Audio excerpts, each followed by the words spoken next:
Let me ask them. Have you started streaming? Have you started streaming, Abby?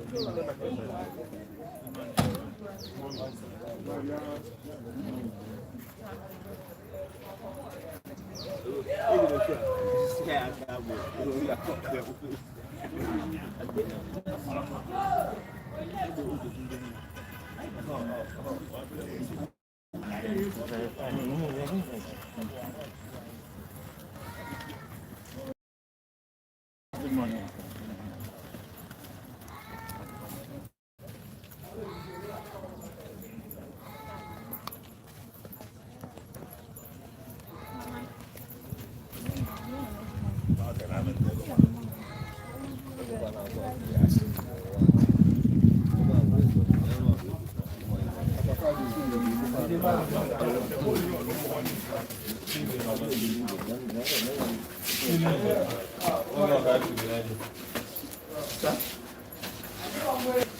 That was only for me now, I said.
Esatto.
I am in what happened to a floor katan. Hijaban. And so we can. I am as an asen. I'm a pastor.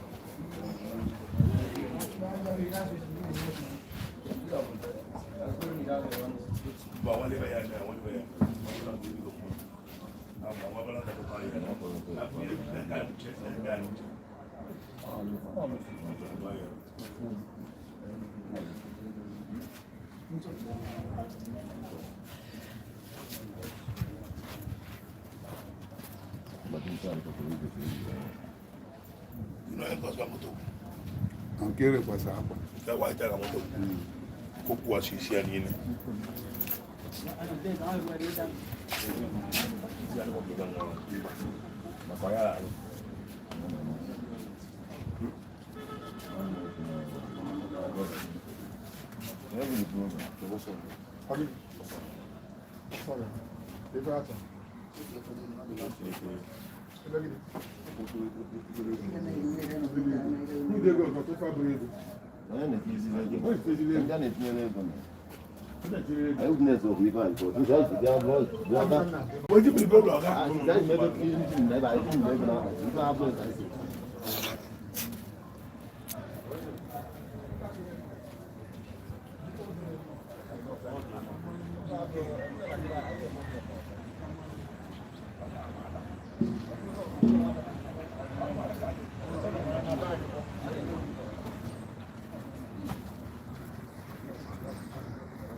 Shelif, I hear move is you. I hear booze of our next guy.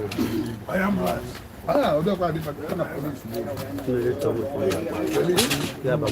Okay. Can't come up.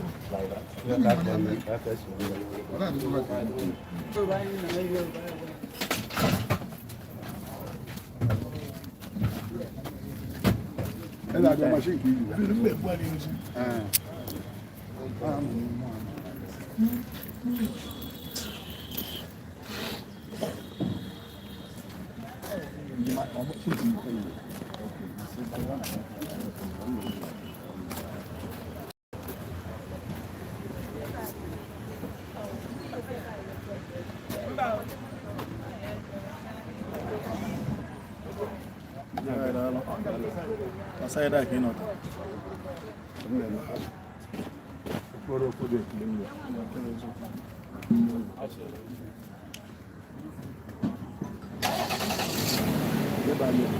Can't come up.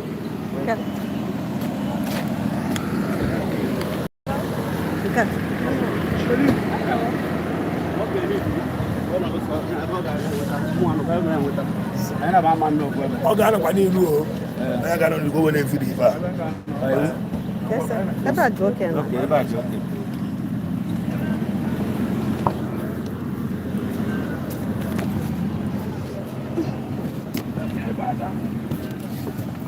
This one.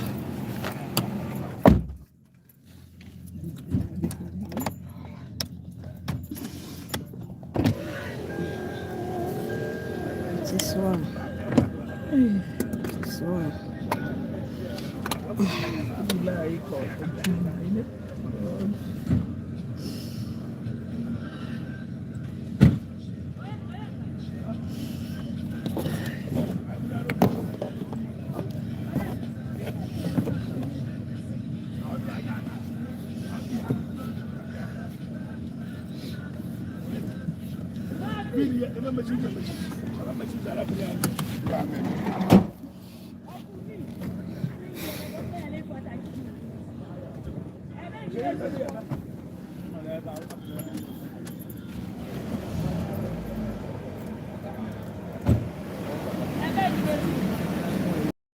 think one like it.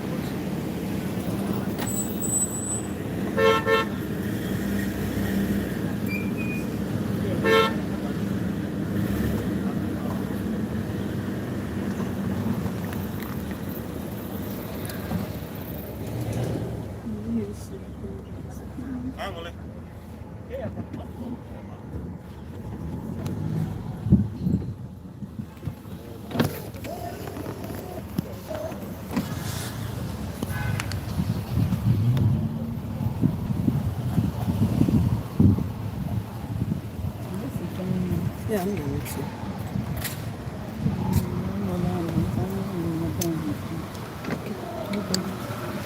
No problem, we go.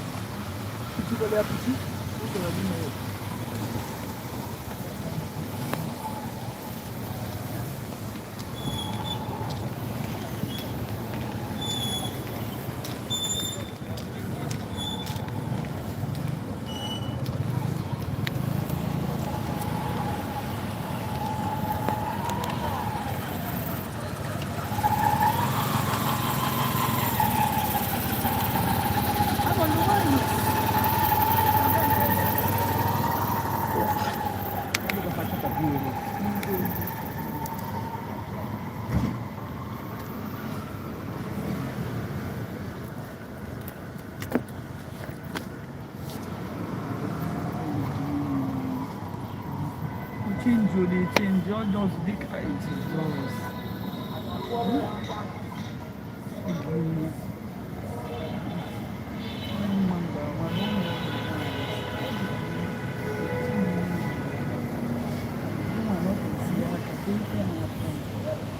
Mama, no, doing 80-something years. And can't want them. Why this is? Then if he sees looking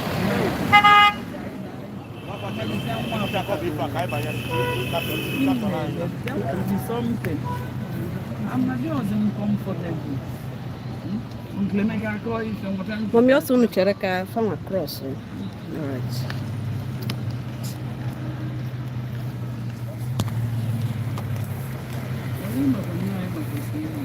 No, pues. I can never.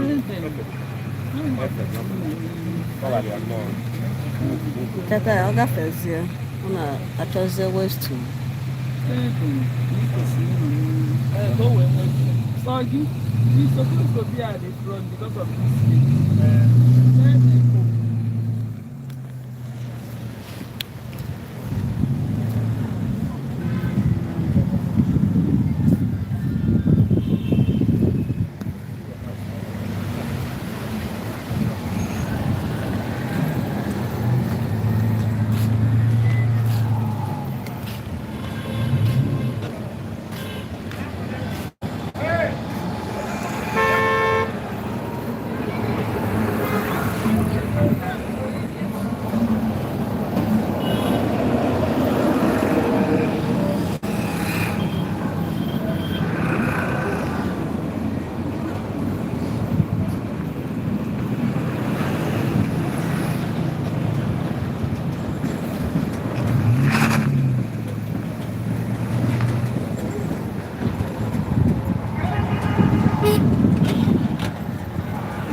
Delta State.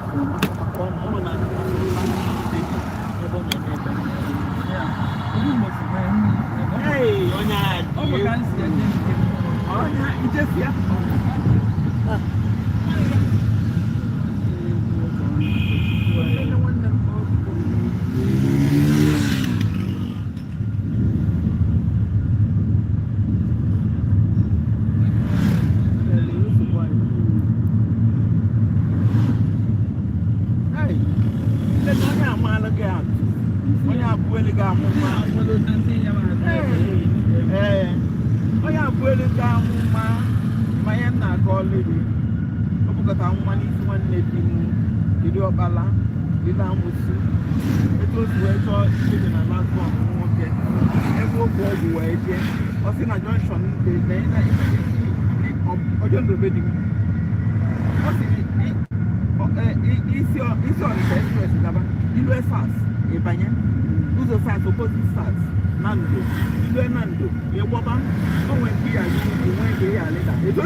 Hey! No, never get up. Mama, no one night pigeon. No, never get up. You make a decision. The one I can do none.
Ilugo.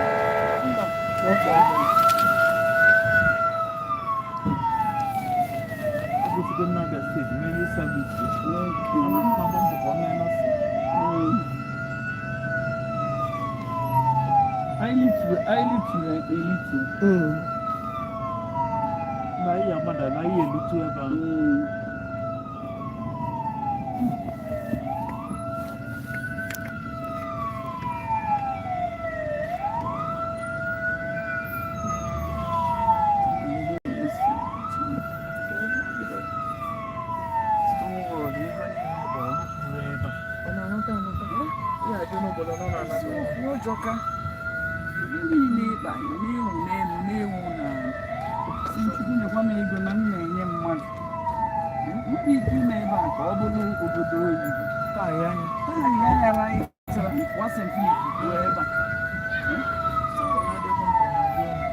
Open you go can meet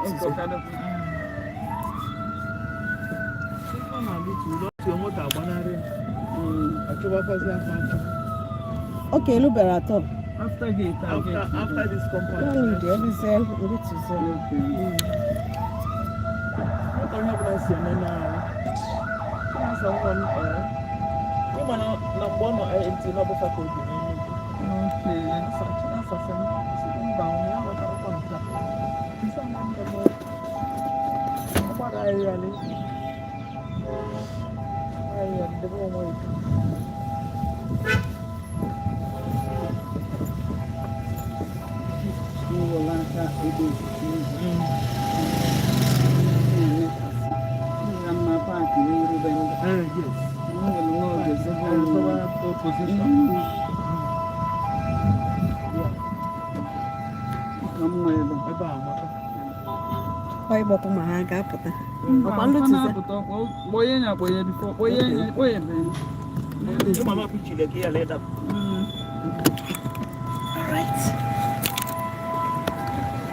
Officially, you can see the arrival of our late brother on his side. You can see what is happening now. The remains of our late ESOBECHUKWU NWANKWO at the age of 29 have arrived in the compound for final observation before internet.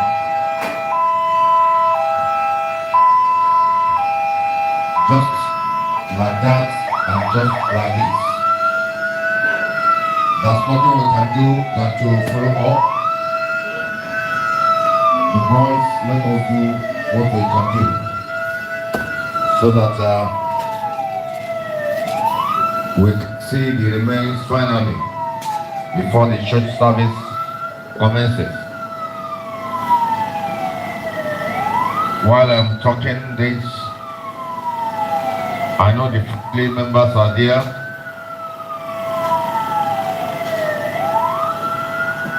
The family members who mourn the kindred.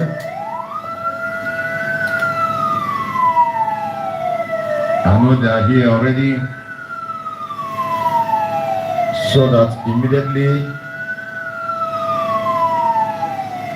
he's placed here, people can see him.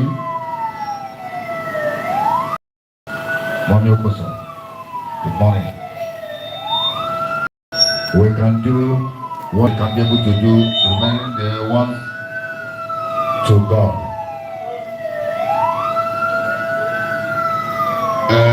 Thank God, the boys sign off. Powerful young men. Thank you for a good job done.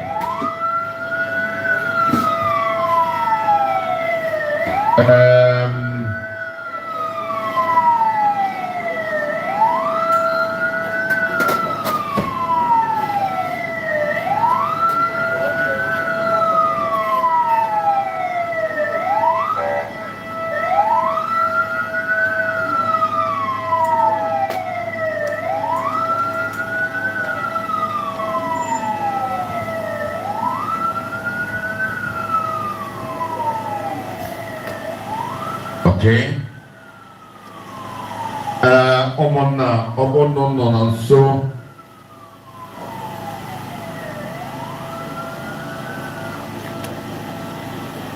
Obono mona no so biko kono gatu so zubo. No ngori fa na ebuloge. Okay, please come down.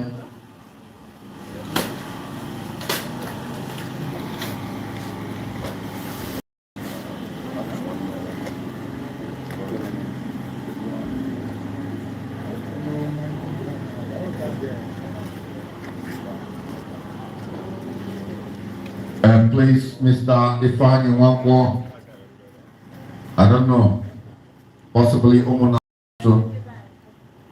opening wiki so you banata, can we get mepa pati marambu, motiembu, mamepo, you go go to the teachers, opening wiki, ebanata kita, ebanata. Abone ngenyonda komo na gadiru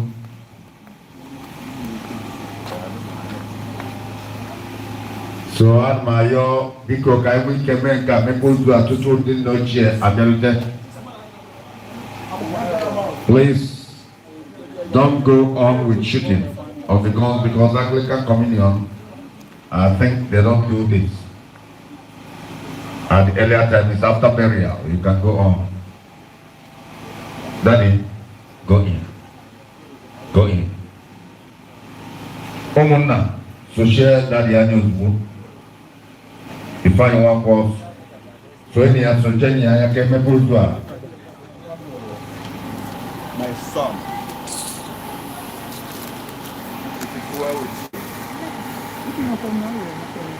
I'm a man for you. Thank you. Yeah, oh yeah, yes. A Bob name. My own night for good form. Mumbai Castle Pupue.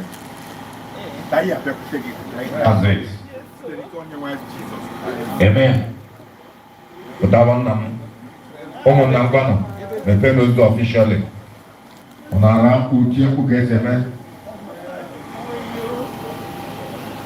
I'm not getting the microphone. Can I give you now?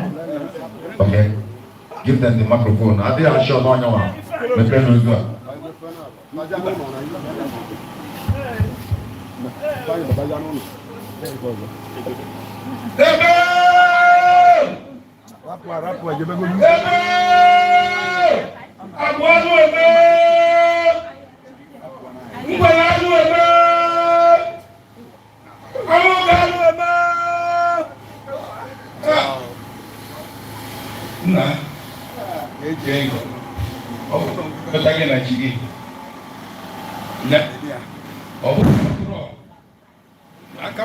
na ọnwụ ya iwe bapụ ide yara so tetu bia ka ego ji mee ibe dị etu a ya imenye nke ọ ya aga hello imenye nke ọ ya aga o cheta opebe n'ụwa ya mana ọ bụrụ na ọ kwekọrịta gị na chi ga-eje nke ọma ndị a ka anyị na-ayọ na Jizọs Kraịst onye nwe anyị.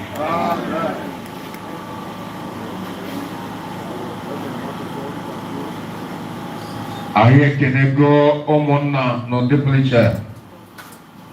The most important thing is not the okay.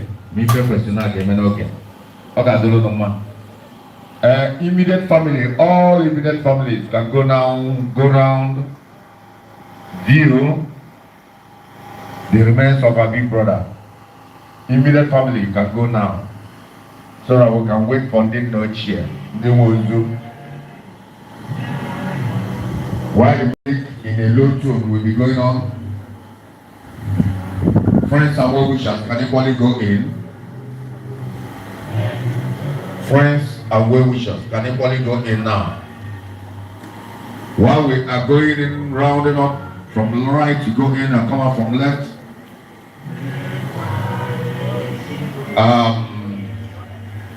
Didn't know chair will be coming behind.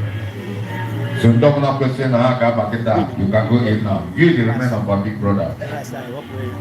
ESOBECHUKWU, NWANKWO.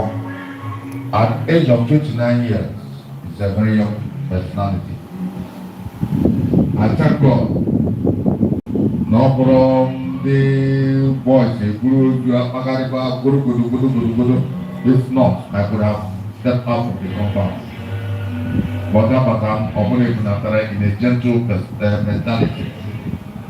That's why I stood here to talk.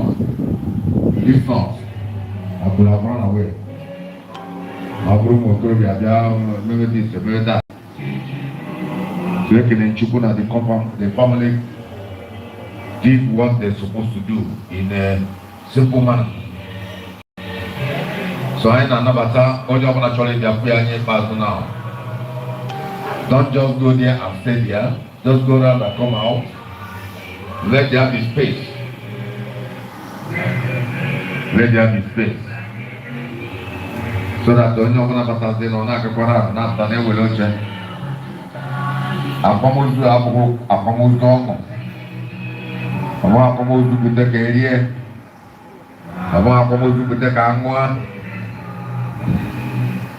So now we are. The wife will go in now to witness the remains of the mother. Okay, Mama, come in now. Mama, come in. Mama, you better know. Or you can go. Just go in there and come out. Don't waste time. Because even the said that for you that the man has already. Because the money just say back and mafia. Don't go there and stay there. Don't go there and do that.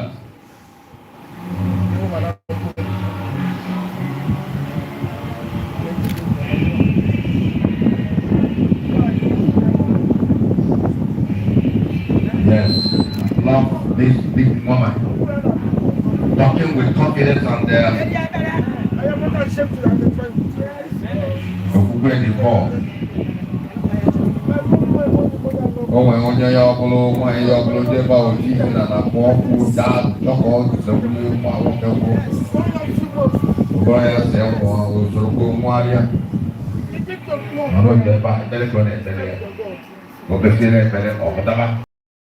accept you.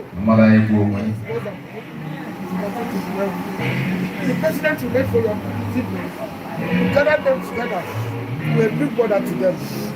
As I've said before, while we are waiting for the people that house the body, we are waiting for them.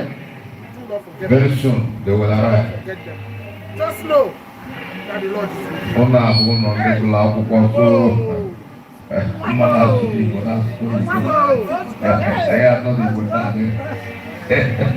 English how it must be more. Yeah, good morning.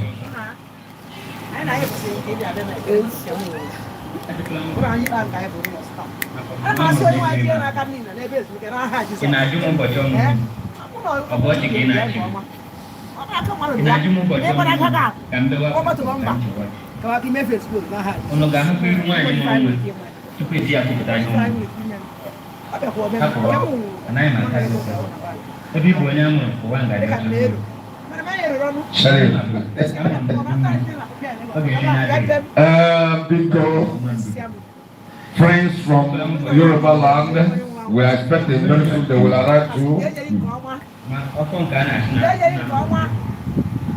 Not even only Yoruba land, other parts of this country, they will surely come. Because our big brother have friends, the father, Mr. NWANKWO, have friends from all parts of this country. And based on this protocol, I can see the video coverage, putting things in order. A lady, indeed, a handwork of God, that will progress this lady. God bless you. The women have done what they're supposed to do. You can now see why I placed speaking English language, because those outside this country, they are seeing what we are doing here today, and they might not be hearing Igbo. But I know I must be combining both Igbo and English language to carry everyone along. I've seen personalities, I've seen big mothers, I've seen big friends. The video man, the sheriff, and the colleague, a big artisan, a lady, a photographer. What is your name? From my music, but I listen more. It's the senior photo and video Agulezechukwu based in Bo. Big lens is the owner. Big lens. Big lens. Yes, big lens. Photo and video. Yes. Big lens, photo and video from Agulezechukwu, a daughter of Agulezechukwu, but based in Bo. If you need her phone number, please alert me. By looking at her presentations and the exercises, you will know that she's a professional. While we are waiting for the now chair, while we are waiting for the church, we are waiting for friends from Yoruba land. Important ones. They can't run if they arrive.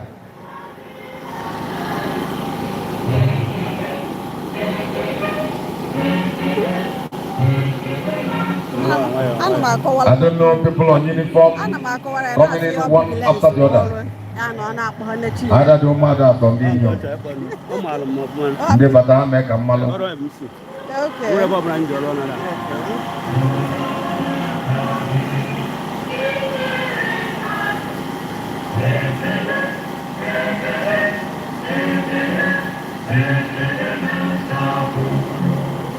Ife mabu na okoro mmadụ nwa atụ onye nke ọzọ nwụrụ at the same time. Papa na mama na kwa nwapa ọ bụrụ ezigbo ife ka ọ bụ maka otu na-adị ọ dịgo ka ọ ya adị maka na ife akwụkwọ nsọ kwuru ibu na omenala kwukwuru ya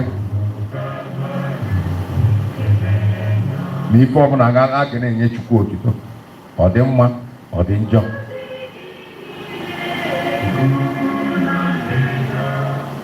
I can see a personality walking in majestically that looks like me. You're welcome, sir. You're welcome. Let me know those coming in. Let me know.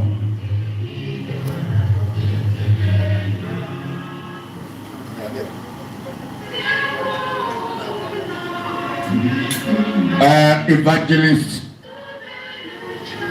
George Umabo walking in now perfectly.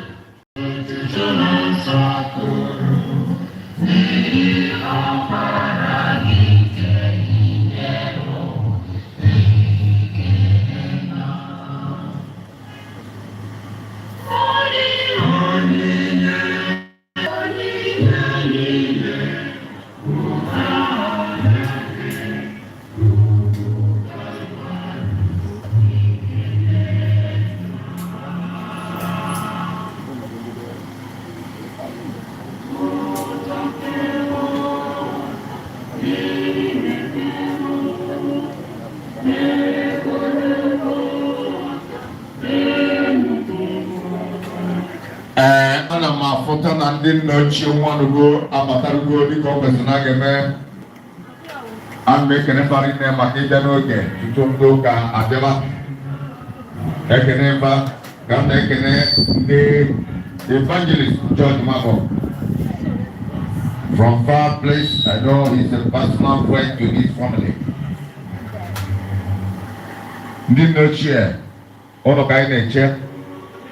Onwere ife a ga-eme na ọ bụrụ na abịarụghị ọ. Anyị wee na-ekene ụnụ maka ịbịa n'oge. Ọ ga-adịrị ụnụ mma. The service girls, we appreciate you so.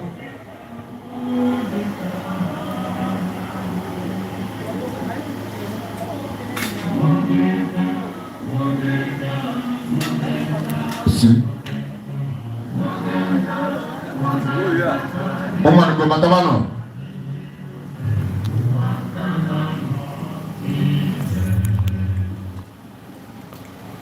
The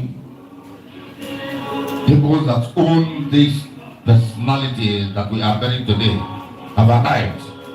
Hello? This side. You're welcome, my chairman. Uru Umanugo, you're welcome. Baba. No. No, I can't get it off. Therefore, no, I cannot like it. Yes?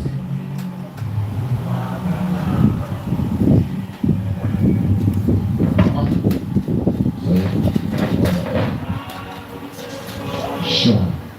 All right. Come on, good morning.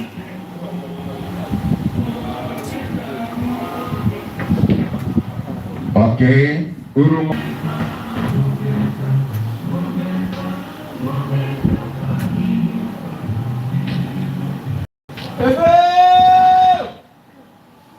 Evangelist. Ogrife mai. Ugo ojo di fe mai. Omel. Ulo mo di fe mai. Mane pala pa ko yine mo ho lanya. Ebe! Bebe dinarwa.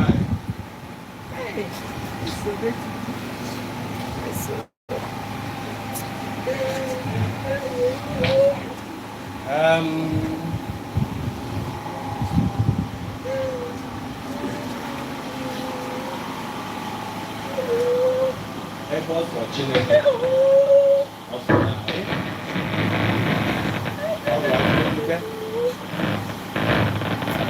Bible for onye nwanyị. N'ọnọdụ anyị. Chineke nna nke pụrụ ife niile. Anyị bụ ụmụ oru yi. Abịa na oge ebe a n'ụbọchị taata. Ọ bụ ife mwute, anyị bụ mmadụ. Nwa anyị nwoke rapụta anyị. Na gị bụ Chineke ma aka isi aka anyị ma alọ. Anyị na-ekene gị n'obere ndụ nke obi n'elu ụwa nke a. Anyị ma Lagos karịa n'okiri. Anyị dịkwa ka mgbaama anyị gwa. Anyị na-ekene ka mgbaama anyị gwa anyị sie. Anyị wee na-arịọ na nke igwe biko ka inye ezumike ebe n'aha Jizọs. Anyị bụ obi siri ike wee bịa mana meere anyị ka otu anyị ka ọ dị anyị mma.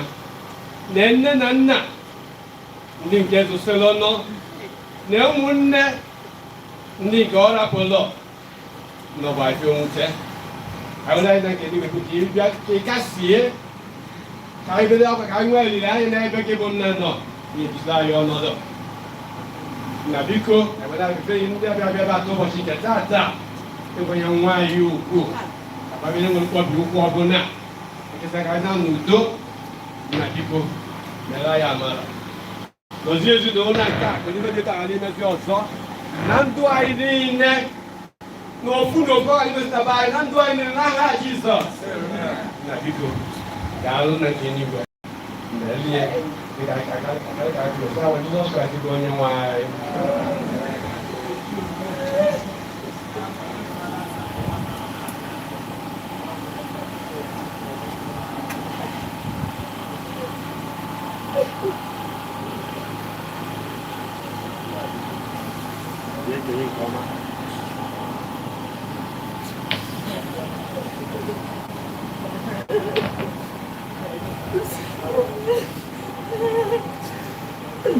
Biko kpọpụtanụ onye ọbụla na-ebe akwa ebe a na-ebe akwa a n'oge nye nsogbu. Biko mama pụtara ndị nne ochie uru nwanugo biko agakpọrọ ha nye oche ebe kwesịrị na ga-enye oche ka a wee nọruo na-abụgo m n'anya nwoke niile n'ebe a na-acha nzuzu osi n'obi bụrụ ihe mwute. Biko ọ bụrụ na amalịba ga-enye oche ka a nọdụ wee negharị anya wee chere dibịa nke ha ga-abịa n'oge na-adịghị anya. Akwamozu okorobịa ka a na-akwa nnukwute ihe mwute. Nsị gị na-atụ ọsọ obi a nwere ebe taa n'ezinụlọ a bụ na ọ bụrụ ụmụ okorobịa ndị a na-akwa n'ụlọ na mmadụ ozu awe na ofe n'ụlọ ahụ. So if not, amara m ebe m ga-anọ wee na-alụ ọlụ afọ taa wee na-alụ. So ana m ekene n'ezinụlọ a, ana m ekene ezinụlọ a rinne.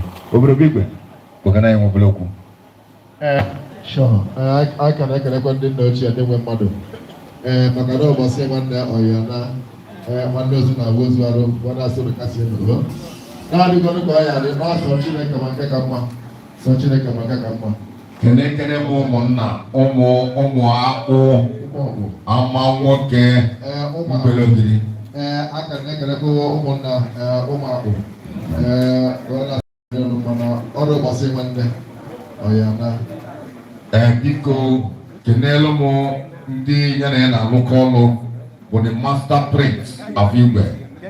Ndị master prince adị m ekele ụnụ ọ ndị na-eti onyonyo ọ dị ebube ọ ya dịrị ụnụ mma. Biko bịa nụkwụnụ fụ ya anya ikpeazụ.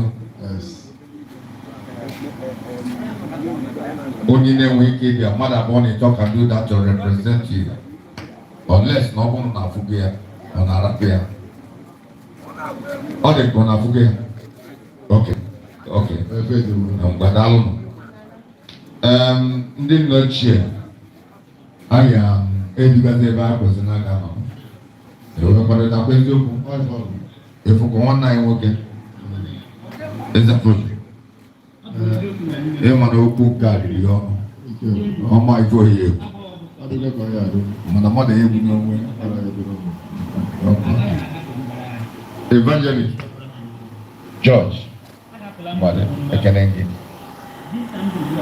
Welcome, sir, with your beautiful, I don't know, if a God evangelist or wife or I don't know. Any of these say yes, you mark it good. Or if you keep talking about for Facebook, as mark yes, cancel. But we're here.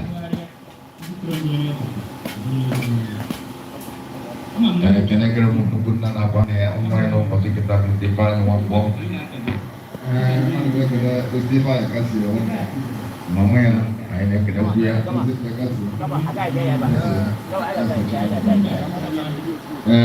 Kayak tak kasih rumah mereka. Kau kena ini kau beri dia gua modal. Bos mana? Mereka. Beri dia gua. Noi kama da su sun ba kana ya fita Apa kanun no? ba kan sun be ya anya da kan mun Yang mana lo tahu gue going city. ani ka su mun Ada going 90 years. anya da ni da Dah tahu toh. Mana kau sudah di nebe ama wuli gue kau natan ni. Ayo jual yo. Nah cepet.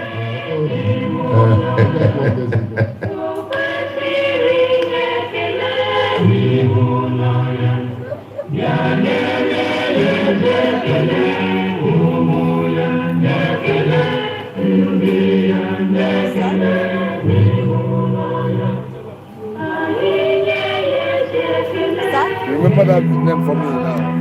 Chinelo. No, that name of your company. My company is different from this one. Something length. You told me something. Yes, he's the owner of the job. Me, I'm for streaming. For streaming. Yeah, streaming online. CRESCENDO Studios. That is the cap of here. That's you. Yeah. That's what CRESCENDO Studios. CRESCENDO Studios. For streaming, online streaming. Big coverage. Thank you. They can kenegolo ọtụtụ ndị na-abata almapụta ndị uniform ụlọ ọka ọdụ ụmụada ka ndị inyom ka ha nweta ndị nke ha bụ ka mmanụ ndị ga-akpọbata kịta dịka na-ekene the CRESCENDO Studios mbọ ndị inyom ọ na-enye nzukọta zuo oke mụ nwa bifo na afọ nwanne ụlọ nwoke gụrụ ga okay, we are with you. We are with you. Can you go another and then anya? Other mma.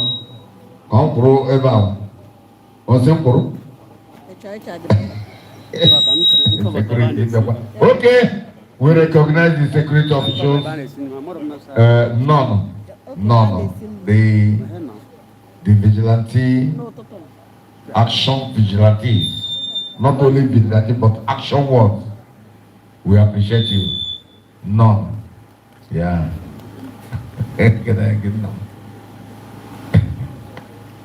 The sheriff is already.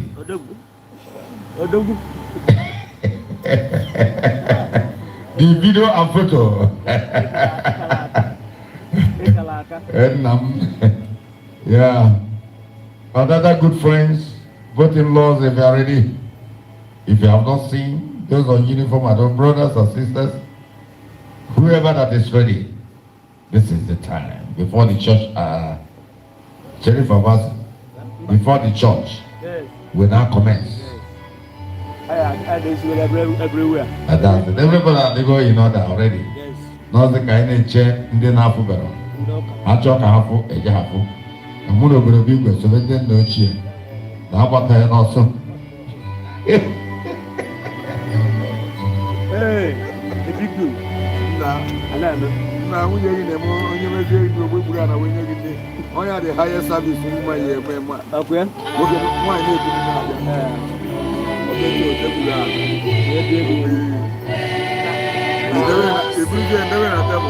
you said that another job, another job. It's good here.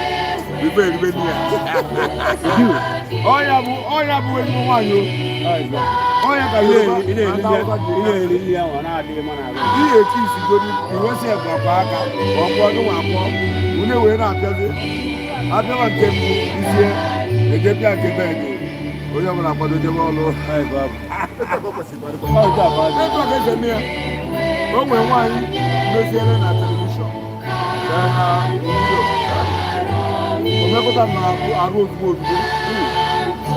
I'm telling you, otherwise they pass it. I'm not asking you to get up. I'm not going to do that. We're going to balance. You put them at double. Say that they're not done. To kiss you, I did.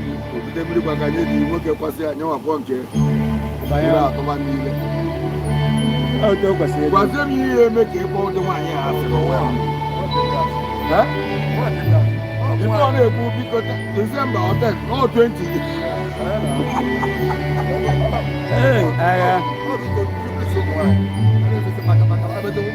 Evangelist George Mabo. Na Oriakuya, Obukado Oriaku, man was talk of mistake. Manobo Oriako, go in. Oriako. Oh God. Oh, you was Oriako, Kaina, Koiba. You were better. Evangelist. And 65 George to George Mabo. That's good friends for the family.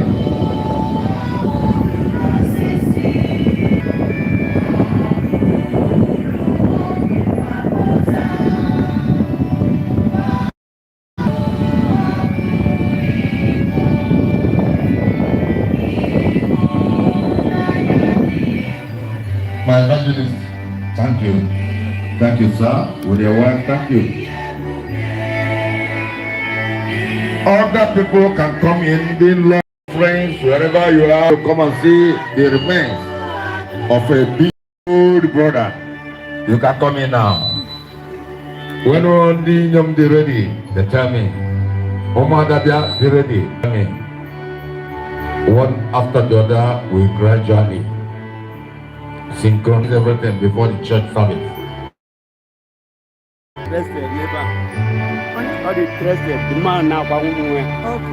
The governor know with it. Then better my boy. Okay. We are the best.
Police.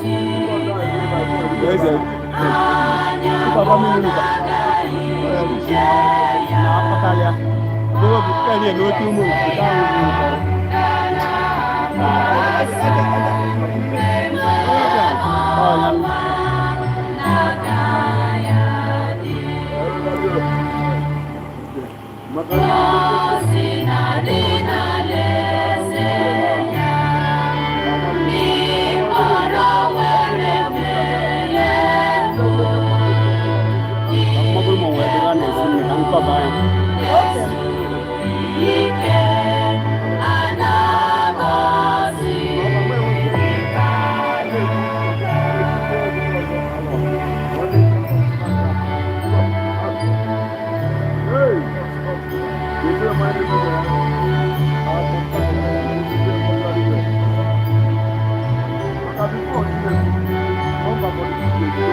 Ana watch ana ya.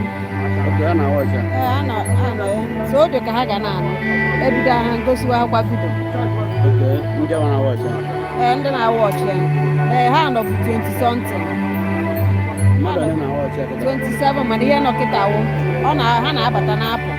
Ka abịa check ya ma ebido kwa ha watch kwa ọwụ na ebidobe ha abịkwa. Mana ndị I join work together. Ketika online kok on online kalau on kai ni second week ni kan apa ni ya nak kita on lo kamera na aja mana pun ni pada post ya so jadi na ni kita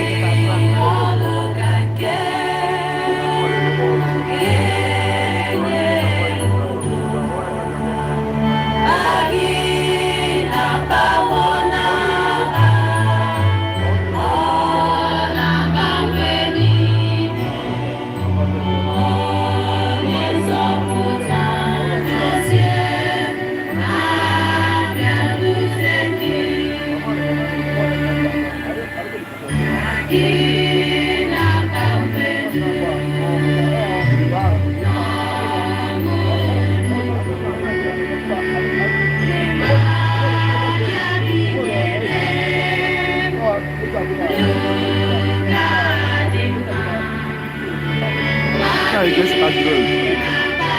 Next time I saw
What you finish? What you make?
Logo ka ha na-afụ since fa na post ya when things are going on again online, yeah.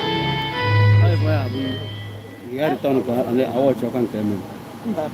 Drop us. And wait till they see that part. Yeah, our life as we are going. It's okay play. Yes. At the end of everything, I want to end there. Hey, you can now watch from beginning to end. You can do fast forward and the backward. And I can just pick you up a few things. The job people not gonna take people. I'm not gonna.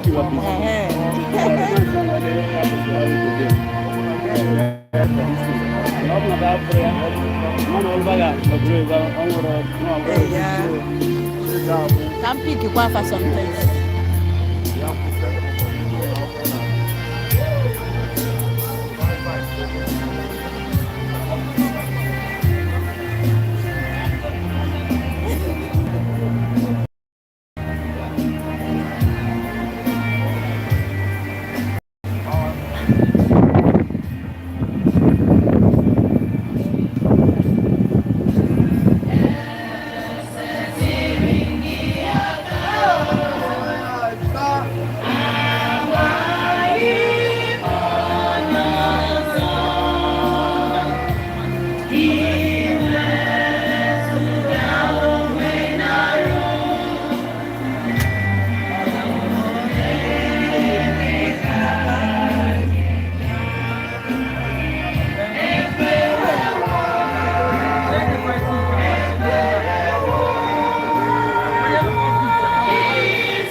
NWANKWO, our pastor, one of our pastors working in my the guy in Ganiru Mane Kupute Manibono Yibo. If Obuna, I name as the Kitabu, I name the Oko.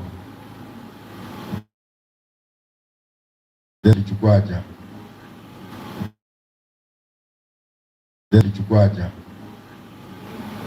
Mbona je bata were di oche make I malo no offense ya.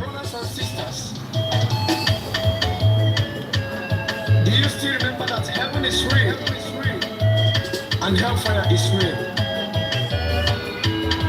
Where do you want to spend eternity? For it is appointed to die, and after that the judgment follows. Think about this, my dear.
Evangelist.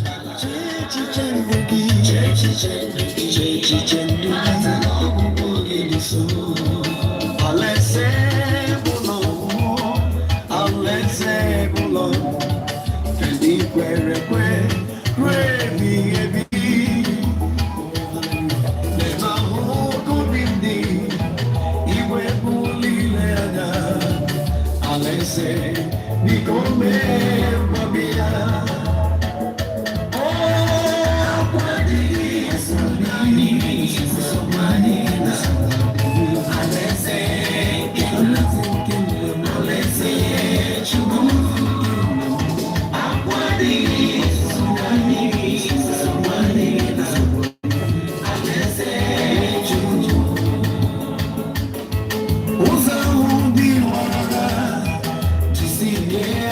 mma onye kpọrọ gị kwesịrị ntụkwasị obi ngozi na-adịrị onye ga-emeri emeri jisi ike amara ya zuru oke.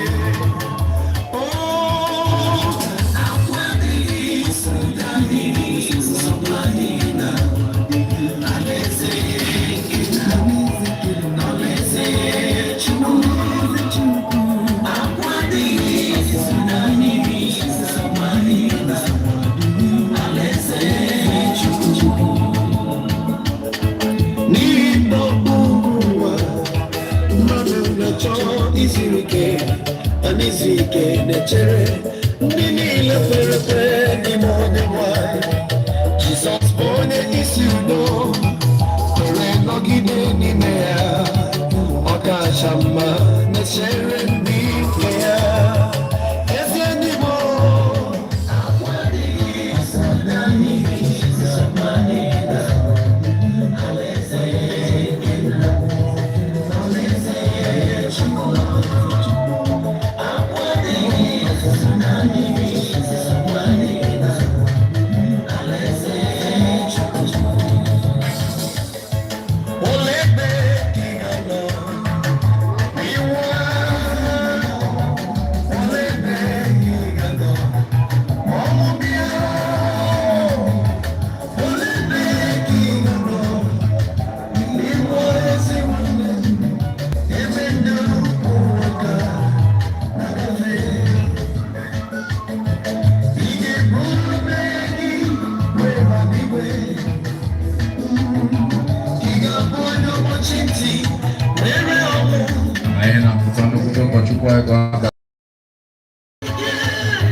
You're welcome.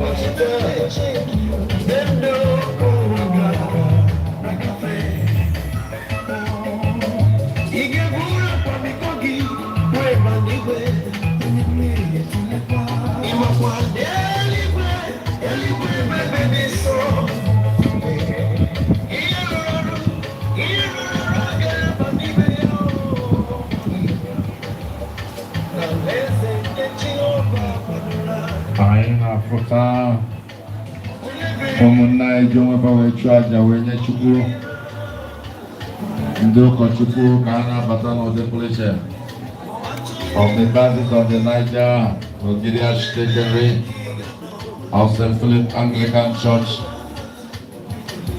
Domana, our Venerable Franco B. Nanisi, with our able Father Good Pastor and our catechist, Ryan has shown none of the preacher. All the moon of kindness, no, I praise the Lord, and one microphone, not come to bar. Everyone knows about that. I didn't person I can be able to see the anya. I will see them can or to let's check the money a bit of going. Big grandma, your merengue, the microphone available. I'm on a microphone, okay. I want to buy anyway. And then one group of Kamaya, Hari ready, and you go back guy. Ana can be ready. The batch go and get I know so no. My country, monster. That is the nine as the one that can and I can.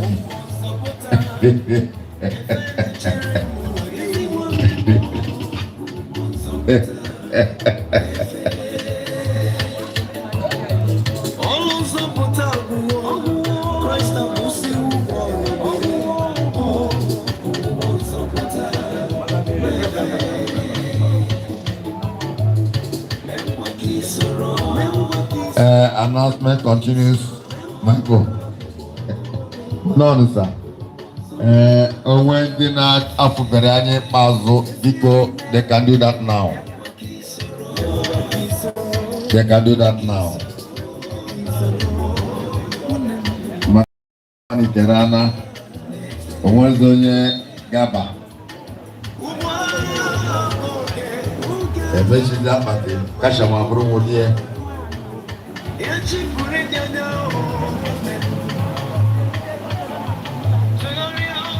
Are you ready? Okay.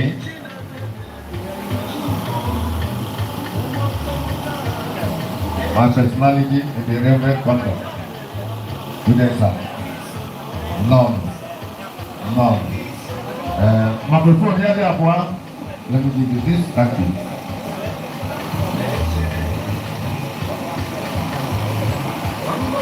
Praise the living God. Hallelujah. Edema ezi Chineke eluigwe na-agba ma onwe na-asị edema ezi Chineke anyị na-ekele gị, anyị na-asọpụrụ gị, anyị na-ebunye aha nsọ gị na onye ukwu gị bụ nwere onye dị ka gị n'eluigwe n'elu ụwa gị bụ Chukwu onye nwe anyị nọ ebe a n'ụbọchị tata maka nwanne anyị nwoke bụrụ nwa gị nwoke bụ Esobechukwu Nwankwọ onye nke ị kpọrọ wee lapute gị onye nwe anyị mmemme akwamozu ka bịa n'ụbọchị tata wee na-akpọku gị isi n'ọnọdụ ọbụla na anyị ga na-enye gị ekele na otuto ma ọ dị mma ma ọ dị njọ Chineke anyị wee na-ekele gị n'ihi na chọọchị ezukọ gị ebe a n'ụbọchị tata onye nwe anyị wee sị ka ekele na otuto na isi ala niile iche isi niile mbuli elu niile ike na ebube niile dụziara gị ebe n'aha Jizọs. Chukwu anyị akpọkuo gị n'ụbọchị tata onye nwe anyị kwee ka eluigwe ghere oghe na ofe nro nke okpukpe ozu nwanne anyị nwoke onye nwe anyị bịa mere onwe gị aha ọtụtụ ga-esi ebe dị iche iche wee bịa ụfọdụ ga-esi South, North, East, West wee bịa onye nwe anyị ụkwụ a ga-eji wee bịa ga-ama mma mana ụkwụ ọbụla onye ji wee bịa ebe a nke ọ ga-eji wee la ga-amakarị n'aha Jizọs. Chineke anyị chara gị ọgbọ bịa mere onwe gị afa site na mmemme akwamozu nke nwanne anyị nwoke onye nwe anyị ịdọrọ mkpụrụ obi nye onwe gị ka onye na-amara gị mara gị ka onye eji eji nwere onwe ya ka ezinụlọ aga n'ihu karịa ka a na-aga n'aha Jizọs. Onye nwe anyị agọzie mmadụ niile ma ndị ka nọ n'iche ma ndị n'ebe ugbu a si ihe niile nke anyị gaji ime anyị nyefee gị n'aka ya bụrụ onye isi oche mgbe anyị na-aga anọsịa n'ụbọchị tata anyị ga-afụ ife anyị ga-eji wee bunye ha nsọ gị elu ọzọ baa n'afọ nke Nna na nke Ọkpara na nke Mmụọ Nsọ. Praise the Lord. Hallelujah. Ọ bụrụ na anyị na-aga n'iru ugbu a ị na-esonyela anyị ọ ga-adịrị gị na mma n'aha Jizọs. O ruo ebe a ga-asị gị sonye n'abụ o ruo ebe a ga-asị gị kụọ aka ife ọbụla asị unu na-eme na gịnị dịka anyị na-eme ka Chineke ga-agọzi anyị ncha n'aha Jizọs Kraịst bụ onye nwe anyị. Dịka anyị na-abụ abụ ole na ole ị ga-esonyere anyị n'abụ ndị a mgbe anyị na-abụ abụ onwe onye chọrọ ịkwanyere nwanne anyị nwoke ugwu ịkwụrụ ya ọtọ ịkọpụta akụkọ ọgbụgba ama etu ya na ya si nwee mmetụta ma etu ya na ya si any testimony about him onye ahụ ewetara anyị afa ka anyị wee nye ya ohere. Apple 215 Apple 215 GCK Asolam Gongo Jisike a solam gongo moso kiwa o titi ihedi gedundi wayo tokwasi tuku obi.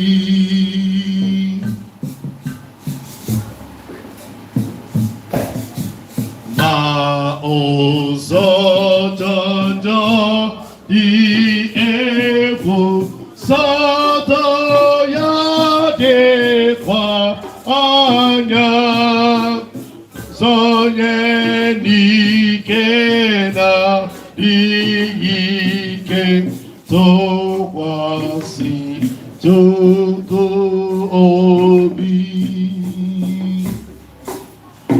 Kizuzu oto lani nihe na toto ihe ma enada bene mere to kwasi toko obi.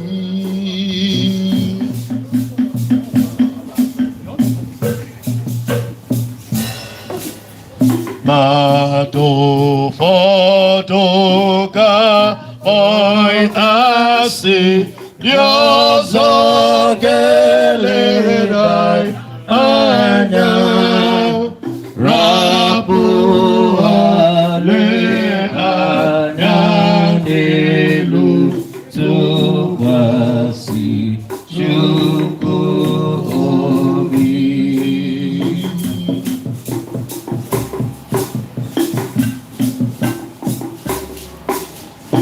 Iwo benezi ododo odonikeni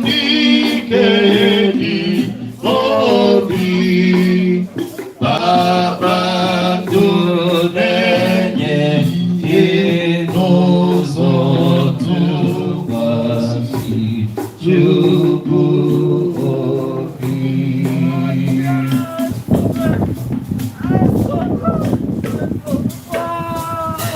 Isike azola kamba mozogi ma oncheche iedige dude mayo sopasi chuko obi.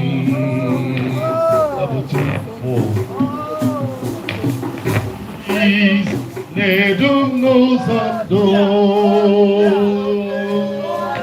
kanwe aragi bafu anom nudo nakokwe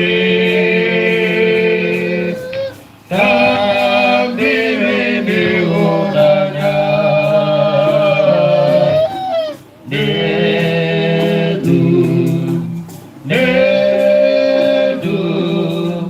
Jesus carried bafu no golo kondunile onyewe jidu mayo ki ebembo bankore we benefesike agongodo belaso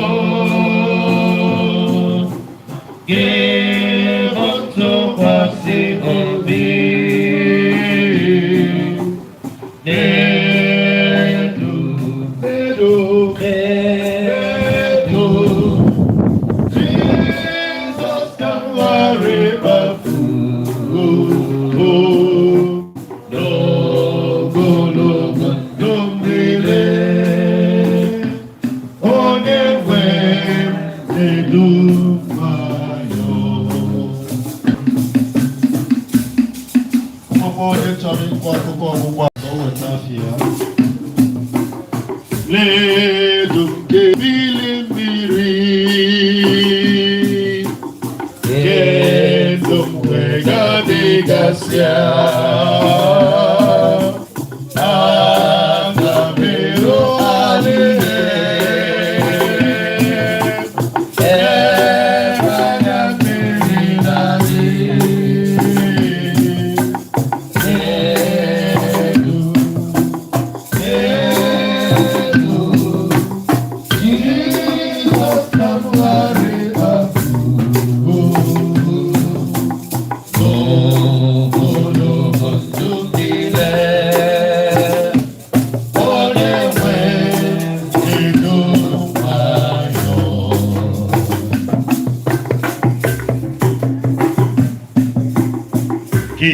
Atụla egwu, atụla egwu, lela anya Chineke, lela anya Chineke, ọlụwo iso dị n'akwa oge bụ n'isi gị.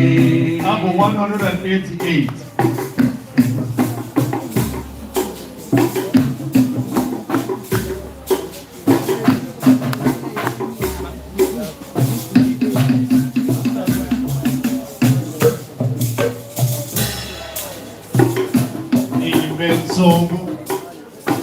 Even so, kowa ona parai ozo terembe ya abalika evi omocho ona ti ihedo.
Oh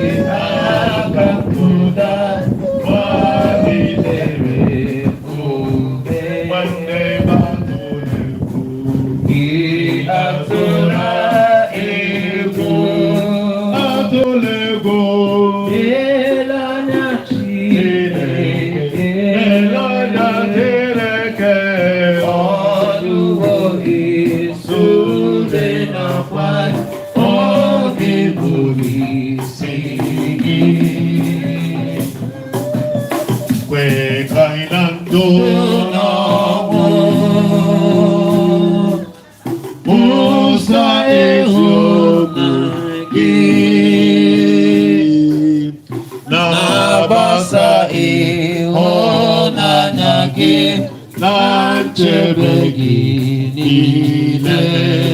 Atụla egwu gị, atụla egwu nwanne m, atụla egwu n'anya Chineke, ọnụwo iso dị n'akwa oge bụrụ isi gị. Anyị na-akpọlite Reverend Ayo. Anyị na-akpọlite Reverend Ayo for his testimony about ESOBECHUKWU NWABUNWANNE m. Ọ bịakwuoro ya ọtọ nwa mgbe nta.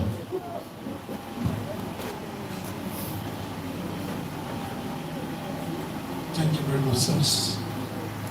The Lord be with you. Also be with you. I am not meant to say much words, but just to acknowledge the life he lived amongst us in the parish where he worshipped in Lagos. I met him there and he's soon there on transfer about 14 months ago. And I met him as the youth president, youth coordinator of the church. And he performed so greatly in his commitment to his calling in the office of the youth coordinator. Even when he knew that he had health challenge, he was still up and doing the work of his creator. This he did till the last moment, because he was in church on Saturday for the youth activity. And I met him on Sunday at home. And I want to believe that whichever way that comes, if God will not allow it, if it's not the right time, it will not happen. So, God has allowed this. And we cannot struggle with God. We have no power to do that. Because he was with us in church on Saturday. And I met him on Sunday. He saw me to the gate of the house and closed the gate and told me, Reverend, bye-bye. And on Monday, he died. So, I just want to believe that it is his time. So painful. He lost to everybody. The Church of God back in Lagos, the family, home and abroad. But I pray that God Almighty will grant us the shock absorber to cushion this loss in the mighty name of Jesus. I pray that God be with the family, the brothers and the parents in the mighty name of Jesus. Thank you and God bless.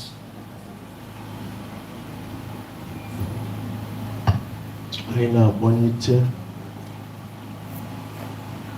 Mrs. Amara Nwankwo. Anyị na-akpọlite Miss Amara Nwankwo.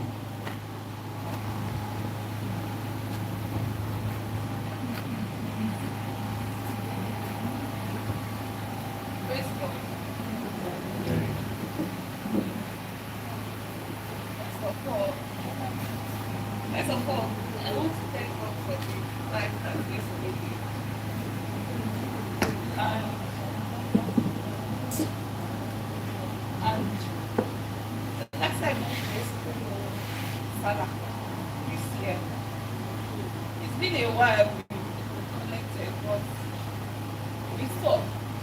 And one thing about this is that he reminds me so much of my dad because no matter how long, what's off for giving me so often. Imagine that we are already 2 months, but he was there caring for me. I said, I'm at a car. No, like, but they put in me. Simply, I ate. But they was simply no brought a go, but brought size I got in my room before. So I now started joking. So I give her a joke. I'm not asking me away. I didn't want to. Afterwards, I was like, I will go back because I'm wearing them now. He brought spare clothes. He gave me toothbrush. He gave me soap. Afterwards, we talked. We talked about the future. We talked about business. We talked about everything. Not knowing that I told him I would be back, but I never went back. I thought that we had so much time, but we didn't. I don't know what to say, but for God to hold us together at this trying time, because this is such a painful loss, but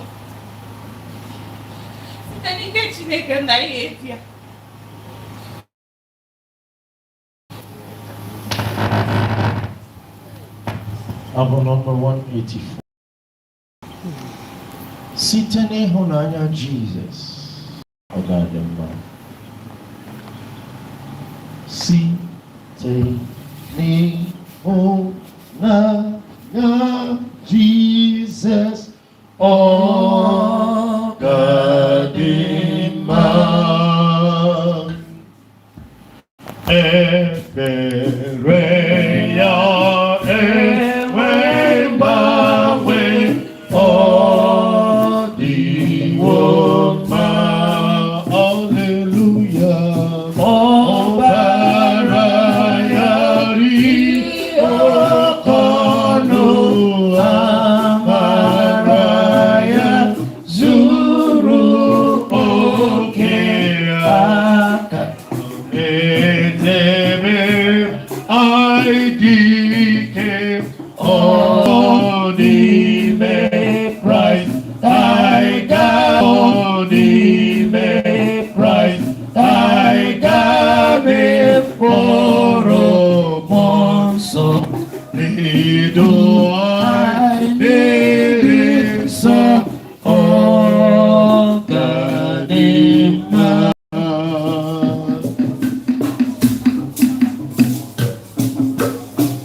Apple 191.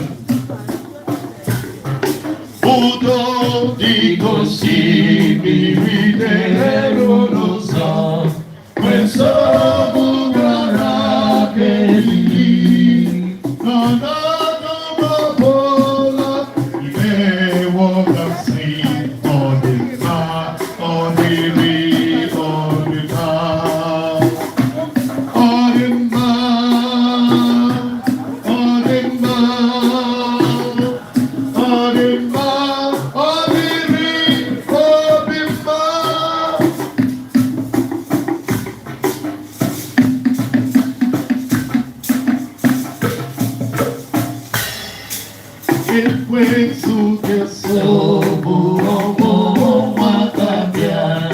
I'm so quasi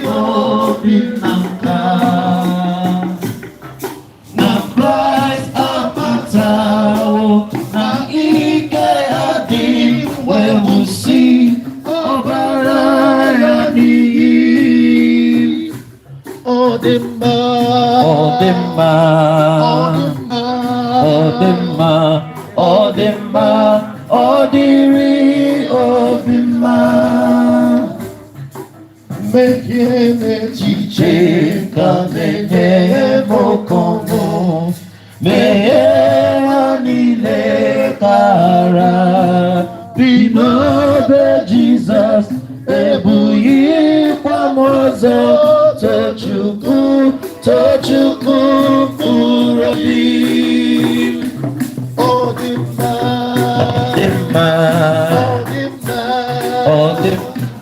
Odima, Odiri, Odima. Never logide, noble Christ when he did.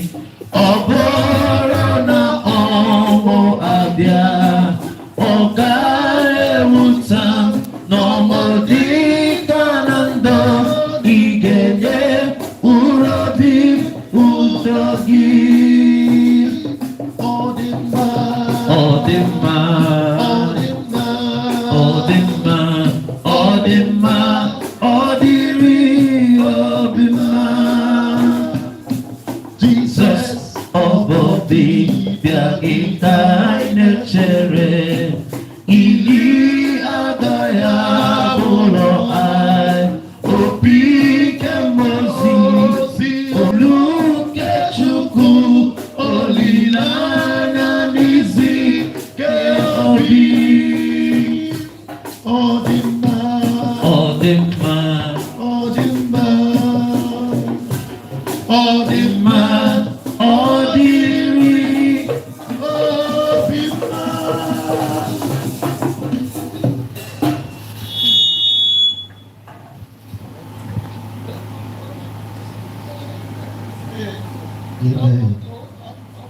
I'm not prepared for this, but let me just say something. Yesterday was my son, born to my sister, and then he cradled in my hands. He cradled in my hands when they were living in Enugu. So Yesterday was my son. I watched him grow up. I watched him. And he was such a well-trained, grew in the Lord. Well-trained.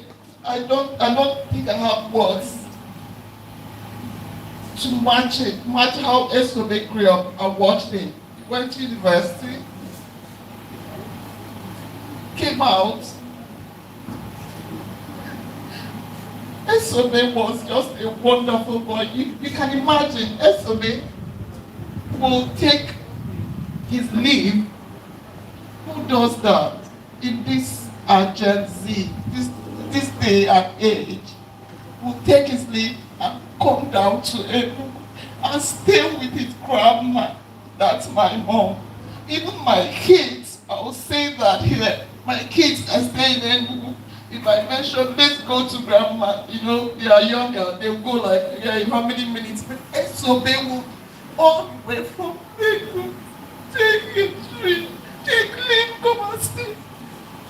And so the last time I was talking with him, like a month ago, on the phone, he was just doting out advice on how my last son, how I'll put it through to university.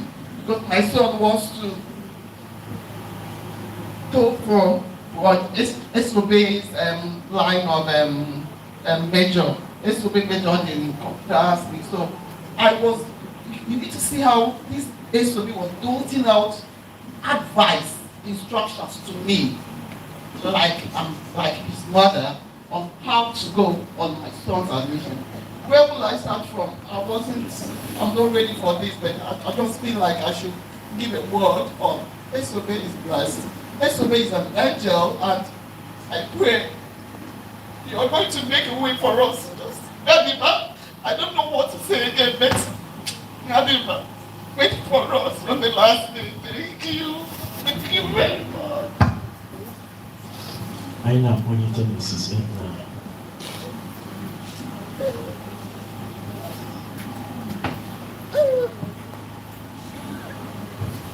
morning, no. Praise the Lord. I want to go.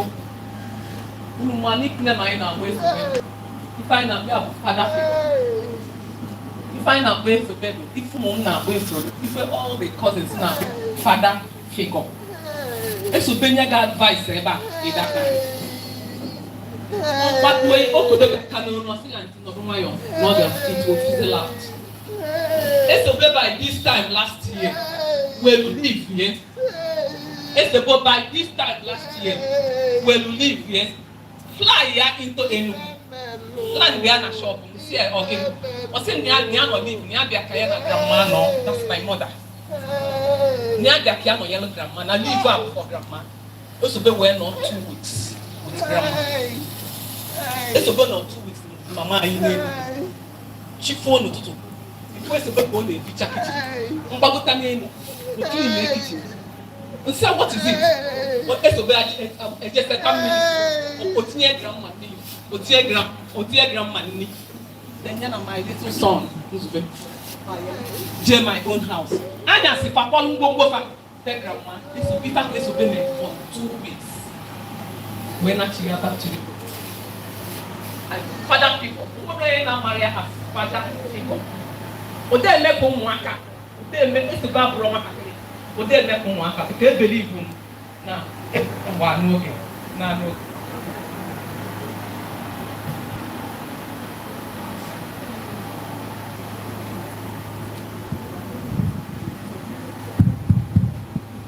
Praise the Lord. I can allow Madam Nina.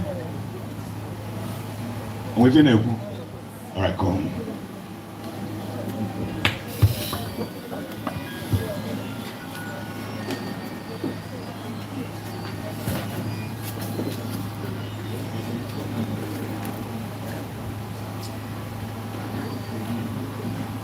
Used to be one of them, my big brother.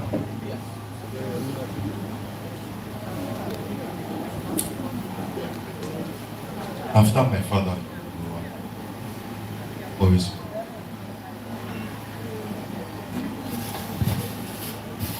we said he hadn't given birth yet on his obviously. He always said I was his first born.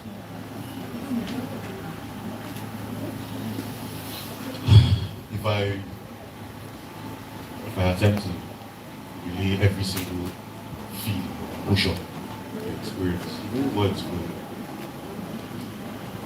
Isobe was the first real friend I had in this life from age. Ever since I started being sent. Ever since I knew Isobe. The best brother anybody can ask. Isobe, I thank God I have no regrets. I said it. Isobe was my role model. He was one of my role models. Being as young as he was, Kai, Isobechukwu was great. That's the only word that counts.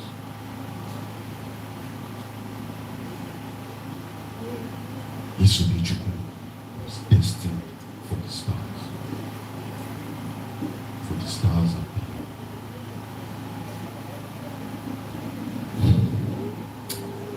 Isobe and I think when we buried my uncle, we were the only ones that came back up among siblings that could come back. We were both in this house. We were both the only ones upstairs. This part of the city.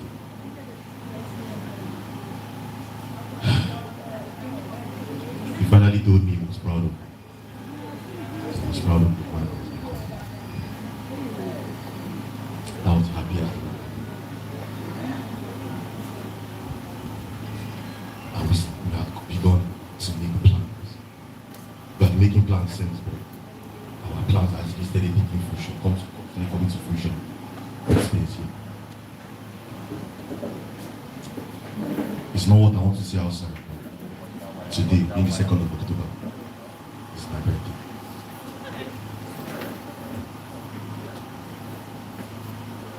Isobe has never promised and failed me by life.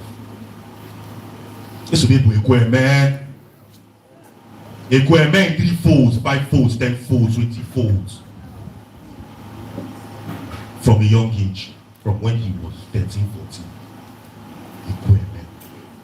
He will tell me, do and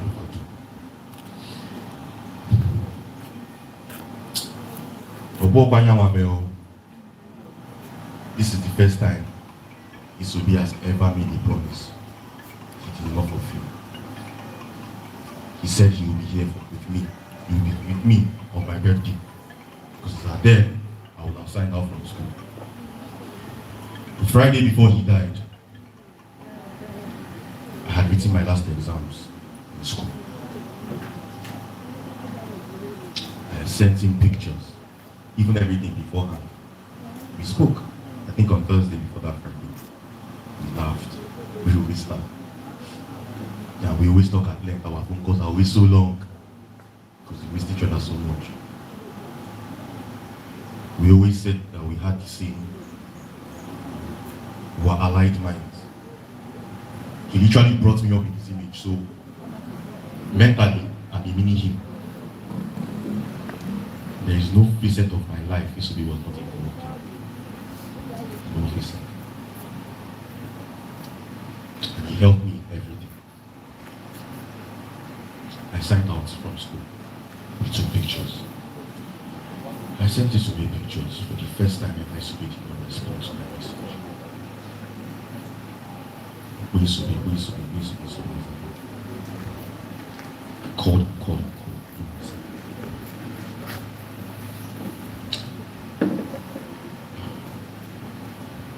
On Saturday I called again. Sunday I called again. No answer. I think I called one of them in the house. I was telling them about how things went. And they told me that Isobe was okay. Everybody was okay, basically. But I had a feeling Sunday I happened to talk to him because it was natural.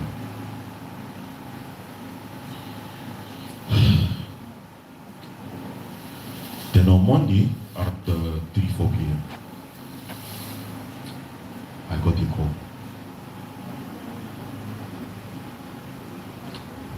Wherever I can see for Madonna, Isobe one name NWANKWO. Isobe one name NWANKWO. In my life, I had never imagined losing Isobe. I may have imagined anybody else. I had never imagined.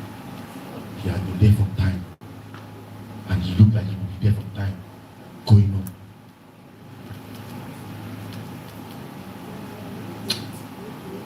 Listen, today is my birthday. Where are you?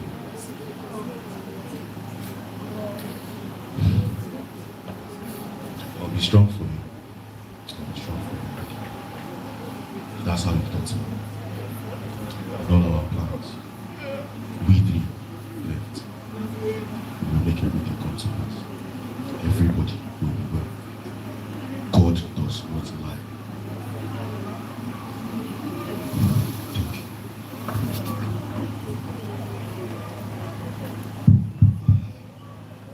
Hallelujah.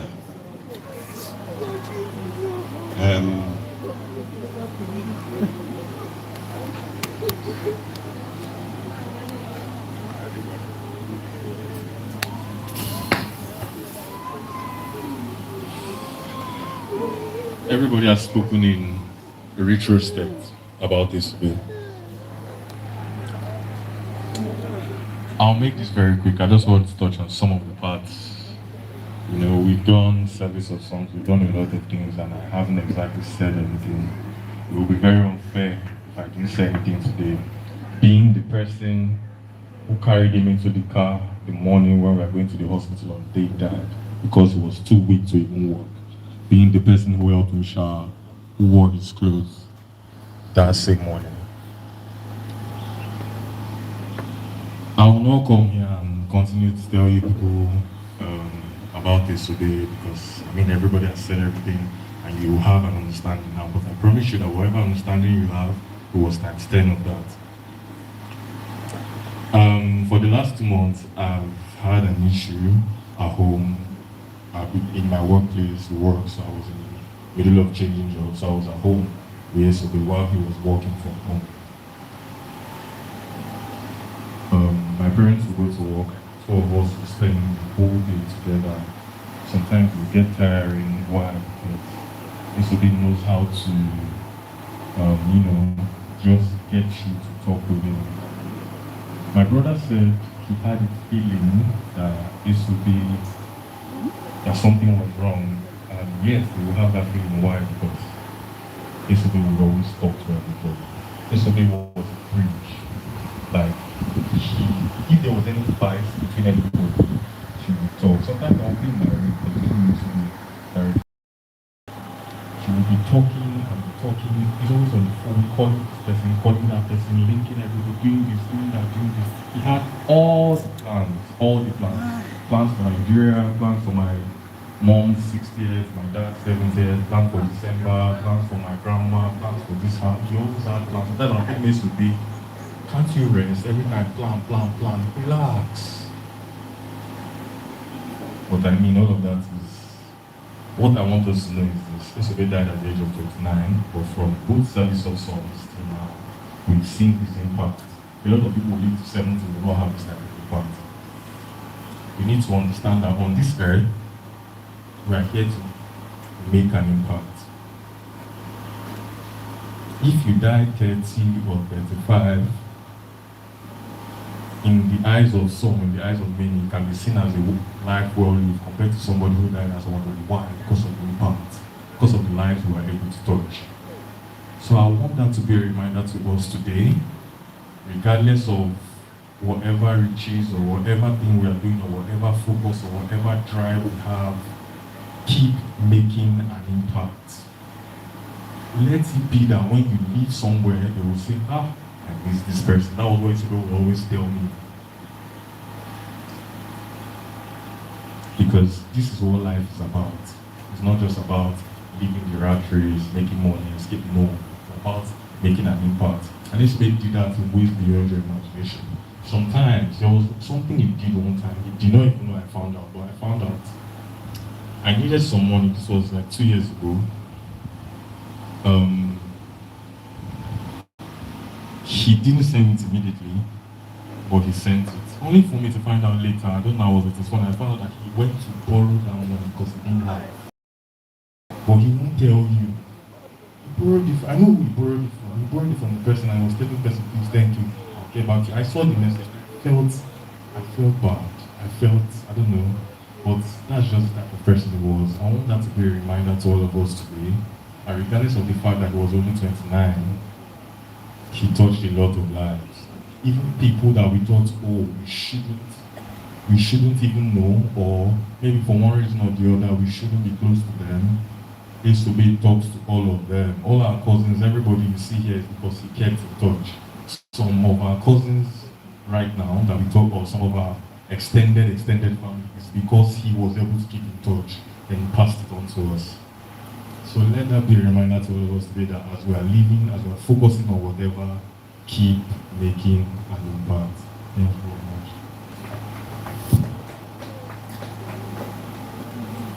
Just 1 minute. I wrote this.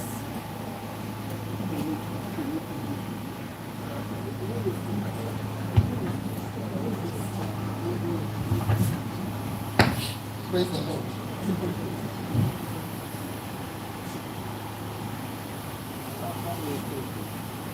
I wrote this. That's so being I'm only telling you both in and out. How do I begin to write a tribute at this stage?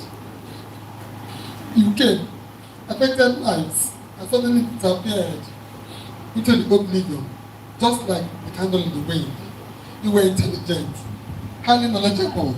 You knew something about everything. You were caring and advising. You were simply a genius.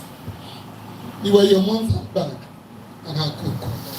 The guy she didn't have. Your dad's brother, even his driver. Your sibling's second father. Your grandma's boy. Your auntie's and uncle's son. Your cousin's blood brother. Your love to all knew no bounds. Simply an epitome of all round goodness. We are all. If I need to swallow this bitter pill. This is what something I wrote about yesterday. Affected lives, like I said. Just like my sister said, 2 weeks before the time, my last baby wants to toe that line. I discussed everything with him. He told me that no. And he go to me, I said about AI, he was into everything. And I said he knew something about everything. Limit at his tender age. Affected everybody. Until how much is that? And how we do it? Tell me the same child. This is NWABUNWANNE 29 years. I don't watch for matter. I know it is wrong with him. We are crying, we are not hopeless. We cry, yes, because I don't matter. I know he's in a place, better place.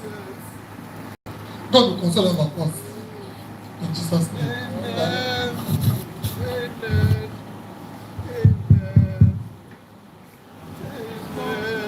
Hallelujah. You come and that's in your microphone now.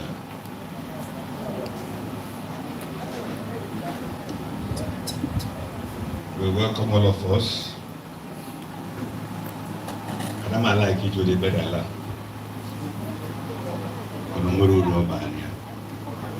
Then I'm lost. I want to show the family. On what if I call it Chineke.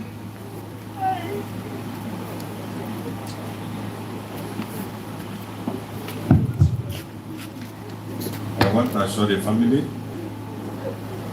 On what if I call it Chineke. And by, all of us will go. And I am married to Agesiwe. And yesterday, I recorded a tragic death in my church, 1st October. A young woman, now could bury her, dear, Monday, dear, or dear God. So, my dear, and I got walker, and I thought I didn't know me. I don't know if I see fleas. That man, Obi could daddy them and many. Nekatafa, and sick kind even. Macam was simply putting a man on. You know, kind of. So, most people, I never found again. No. So, the woman was preparing for the burial. And before the yesterday, because they were out by a G, as I'm black by a G more. Ndị gọvanọ anyị, ndị gọvanọ tisi, ndị tanọtụ a, wee chụkwa keke. Chụkwa keke, chụkwatia n'ime shọpụ nwaanyị a na-anọ. Keke jikpuo nwaanyị ebe a. Unu amarọ, Uju Okeke. Na-akọ akọ. Na-akọ ndị ga-esgbe n'akwa steeti. So, ndị katazi anyị, chụkwa, kedozi, ego gaziri nwaanyị a. Kere tuba kiti meloji buru no so se bama anya no akika je de danya yeka ofro tura na banonzo yeka ofro transform ya boje boy isi mo yeke kema yeke fanta aboko so se bama anya no ko office ya mo ko we bro my nanda comes variations So I now check as he is on our hobby. When but I have to emotion. Even everywhere. I saw dead silence everywhere. When I did find out when you actually go na chuku de ndo. Only find God is alive. Amen. God is alive. Like one of the brothers finally said, your impact where they end. Around 70 years now, I'm walk with them pushing them money. It's an idea longevity. Whatever you want, in a boom money. In November, around 90 years, ị na-egoli mana obi gị bụ obi ọjọọ, obi akpọ. You are a wicked soul. You're not supposed to live in this earth with us. Okay, man, I'm going to buy one quick in Aka. Can cause like problem? And this is a society. Nigeria, they get to a day. I am a leg man, I am a Medicare. Then I try. If I have a get a bullet, go bunye bono. Couldn't chance ever the party. Never. I must moon of 5,000 naira, tell your votes. You sell your conscience. They shall be paying the price. But you don't know when you're going to buy. Because of 5,000 naira, 10,000 naira, party. About go this. Don't sell your conscience. Even don't do what? Sell your conscience. Yeah, one bunch of baby in there. You will go put a coin and what they go. ESOBECHUKWU bụ na 29 years. Ọgba na-ego oke o nwere ike ịgbani. Ife bịakwutele ya bụ ife karịrị ya. Ife karịrị mmadụ bịakwute mmadụ in form of sickness, o nwere ife ị ga-eme nwee. O nwere ife ị ga-eme, you'll be looking at the person. Onye agaba. 2001, my father died of cancer. I met the doctor in his consulting room. I said, almost hear this. He said, I will give you paper. When I go to Hansa Clinic, I made diagnosis MSC. And you come out on Napapa. Yenye, Mono Bata, Negatam. I said, no, give me a boom fat. Took wine in a single national. I said, my river hepatoma, Mama hepatoma, or hepatomia. The doctor before. I see an armor before. I see that the simplest language, not cancer of the liver. And I'm still be a poor. Edmund, my father operation, you'll be dying. The actual can be a liver. But computer liberator at 2001. You tell me one encyclopedia. Me pelo me esi knows what na be the name ba. Na card Nigeria cause that there. And they go here. Even they give about 15,000 naira. And I tried. At points, I want my father. Wasn't the guy who gave. Doctor said, your father will die. The only medical solution apart from Ogwaketa.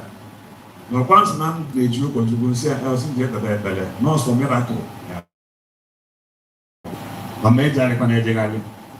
So if I'm a long woman on your north soft London, they go to Ogwa or Banya or Lakichi, my father. And he died. Because I was watching my father going down. How bad you got into a good relationship. Even Jackie be found them this morning here. Because when you have a relationship with a person, you place value. Praise the Lord.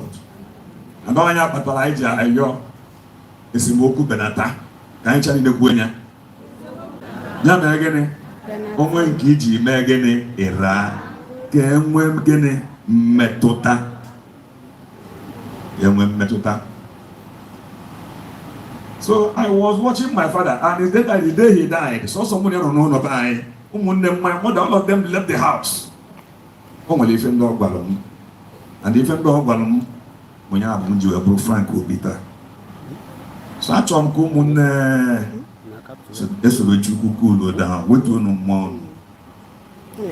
If you don't get married, I'm always going to one carry it on. May his legacy live. Danny Dominion. See? Then I may back.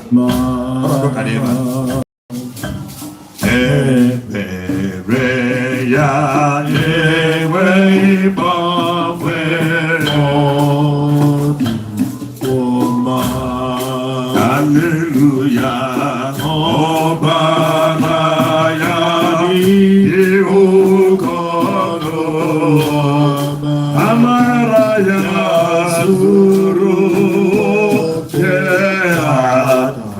yeah,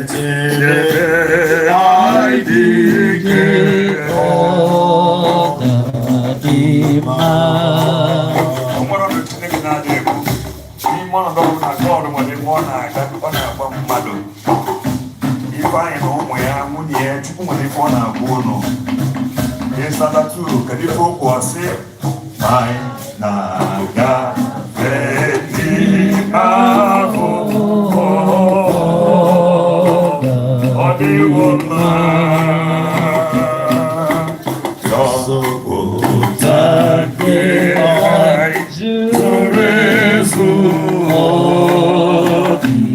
ọ dịwo mma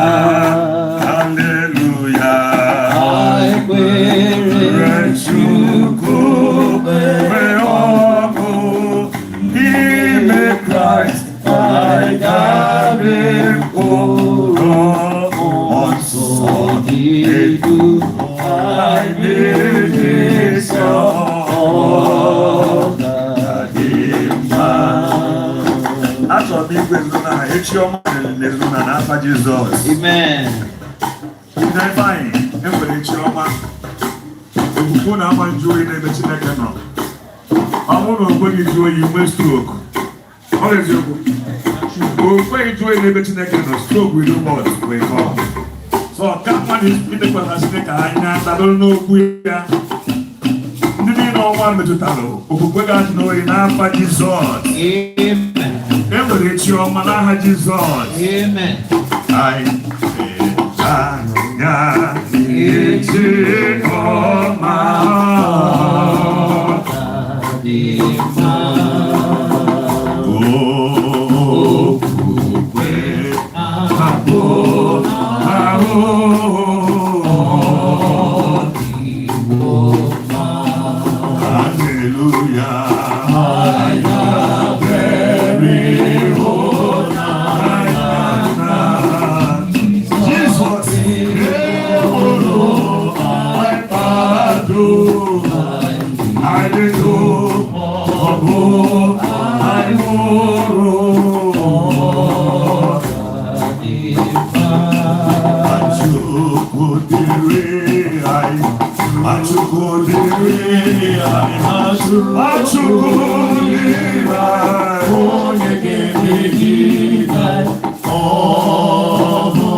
One, two, three.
watching us by I hope call Jesus Christ.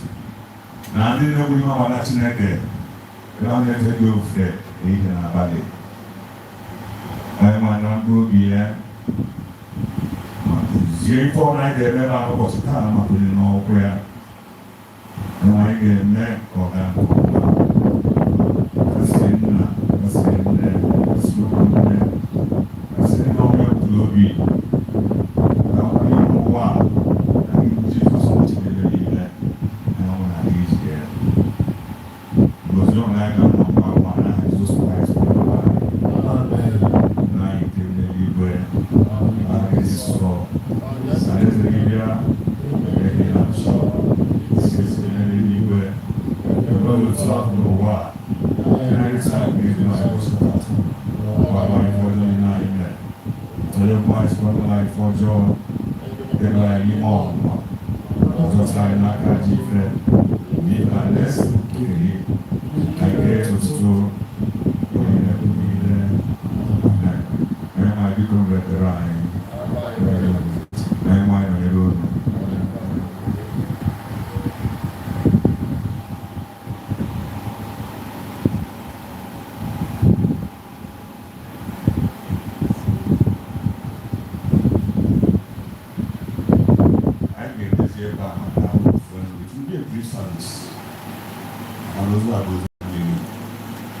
Attention for what you hear. So please learn not to what they're on the being. What is please share with the body that will never allow me. I have a family. For this year, God bless you.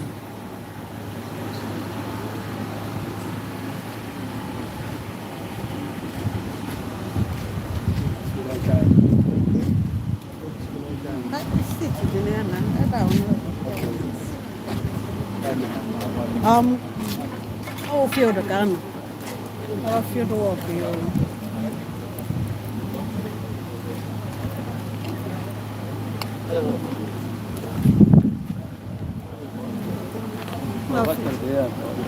Oh, bank can't see. Man, I hear nnukwu phone, so ọ na-aṅụ batrị ngwa ngwa. I can do group power bank. And all life. O nwere nke iji? Mba, power bank. Okay, ihe na-adị mma ada ama ama. Okay, ya. Iya. Onwe dịka ọsa afọ. Azị na onwe dịka ebe a ka aka. Achịmụ. Isi beta. Okay.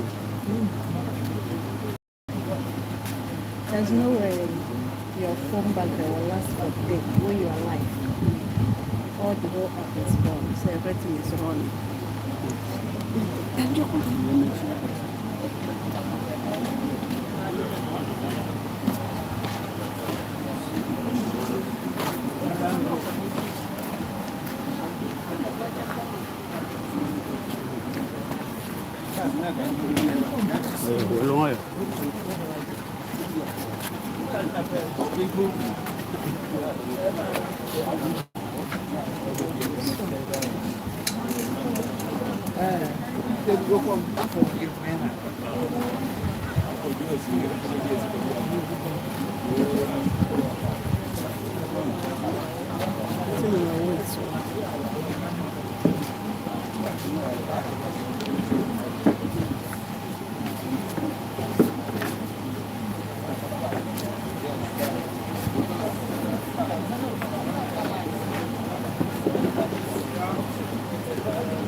Baka nibo, fobia kan medo be ha lego.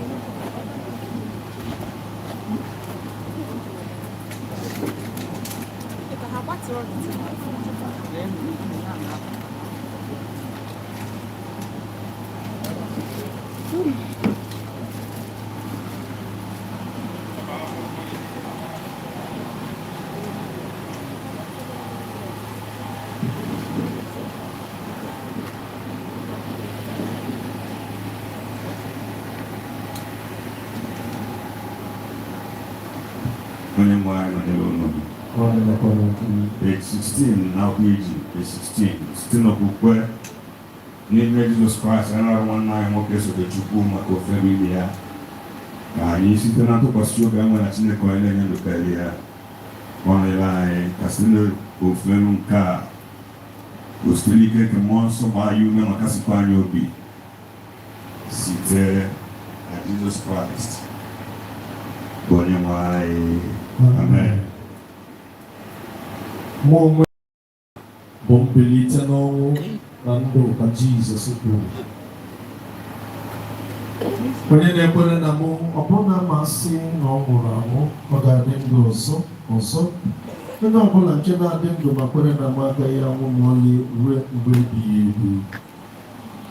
Ma onwe m amawo na onye mgbapụta m dị ndụ n'oge ebilikwa ọtọ n'elu aja n'ikpeazụ mgbe emebisikwara akpụkpọ arụ m nke a. Ọ bụla m ga-esi n'anụ arụ m hụ Chineke onye mụ onwe m ga-abụrụ onwe m, anya m abụọ ga-ahụkwa ya ọzọ, ọ bụghịkwa onye ala ọzọ. Anyị enweta ihe ọbụla n'ụwa, ya bụ igbe nwere ihe ọbụla ụwa n'ime ya. Jehova nyere, Jehova anaraghịkwa. Mwemesia,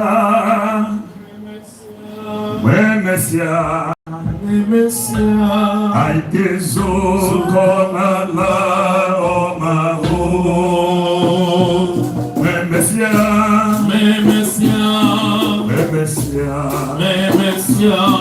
aikezo konala omaho.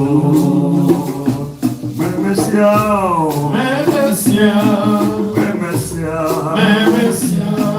aikezo konala omaho.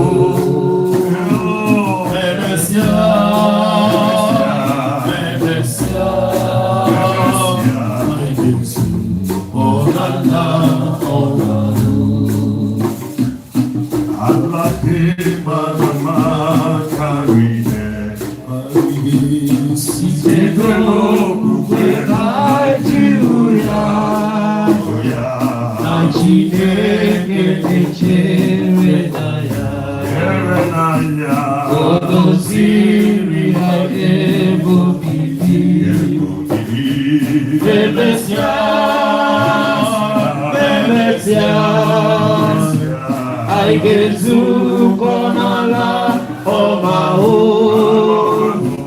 Bebesia,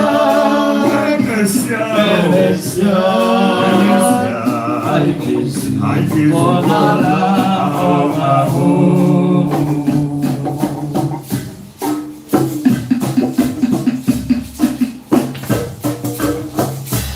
I cannot go now, my home. I will talk, I will care because oh, I got for the hair, Mutaru. Lara is to the day,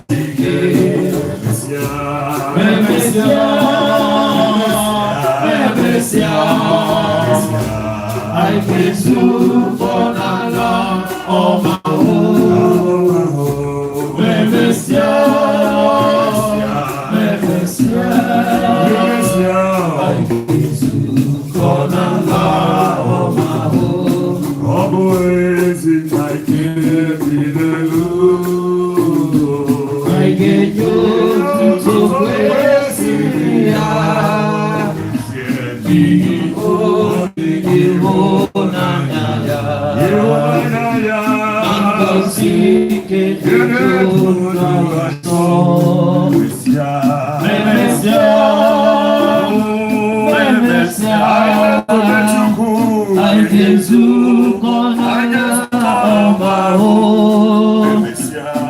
Mevesia,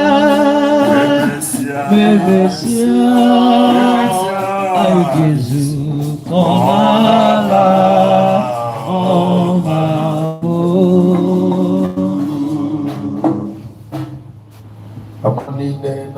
page 18.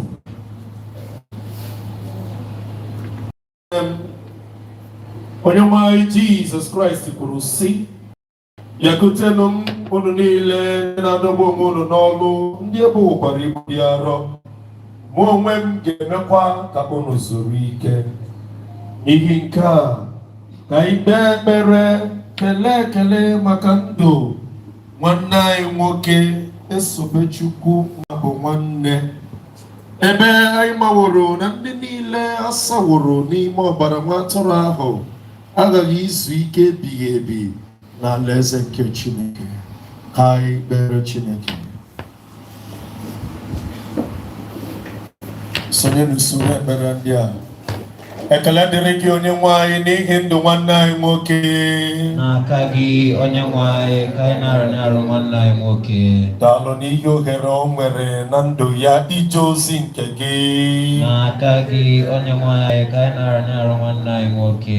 Anyị na-asọpụrụ gị n'ihi otu dị iche iche dị na chọọchị o tinyere onwe ya wee jere gị ozi. N'aka gị onye nwe anyị ka anyị na-arụ nwanne anyị nwoke. Nara otuto n'ihe ndị niile sitere n'aka ya rite ọtụtụ uru dị iche iche. N'aka gị onye nwe anyị. Mba niile akeboli n'ụwa ụbankusu niile nke ndị agha nọ nyere anyị. Chineke nke Jekọbụrụ anyị ụlọ elu. Otuto dịrị na ọbara na mmụọ nsọ, otu ọ dịrị na mbụ, ọ dị ugbu a, ọ ga-adịgide otu a were n'ụwa ebighị ebi.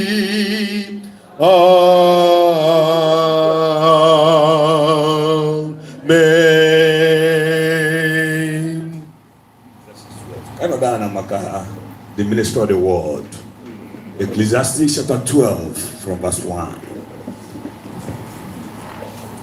Chetakwa onye keworo gị n'ụbọchị niile dị n'okorobịa, bụ ụbọchị ihe ọjọọ aka abịaghị, ma mgbe arụ aka bịaru nso, mgbe ị ga-asị ha atọghị m ụtọ, mgbe anyanwụ na ìhè na ọnwa na kpakpando niile aka agbachighị, igwe ojii wee lata mgbe oke mmiri zosiri.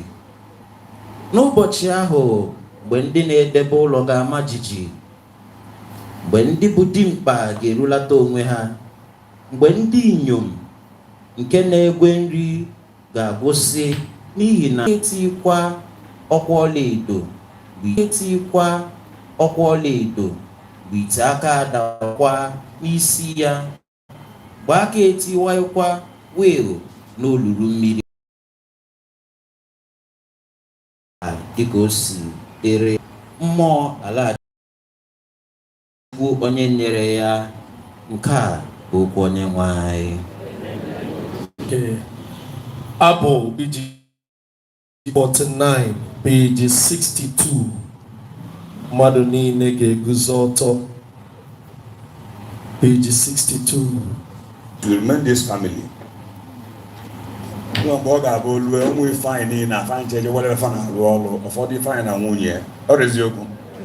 But I want to tell you from this, enwere enyi na man rapụghị. Enyi a bụ Jesus. Amen. Amen. Enyi a bụ onye? Jesus.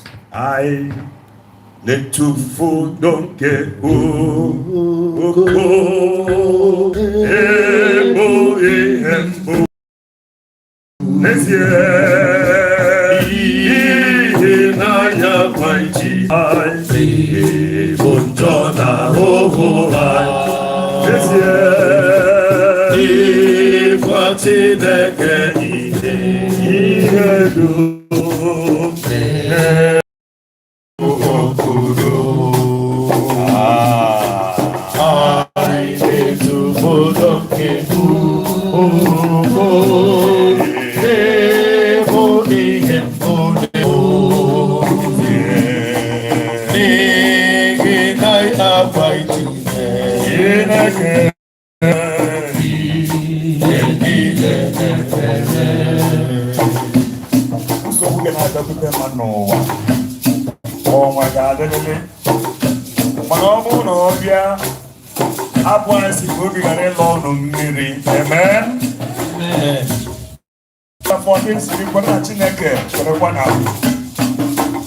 Generation comes, generation goes, and there is a new stock. What do I need to? I want to Jesus that never need. Amen. Amen. Church, amen. Amen. I will bring so good no more. Water deep so high. Oh, be I got real of me. Love me. What in a this year I go in the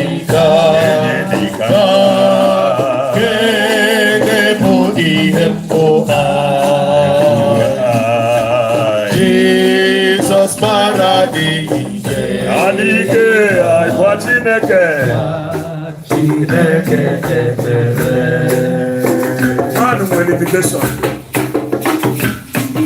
man will limitation. I am will you get much nigga will you get.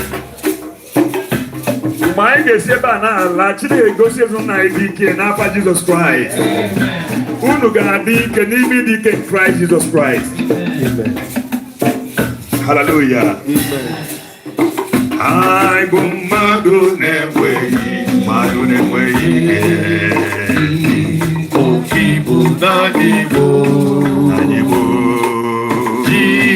Jesus go Eben Baba Chineke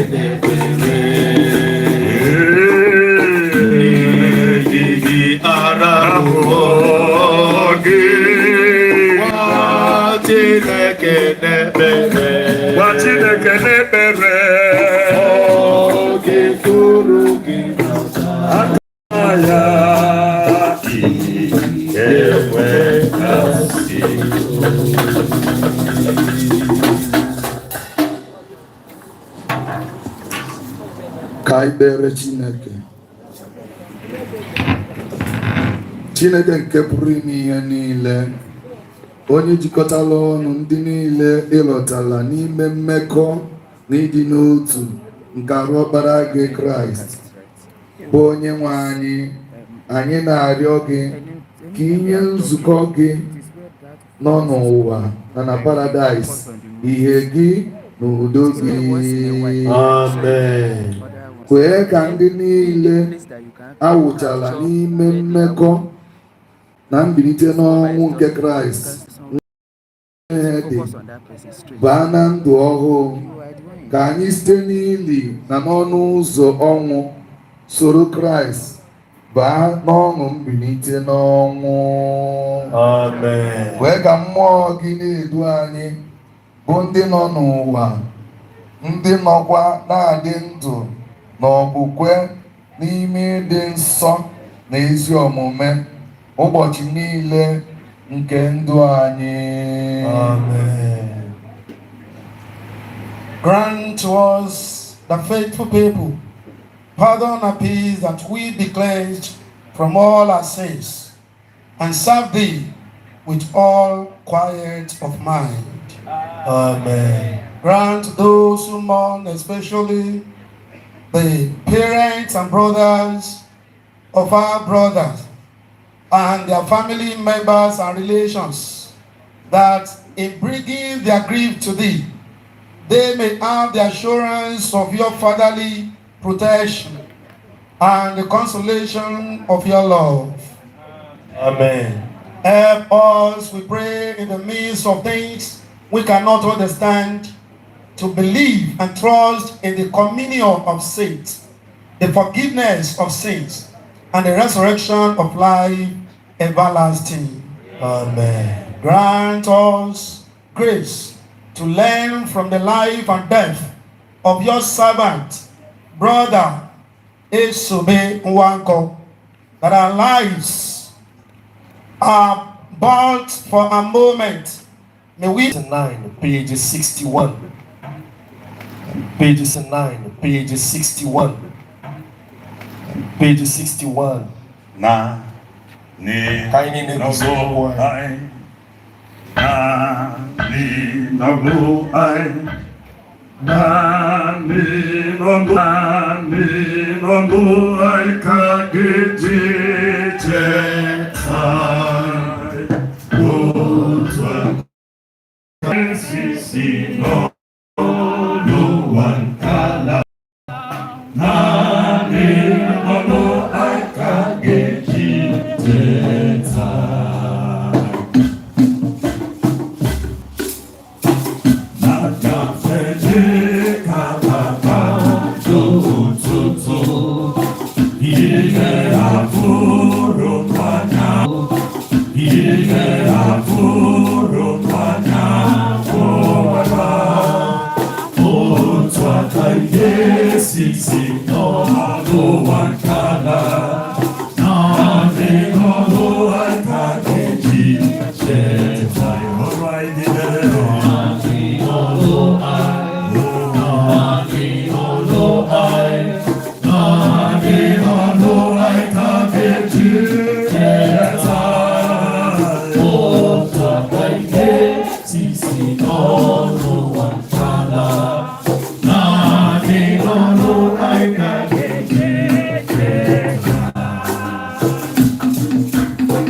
Kanodani.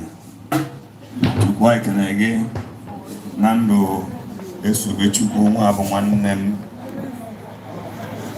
Nwa Ifeanyichukwu NWANKWO.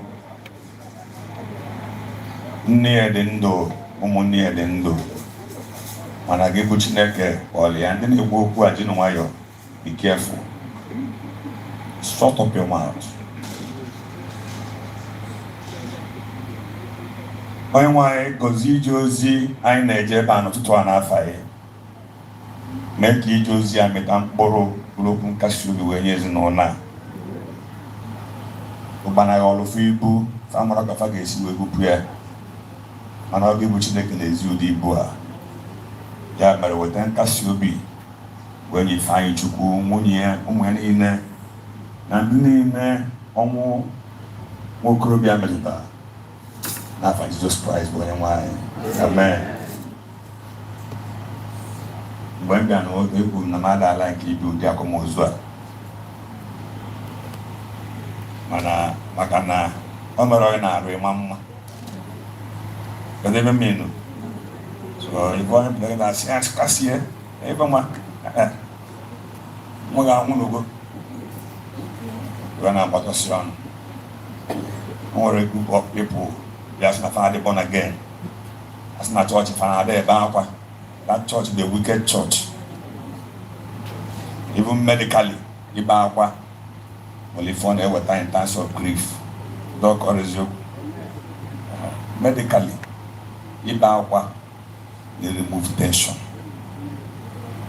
So some myopic pastors who put there their own philosophy. Na church if na there when you na say again why keep up so so can one go.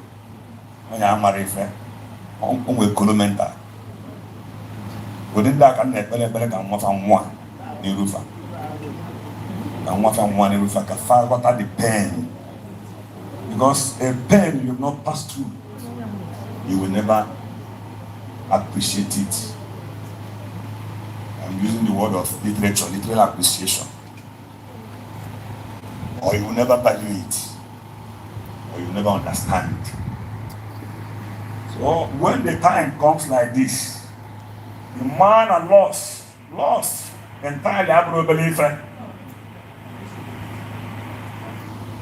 Ebe mmadụ aka, ọbụba akwụkwọ nwere a na-asị ka ebe aka anwụrụ na-ekwu na ahịa ebe okwu obi agbawa anya. Gịnị ka ọ na-eche? Onye nọkọtazi ya na-ebupie niile a na-abụrụ nwaanyị ma ofu aka maọbụ ofu ụkwụ maọbụ nwoke na-adị onye na-achọzi ife wee na-eje obi eme gịnị agbawa anya.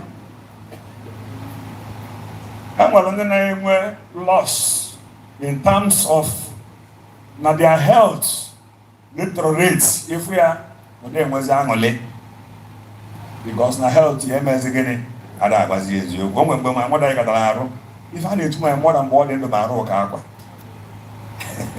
ị mara nwaanyị eji arụ ka akwa ine ya anya ọ na-eme gịnị ọ na-eju eju.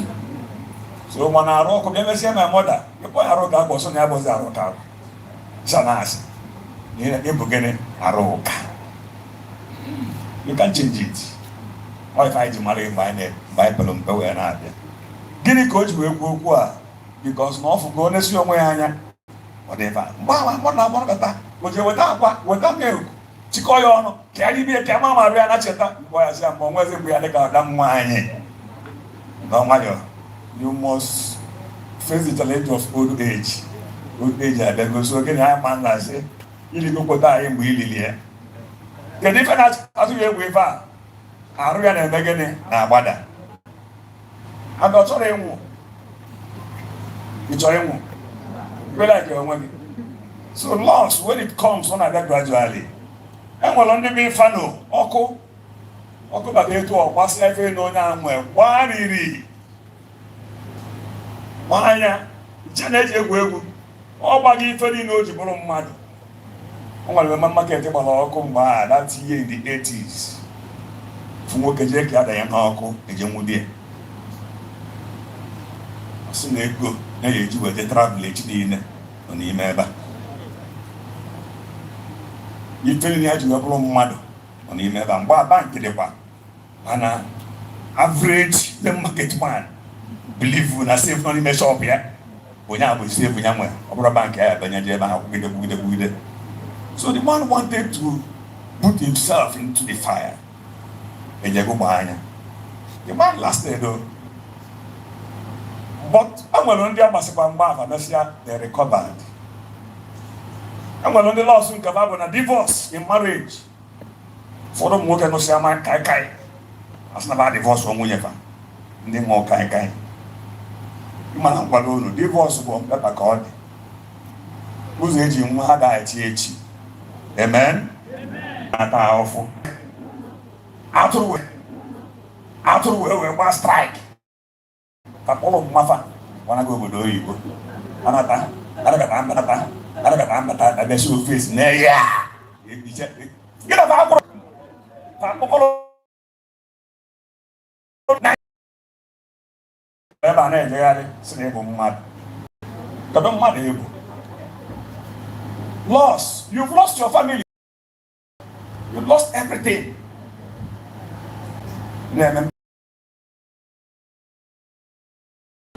Jakarta dem market. Jakarta. Yadi ma Jakarta yaba. Jakarta dem market. Mo ko ne chanwe. Oro mo ya Jakarta dem market. Mo ko ne chanwe. Oro mo ya dia. Ka ya ha dia ho ba Jakarta dem market. Ba ya gani obuye. They get back to Guinness. I hope Anya at the age of 5 years. Hope you Fuanya. If Mamma and Bao,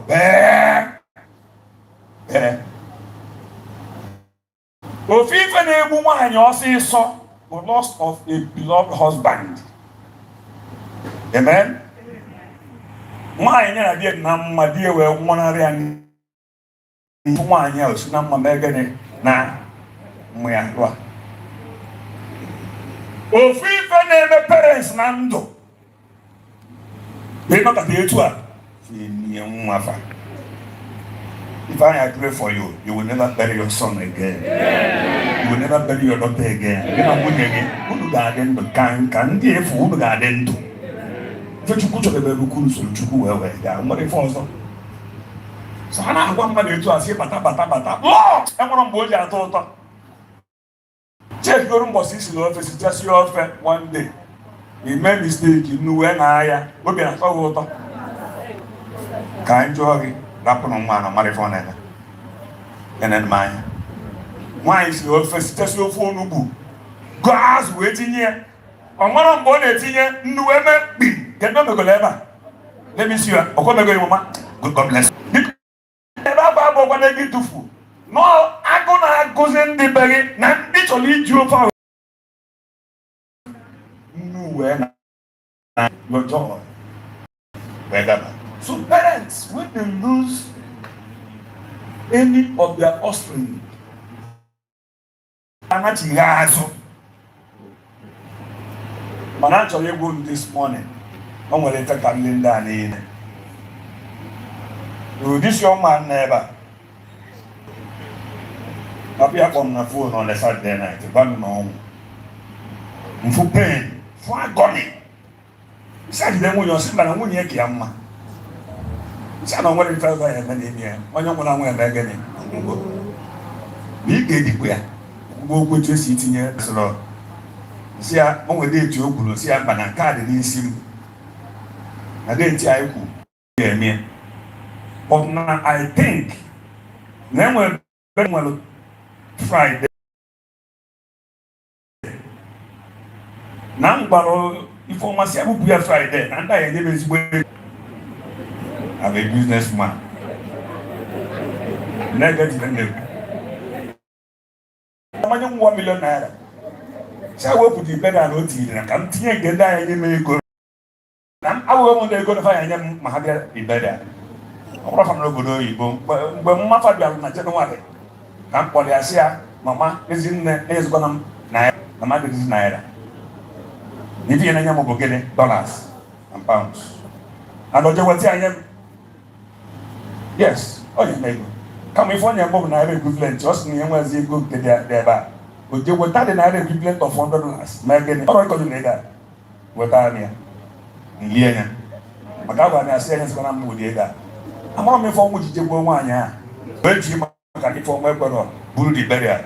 Buje sa den. Si na ifa na mo ma no mo transact ni fa. Amo cholo. Ki bu pi oju. You see Jimmy na Thursday. I think no ya possible. Mana ka confirm why. And we confirmed it. And here we are today. With the burial. In the course of transaction, I received of Ascension Church, Lagos Presidency.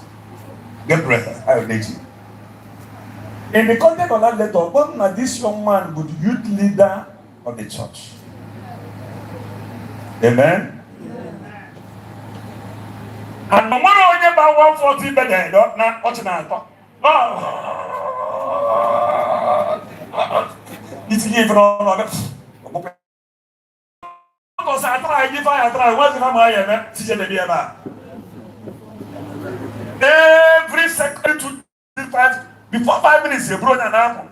And if no way.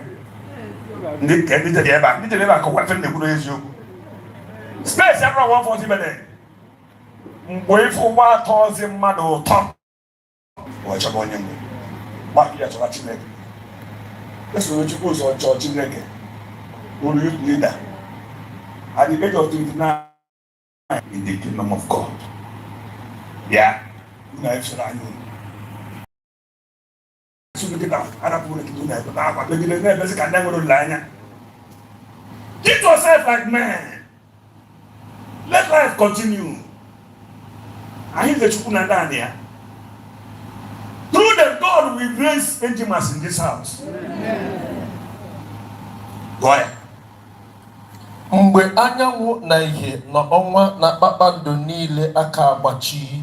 Enwe mbọsị ya igwe ya fere n'igwe. Continue. Igwe ojii wee lata mgbe oke mmiri zosiri. N'ụbọchị ahụ. Go verse 5. Ọzọ ha ga-atụ egwu ihe dị elu. Get enwe gesibe iwala ọsọ. Why can't you live your life in such a way that when you die, you will not lie in your funeral? I am answering bass. Ni bezbo mad onori. Ba do mad. But you won't let ya know why na say. Continue. Ihe ọjọọ dị iche iche ga-adịkwa. Ọzọ ha ga-atụ egwu ihe dị elu, ihe ụjọ dị iche iche ga-adịkwa n'ụzọ. Osisi almond ga-agbawakwa. Aga n'ụzọ ị na-atụ egwu mgbe m pere mpe ọ na-aba anyị n'eke. Amen. Anyị n'eke o nwere ife anyị na-eme mgbe abụ village boy. Anyị naba anyị eji kechi ọnụ ebe anyị na mma anyị. Onwero village area boy emere ya. Ọ dị eziokwu. Onwero area boy na village emere oge na-emere ya. Anyị bụ anyị ekechi afịfịa. Si na ekechi eme ọnụ dadi. Ekechi eme ọnụ pai. Ekechi eme ọnụ mmai. Ide wọkụ.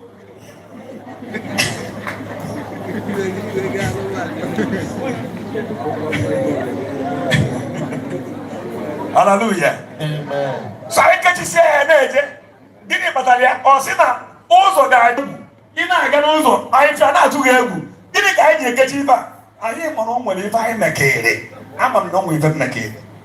And because they make it go, I feel they make it. Who's on in there? Will get area, Ikuja. If you make Ikuja. So if I'm a able to get here on, I will not do it. But I didn't get it. My brother had the non pie and my never again. Oh, yeah, I never lie. So, what him on what he had? Why can't you choose the right path at the right time? Then again, man, you will choose here in your family. Why anyone child?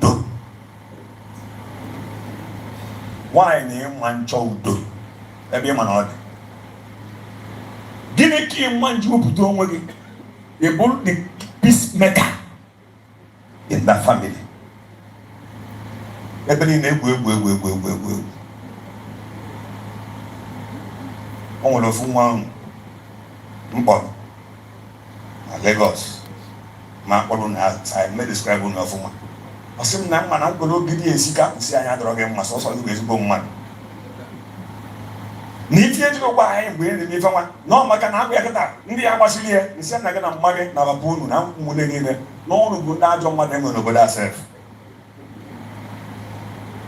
In fact, it's the boy to go by. Jubia, also not carrying a belief. I'm didn't no cricket. I don't mind your money. You see, I want to put the one more intimate on a food. Opo ino so kita no ni no go aka no so mechi ono. Nsi ka mo no ngolo gidi egugo. Amen. Isa di fe no ngolo gidi kita have 8 years. They never give me poison. Fanya go na anya, mo so sia fa kan na na ka. Ore so. If for there na ebeni ni no. Onye obana bo demon. Oh since demon bata ka ba e gasa. Eje ono ke borugo fo anwa. No Frank na actually. You put your name again, well, that's our families, a better teacher. That's our families. They say about working in jail for minister. I got it. I go, make a much of which work that better. Never million boom. Then, well, you're not actually enough. On your cost, yeah. Not way fast, no sickness, not over sickness. Need find out if everybody, you will fit. Why can't you make peace with the Lord? Also, Chetonya Galagi, win no Colombia. Hallelujah. Amen. I'm going to fetch Alibaba. Now we're going to buy an actually. We don't put their Futongam Nama, not the Kamaisia Kamis. Every week, one will golf, the blue motor, Japan can you get it by Lapia Baba, local poor, man of the 7 o'clock. I'm on morning, I'm on my phone, and all George and I can tell. I can't you know, go to the tea, so you always one Namon Pinisi, Namu Jemoka, and I was the time. I'm what about 1 week. Up Chief of Bomb, we look up, we may for 1 week is out for colors. Who should be called? My name. I will what you girl will pay. They will go on an hour. They will go open. But the second hour, we will wait. We wait. In Christendom, I balance them mad. The greatest weight a man can carry is the weight of sin. You book them there, okay? Then what is the if I have a message? Immediately can na beg it. Give Uchi Runan in. They never have peace.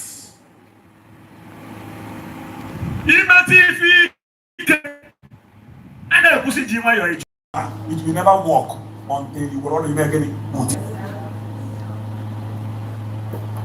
Imagine they are telling you never see me in the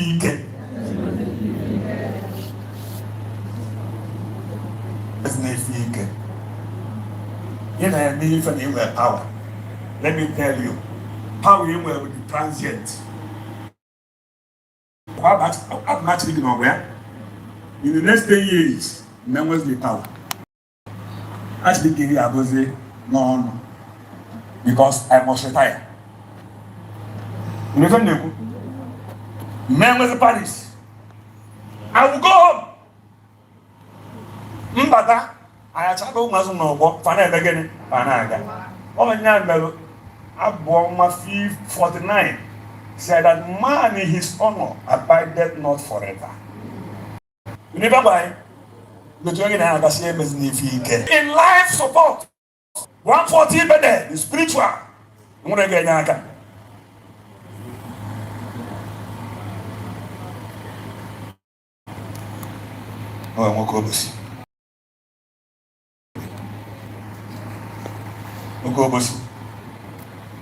The boy will go. A young boy. No mind movement. Siwong. Boy. Ino. Adia wa ime sikule ke kweke. Nata. Cause no mata kena boy. Ye jen. If I ever log number. Like play. Mamuya conspire. I to put the lady. A lady.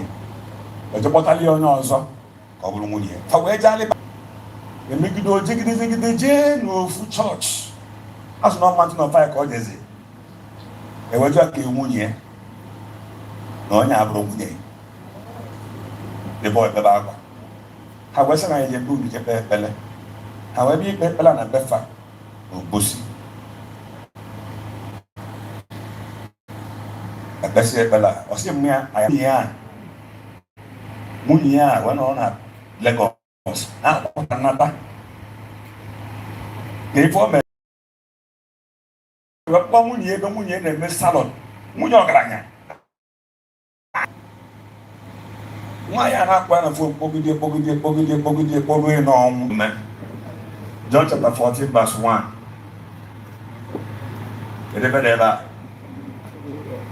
John 14. I just listen. Ka obi unu ga n'elu mmiri. Ka obi unu ga n'elu mmiri. Werekwanụ na mụ. Werekwanụ na mụ bụ Jizọs. N'ụlọ nna m ọtụtụ ebe obibi. N'ụlọ nna m ọtụtụ ebe obibi dị. Ọ bụ asị na ọ bụ etu a, m ga-agwụwa ori unu na ihe a na-ekwu abụrụ ezi. Unu na-eje ụka ọfụma na Lagos. Ife a na-ekwu bụ reality. Jesus plus. Amen. Jesus loves you. O hetiri unu. Ka nwa ka n'ime oruko njiba Chineke ebe ka ọ nọ. Ka ọ n'ime oruko na takịta. Ka eje njụ. O nwere ife iji ebe. Na befa ajebe njụ. Face God and face life. Chukwu anyị na-ekene gị n'okwu gị n'ụtụtụ a. Gọzie anyị, gọzie ụmụ gị, kasị ezinụlọ na obi. N'afa Jizọs Kraịst bụ onye nwe anyị. Amen.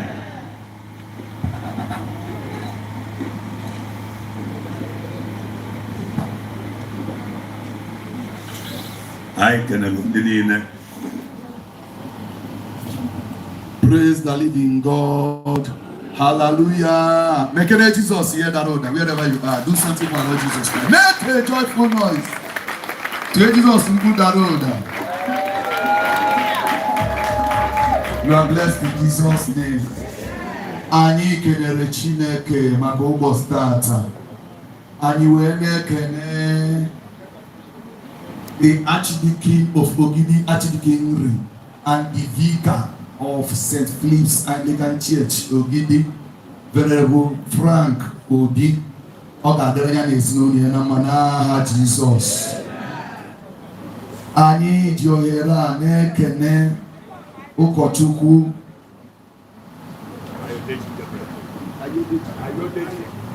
Ayodeji Gabriel, all the way from Lagos State. Lagos State Diocese, you are highly welcome. Lagos West, okay, Lagos West Diocese, right? You are highly welcome in Jesus' name. You are welcome to Ogidi land. Anyị na-ekene ụkọchukwu Godwin Nwokike, ụkọchukwu son of the soil, kene ndị mmadụ.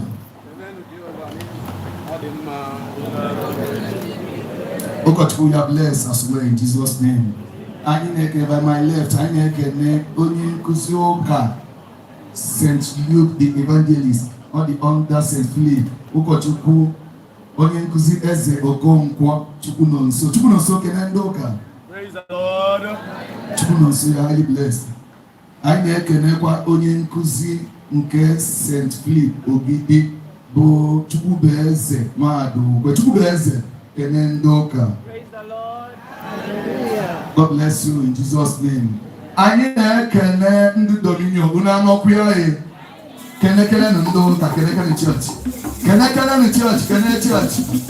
Ọ ga-adụrụ na mma n'aha Jizọs. Biko, kedu ụmụada wịara ka ebe unu nọ? Ụmụada ka unu? unu na-ama mma ihe a kene na anyị ndị ụka unu ga-adị ndụ rie aka ụmụ unu in Jesus name. Kedu ụmụ ọkpụ ndị inyom? Kedu ndị inyom? Kedu ebe fanọ? Chineke gozie unu n'aha Jizọs. Biko kedu ụmụnna? Kedu ebe unu nọ? Ọ ga-adụrụ na mma n'aha Jizọs. Anyị na-ekene the pastor's warden, Mr. Samuel Okafor. Kenedoka, you are blessed. Praise the Lord. Biko, our people's warden, Mrs. Patricia Udemezue, Kenedoka. Chineke gozie gị karịa ka o goziri gị n'aha Jizọs. Biko, anyị ka na-ekene ezinụlọ a. Anyị ka na-ekene unu si ka Chineke kasie unu n'aha Jizọs. Biko, anyị kene ebe onye ọbụla n'otu n'otu ịma na anyị ama anyasị n'ụbọchị tata. Mana anyị nsịrị na ụkwụ iji wee bịa amaka, nke ị ga-eji wee laghachi ga-amakarị n'aha Jizọs. So anyị nsị nke onye chi ya megene. Biko ka nkere gbonu m onwe m.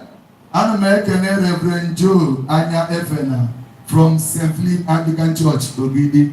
You are all blessed in Jesus' name. I get it. The coming Sunday, I will have one program of Feast of Trumpets.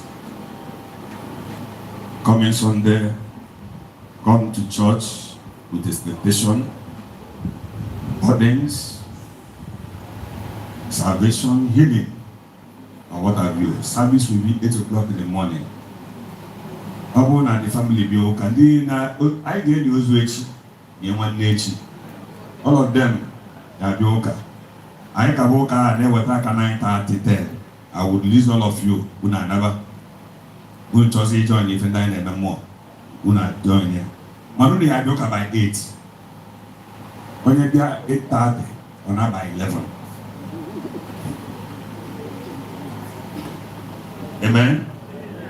So I look an all day. Our service normally now 7 o'clock. Man, I made at 8 o'clock. Man, if I'm melody now, I will be okay because I can never discuss with them. By 9:30, 10, I will try and leave you people who never go.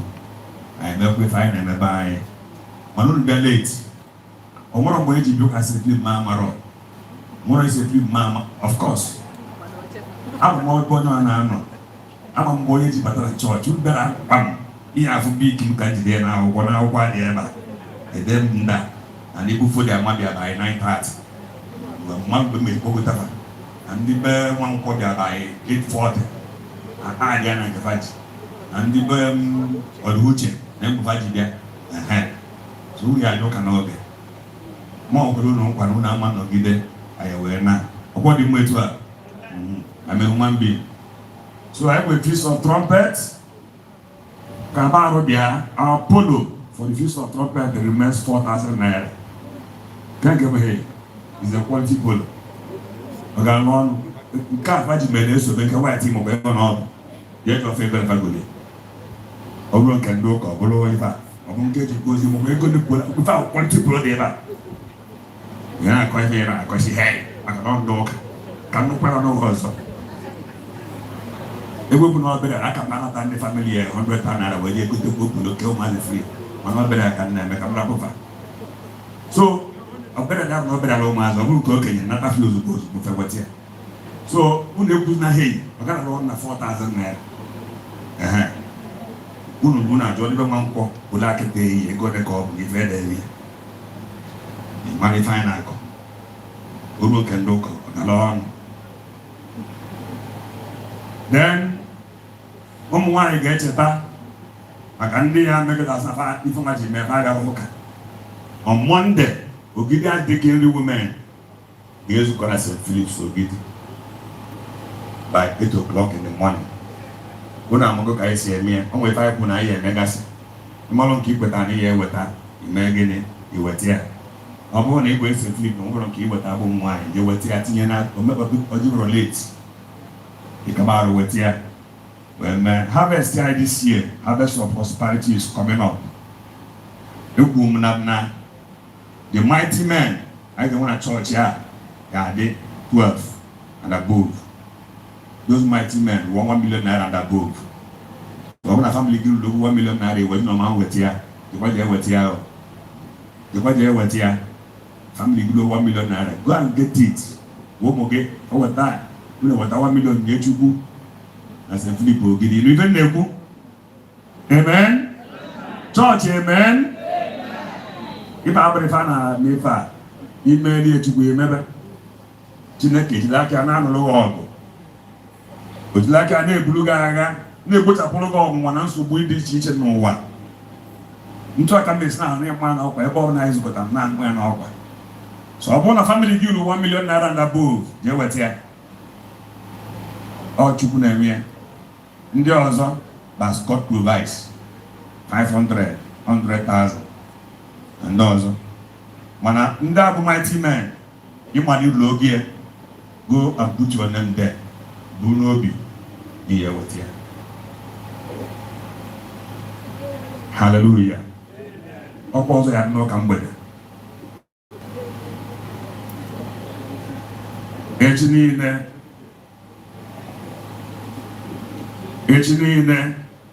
I get in a call Duce, or more Duce. Christiana, she guilt. So if I get you, be actually never guilt. Guilt, I gay. Whether we're quiet. And that's all come wine in a pota, we're quiet. One over of mice and flips. Yeah, pota, oh, we're quiet. Obon is in our bog when you give me a tip in a dominion mothers.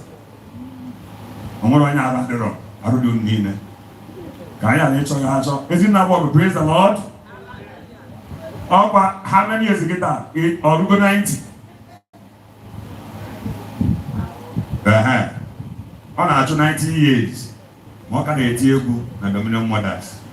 And as for the Debar na Pakagonka, when you're 60 years, the governor, yeah, one go, get the one. One, even one is in Phillips with the apple that I have Christiana.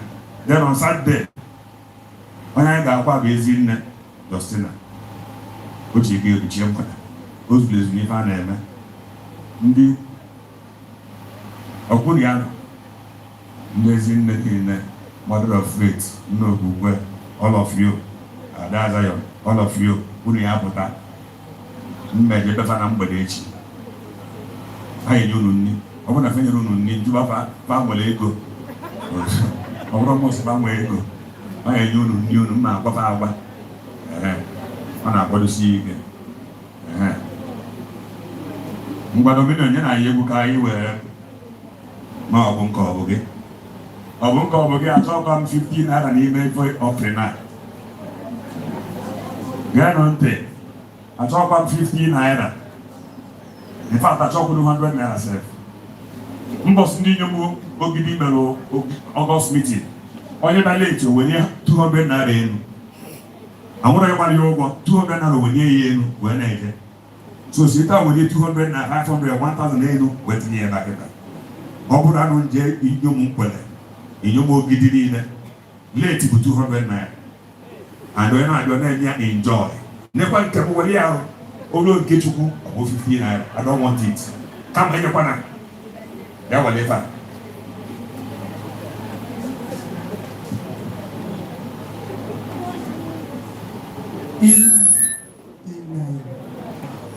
Glory be to the Lord in the highest. Hallelujah.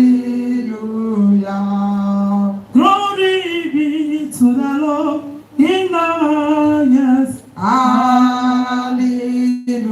Everybody chants hallelujah. Hallelujah. Hallelujah. Hallelujah.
Gathering today.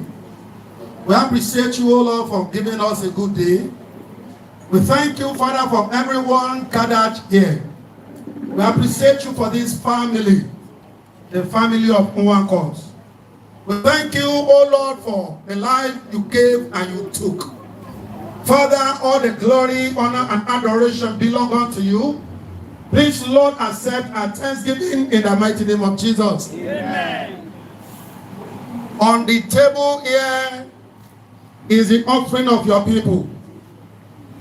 An offering given in this kind of gathering, I tag it a faithful offering. Father, please accept this offering in Jesus' name. Amen.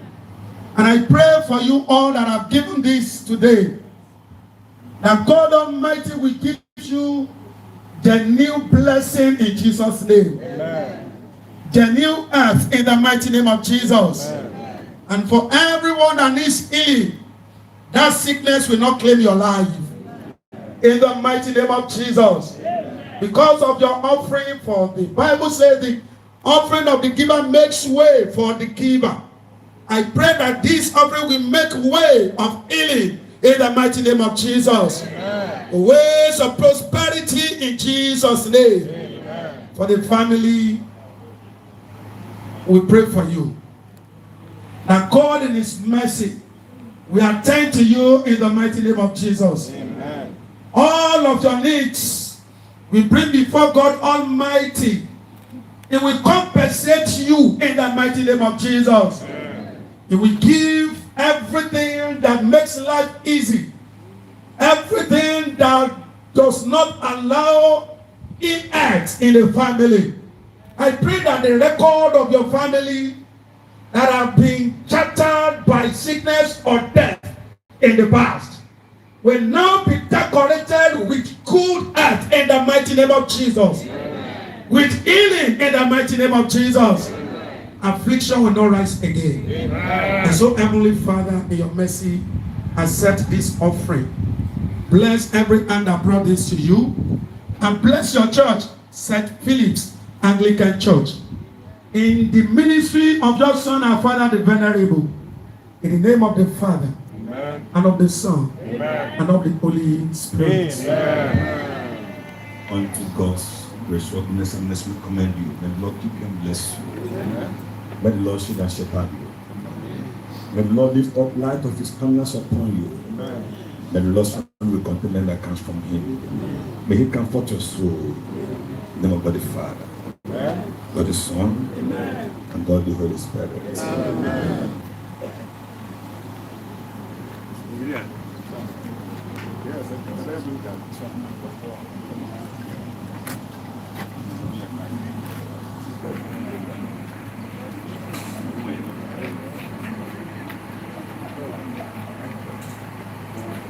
So we want to use this opportunity. We thank you, sir, for raising your presence, for raising us to a program. We thank you, Vika. Thank you. Many thanks to everybody who has been here, who has being present to see my brother. Thank you for all of this, and then want to use it as an opportunity. I want to give this to St. Philip's and say thank you for everything. Thank you for helping us, and thank you for being around for this.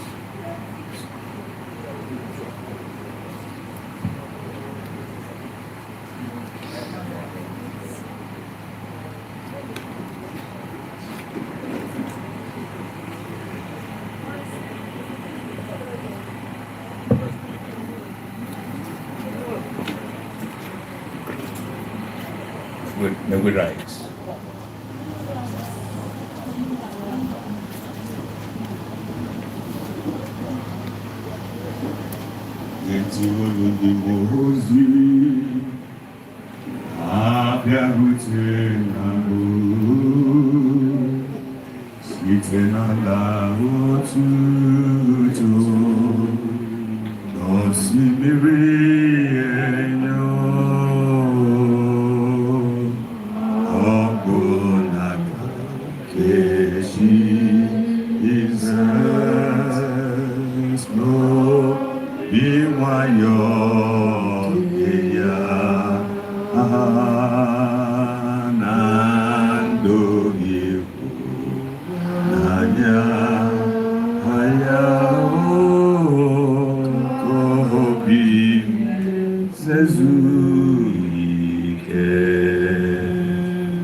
ESOBECHUKWU NWABUNWANNE One name Christ Jesus. Guide again come and I chineke. Guide again come na Jesus Christ. Guide again come and I want son doing so. This please good. Able big in paradise if you can so chineke. Amen.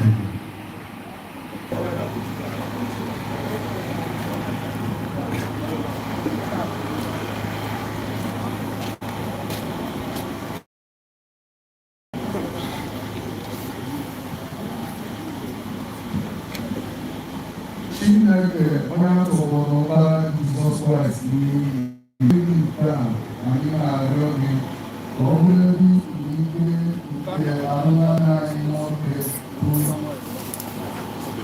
ESOBECHUKWU bụrụ mbilite nke ndị nsọ n'ụbọchị n'aha nke Nna na nke Ọkpara na nke Mmụọ Nsọ.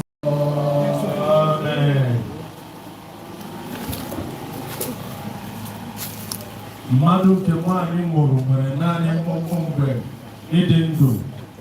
O jupụtakwara n'ịhụju anya, o pụpụtara ebudakwa ya dịka ifuru osisi.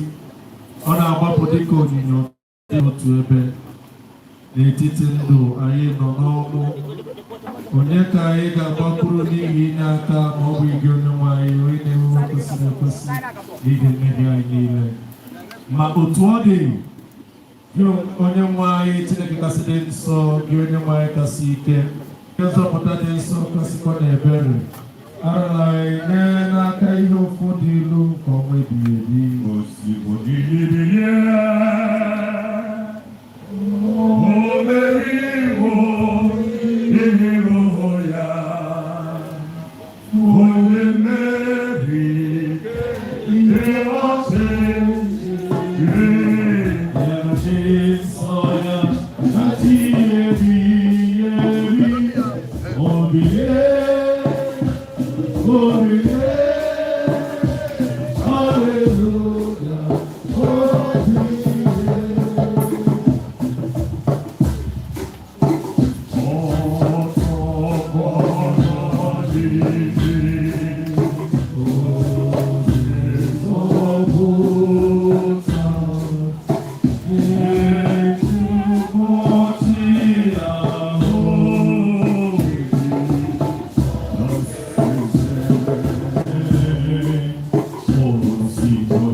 When you want to I just perform the line and I don't perform the line. All I'm going to do like personal, we got on to do normal. Since then, I Jesus Christ. And why that I and my people that I like they saw very young, very natural. It is anywhere. You don't talk no more. Every time you like to start. God, I for the 9 so much I like for the like more. I keep it in a lesson. You get the soul.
Aunties, uncles, brothers, sisters. First of all, we shall see no one is a Casablanca. And I get far, we will pass with promotion in here. Here, good door. Everything starts from the or is out to someone come 100. Yeah, I am living on there. I'm going to see the people on that. Àwọn sọ bí rónù ilé múná ìgbà rẹ̀ bí.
Yes.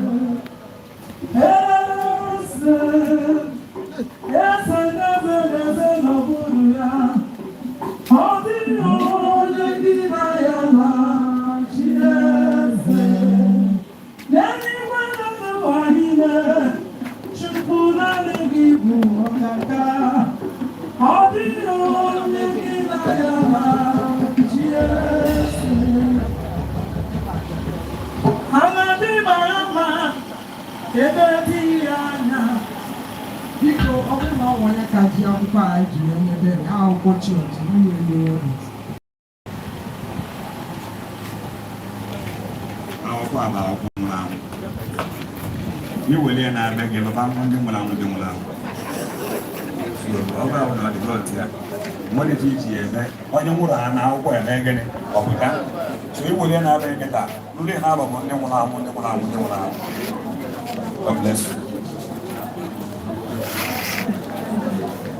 Ala n'ime ma ebe dị anya ebe dị nsọ gị onye ebukwa gị ihe mụrụ ọgụ nsọ ala ụbụrụ Jizọ adịnye ya ekele ebe gị ejide m ọkọ gị mara mma ebe dị anya ebe Chukwu dị ọ na-ewu gị ihe mụrụ ọgụ nsọ ala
Biko ana akwụkwọ Jizọs aka ebe a. Ukere Jizọs aka ga. Kedu ka ndị dominion ga-esi sie ụdị egwu a? Onwere mekere Jizọs ihe dara ụda, mee Jizọs ihe dara ụda. Mee Jizọs ihe dara ụda. Asọgụ mere mmadụ. Ka Chineke gozie unu nke ọzọ n'aha Jizọs. Anyị na-ekpe ekpere na-asị na okwu iji wee bịa ebe a amaka, nke ị ga-eji wee laghachi ga-amakarị n'aha Jizọs. Anyị nọkwa ebe a dịka chọọchị, Baịbụl sị ebe ọ bụla n'ụsọ zọrọ okwu na alaloya ga-ada. Alaloya adabago n'ezinụlọ a. Ndị mmadụ ama akwụsị ya, mmụọ ama akwụsị ya n'aha Jizọs. Anyị nọ ebe a dịka chọọchị na-ekwasị na ama anwụchukwu anwụchu n'ezinụlọ ọzọ n'aha Jizọs. Ka Chineke gozie gị, ka Chineke debe gị, ka ihe ọma mere gị, ka ngọzi ngọzi nke Chineke nke pụrụ ime ihe niile bụ Nna na Ọkpara na Mmụọ Nsọ binyere unu ugbu a na mgbe niile ebighị ebi.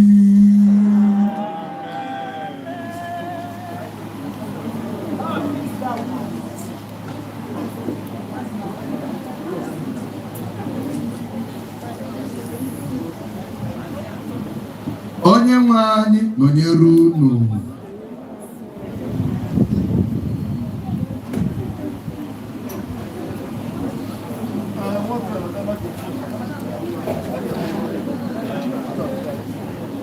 Dịka na-ekene ndị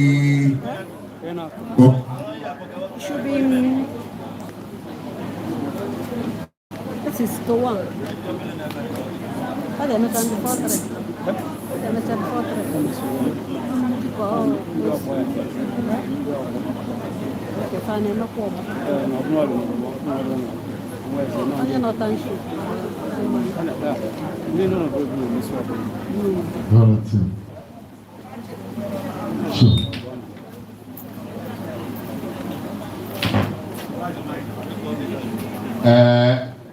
Rapode Christian Gono.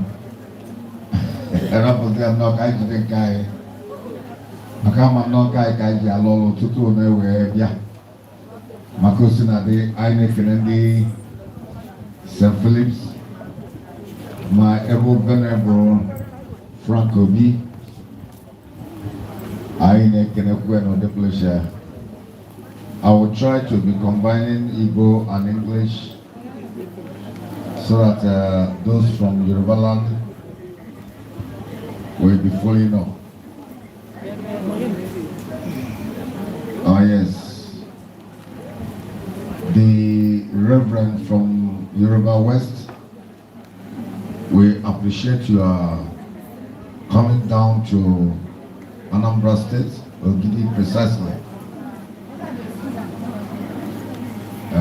The family of NWANKWO to join in the burial of a young boy at the age of 29. That is ESOBECHUKWU NWANKWO. We appreciate you so much. Then the parish, St. Phillips, Ogidi, where our venerable Franco B is handling. We appreciate you.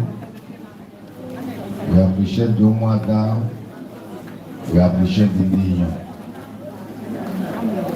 I see from far my able Dr. Okosa and a lot of personalities. My dog, I appreciate you. I appreciate my good brother over there. And all the personalities that are back. Okay, you are going to Baba. There are no more now. Thank you so much. The NWANKWO group, we are now entering into second phase of this burial protocol. And once we are onto the second phase, anything I can imagine can go onto second phase. So we are now getting ready to start welcoming those that we pay as a kind of condolence to this family. If you are ready, we'll be welcoming you. And we recognize the name of those co-workers from Lagos. We appreciate you also. Forgotten the name of the company where our brother works. The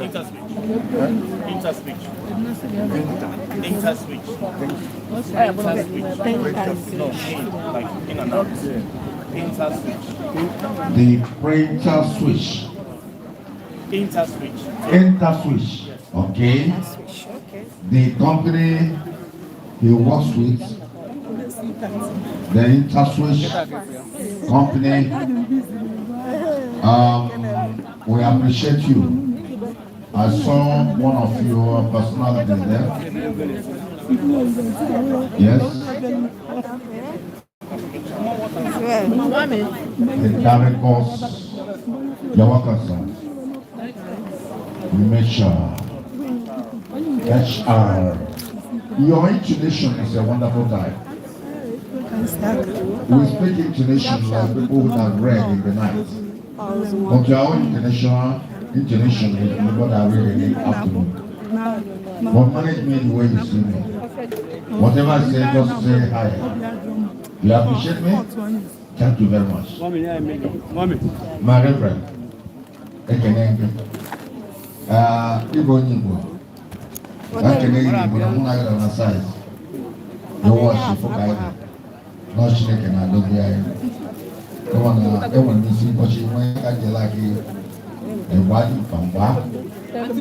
God onwe ife bọọlụ. Ọ bụrụ na iyi traụza na nika ka anyị ejide gị. N'ebe ọ bụla iyi akwa ndị ụka. Ịbụrụ na ya fịa anyị otu ihe si Chineke obi okwu ọra. Ya dụkwa. So, anyị nọ n'ozu anya mmiri ọ ife mwute ka ọ bụ. Mana ebe a mawuri ọ na-ata dị, that's number 1. Number 2, onye bịara ebe a erighị ṅụọ aya sị na o enweta ife ọbụla nye ndị mmadụ. So na wọs anyị bịara ebe a ga-enye anyị ife a ga-egbu. Abụ eziokwu? Ụmụnna bụ eziokwu? So ka ihe anyị abụ mmiri anọghị na nke a. Nna m nọ o nwere ebe edebere ndị eji eje mba nnọọ mama m papa m jerikonume nnọọ ka anyị na-agagoro ka eru biko amalife mmiri enye ndị ụka si wepụtara ozugbo ka ndị ụka wee ṅụọ mmiri wee chịkọọ agba nke ozizi ka anyị nwee nke mgba agba nke ịbụọ obere igwe etuwago niile. Wow, you able to go again? DJ, interlude from your direction. Interlude from your direction. I am ready to get up at the Madonna. We welcome you.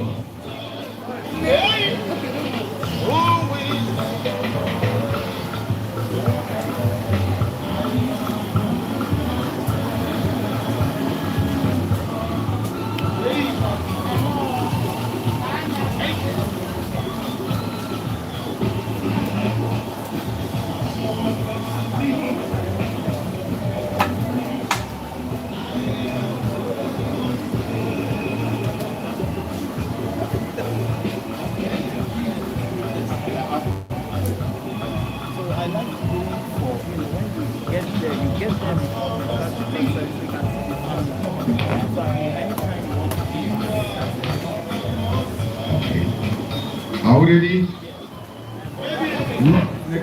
For DJ, if you get him up, hello, you come down. Down. Koleke nemunu. Amawo keke nemunu. Iko ndi puliru no bondi zotre. Aibia ka aifanyelo nwayu. Akifa mere baba eni ne kono. I wish I just do. Say fine na wunye ndo. I need to give family. I went na. I have to go Uga gozu nile. Gozu kwezi no nwa ya batania. Gozu se Philip Church. Paneje. I went ask Chineke no yero nwa nile jere ba. Onye ọbụla ga na onye ọbụla ga na n'udo kwuru ezinụlọ ya na-arụsi ike site na Jizọs Kraịst bụ onye nwe anyị.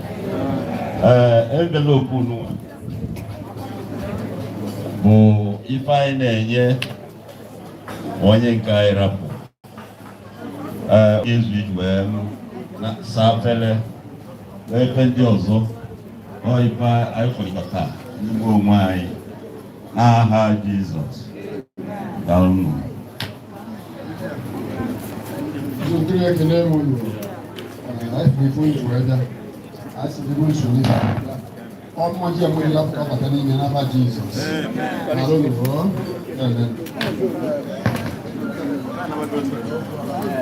I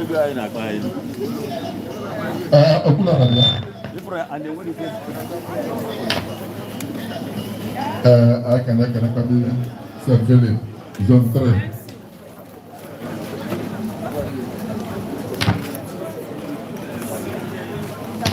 Honorary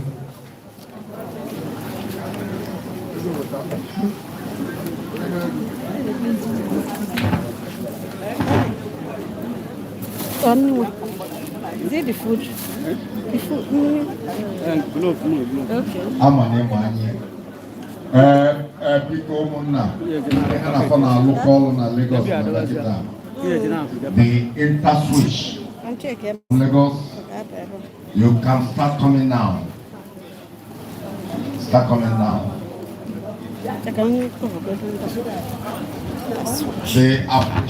We are appreciating the colleagues, the co-workers of our. Tell us something. Tell us something. The interswitch from us. You're welcome. You're welcome. Good afternoon. All protocol studio observed. My name is Victor from the HR department. This is Emeka, his direct boss, and that's Obichukwu, his flatmates. So we came from Lagos to empathize and sympathize with the family. We pray that you find the comfort and the strength to bear this loss in Jesus' name. And may there be no more losses in Jesus' name. Please accept our condolence. Thank you. Can you understand the English language? The interswitch company where our big brother is working, their colleagues, we appreciate you. I join hand with the family. So thank you very much for as you have come to join in the burial of your colleague. Your coming is good and you are going back will be better. So we appreciate you. Go in, whatever given to you, eat and drink comfortably. It will be a heart to your body. Your system will work well. God bless you in Jesus' name. Amen. By the time you start going, you have a shake hand with me. So that I will join the church on Sunday, though you will not come in this one. You know what I mean? You are one of the parents. Yeah, wicked. You are a big boy. We appreciate you. It's smarter and smarter. So when you are coming back, you have a handshake second time with me. You know what I'm saying? Go in and have anything, anyhow. Madam Ready. Reverend Namumamu.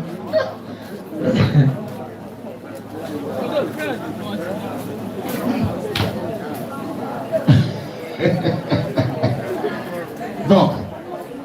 I'm a bit aware. Mother, a woman, I a group, a go walk or walk, I am there. Who was that? Look at one, is it not?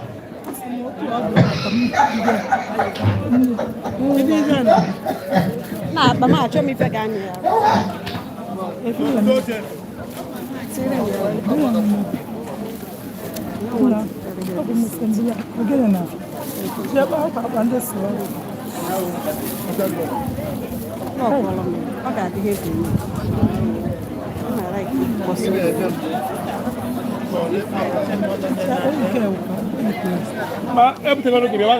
And I forgot one you.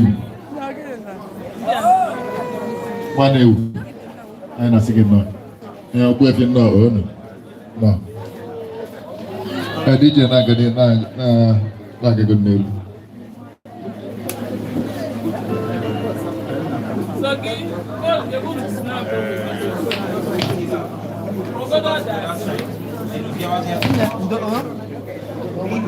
Okay. Biko merengue DJ. Ekona kera juoyi. Let engai ifanye. Okulare. Bataga ogwefi ezra patego. Ezra patego.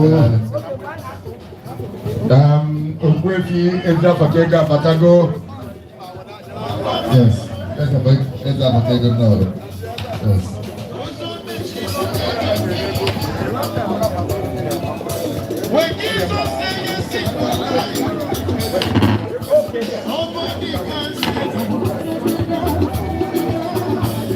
Okay.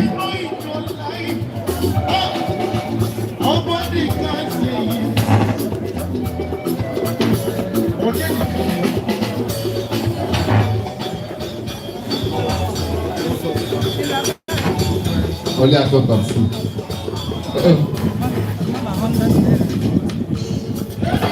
Whenever you are ready to come to table, a lot of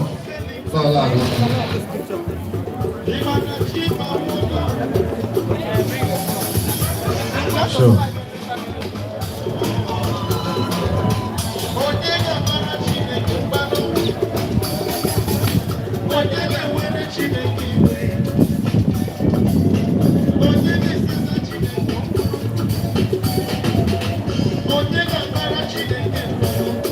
Ezi apati ego anyị na-asị gị nnọọ, no?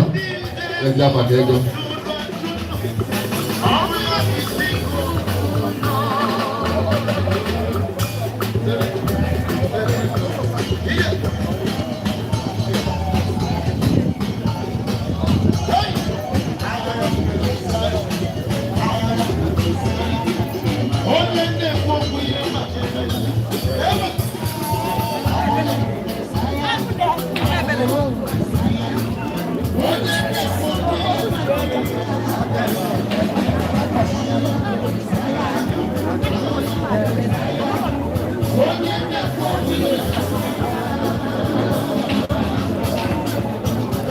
My big brother. My big brother.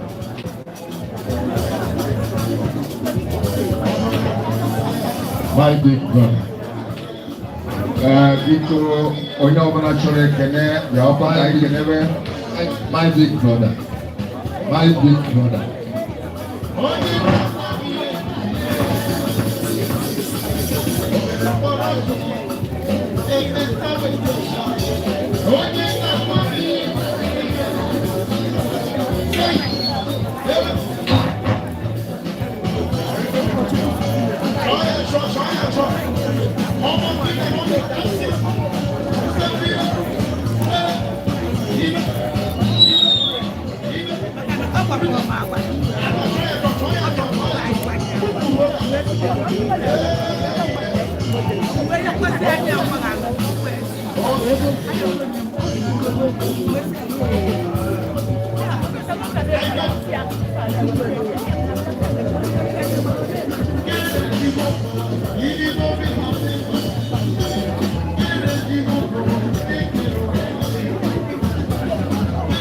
Onye chicken gonna double check.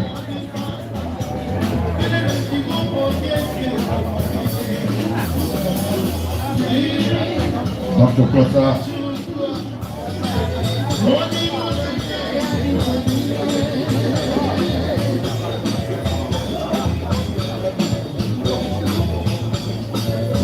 Okay.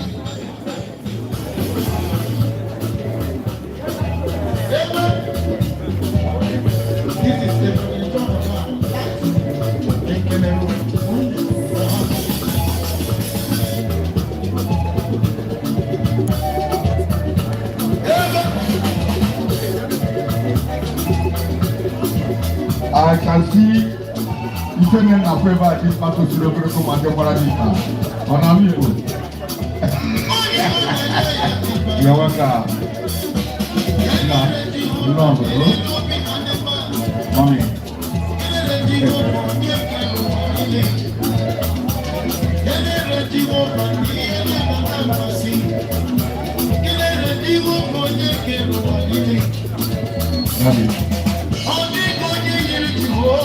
God bless. Say Victor. Victor, God bless you. God bless you. God bless you.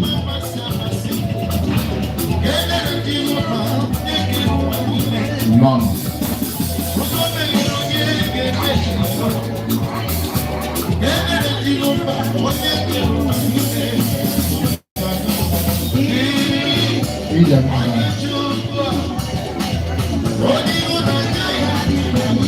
Ụmụnna nwanne anyị nwoke ụmụnne be mmafụ ESOBECHUKWU ọsọrọ Chukwu Gosi di Chukwu. Kenedeka. Omada. Okay. You go Omada microphone. Ka go Omada Omada. Oh, but say what now you are now. Get microphone.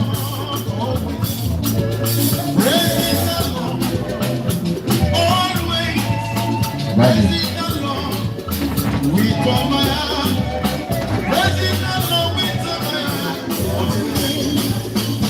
Evangelist.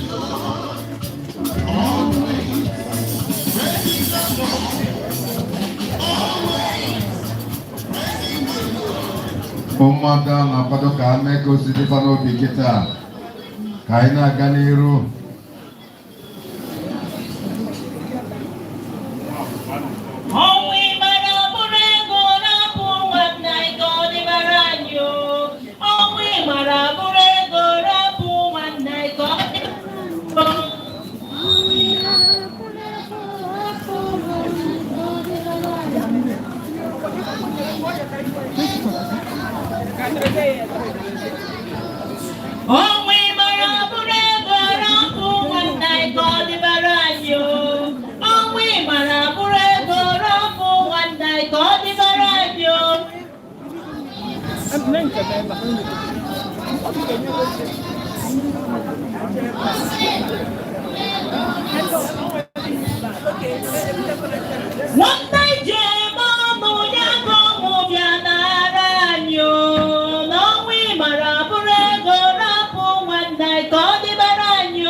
Evangelist. George Mabo. They are going back to the office.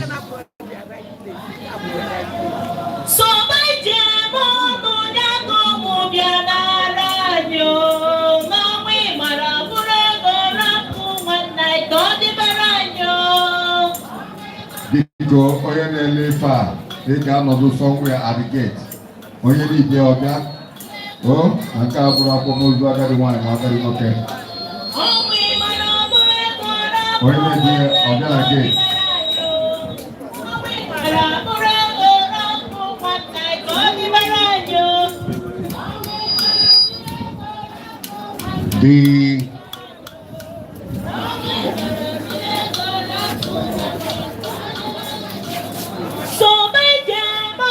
Interfish.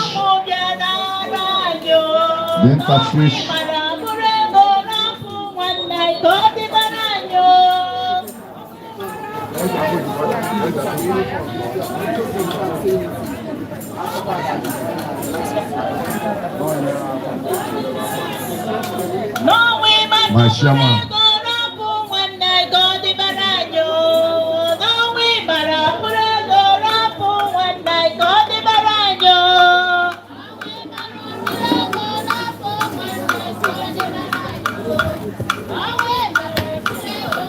This Cyprian special thanks to the old girls. The Cyprian thanks to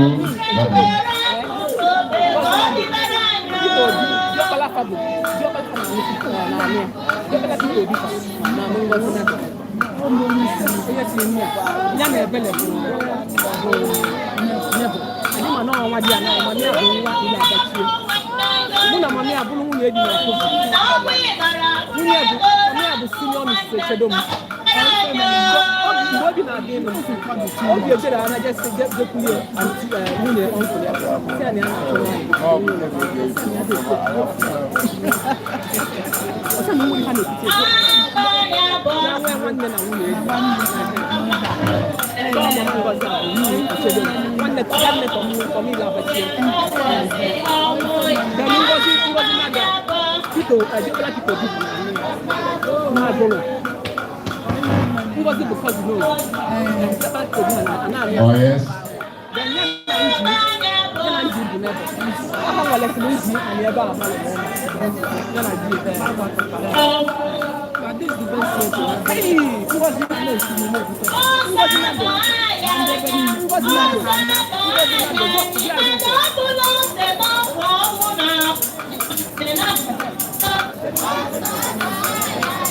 St. Gabriel's.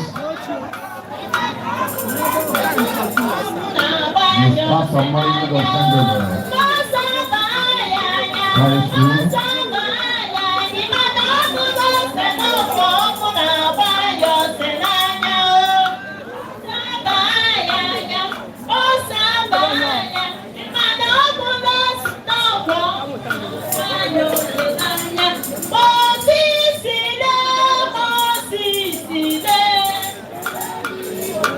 Oh, yeah, wait, John, what them?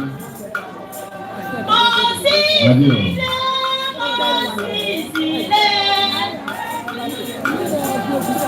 Onye nwe ego, onwe nwanne, ogbe ego na-enwe. N'alụsa.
Nye na microphone ka wee fara alụ ọlụ ụlọ chi atakwago anyị nye ọnọ. Dịka na-ekene onye nwe ego onwe nwanne ofu aka ka na-ekene Ibobo ezigbote ọhịa nwoke ezi afa ka ego anyị fụrụ ma ọ bata anyị na-ekenekwu ya nwanne ewu anyị na-ekene gị gị na ezi afa ka ego nọdebe anyị na-asụ ụlọ n'ọnụ ka anyị ji nwayọ na-aga enyeghị mmiri nwa nke ọ bụla enye gị ma na-eji ya n'ife a na-eme abụrụ ya aṅụrị ọ ife mwute mana anyị eji mgba ọghara ọgụ enyiri igbo nke anyị ekene gị nọọsa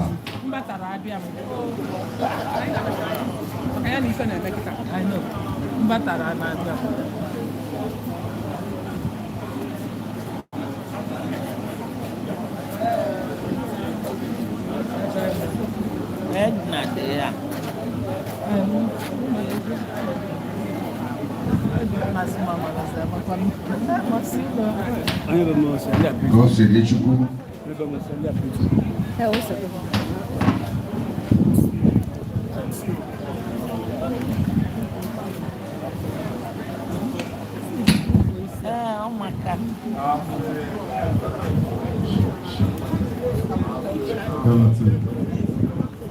Oche abatawa na feza si. Sure. Hey, owa. That's the end. Oh yeah. Sure.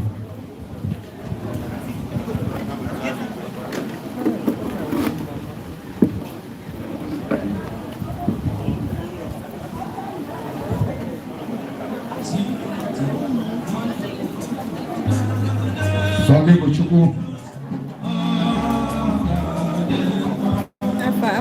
Afa nka post aba for me. Yeah. Oto sabo for me. ESOBECHUKWU. ESOBECHUKWU. Ukwana nke no kora. Look about it. Look at talk about boss. No boss one day.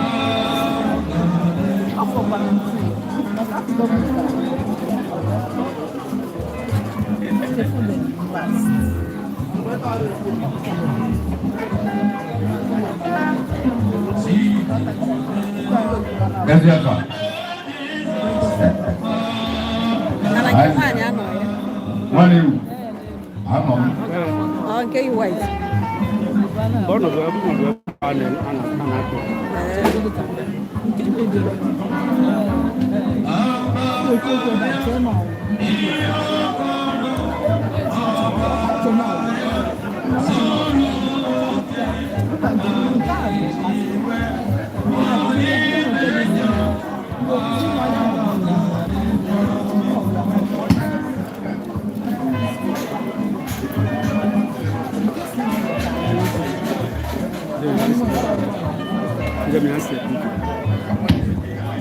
Hello.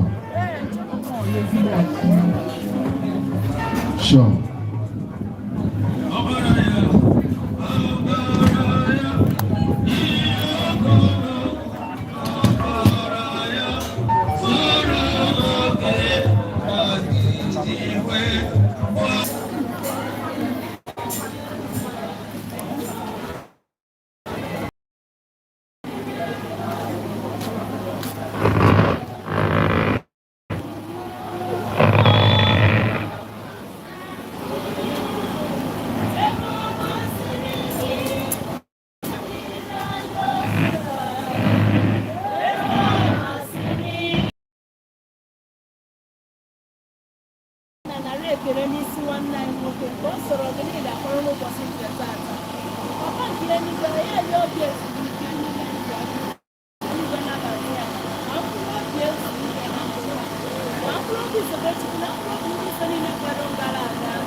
Ụmụada anyị ekele gị ụnụ ndị inyom onwe nke a ga-emesi mmemme ndị ga-epụta anyị nyebe oche nke e nwere na-enye ụlọ na-aga ụlọ afụgo na nke taa abụ ọgbakọ oriri ife apụrụ eweta amara ejie ihe n'ọnụ na-egbu gbanye on oche ka ị nọ dị on.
the master friends from our future. I ain't a chopper and one blood.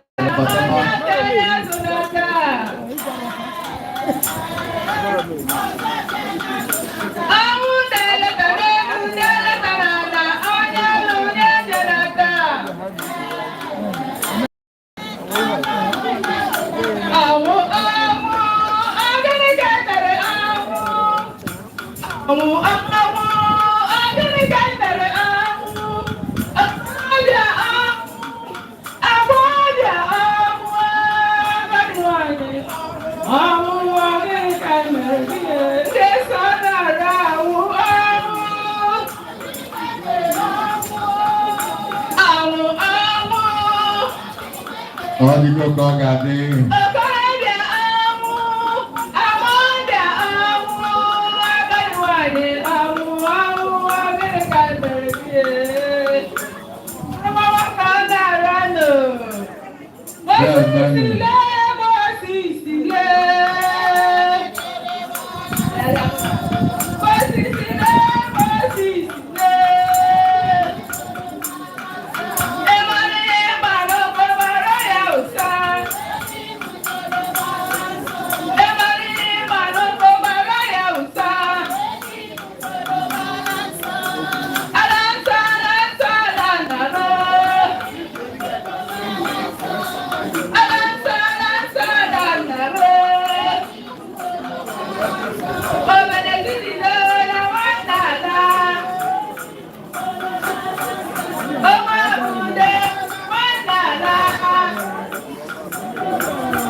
I can see the arrival of Master Prince.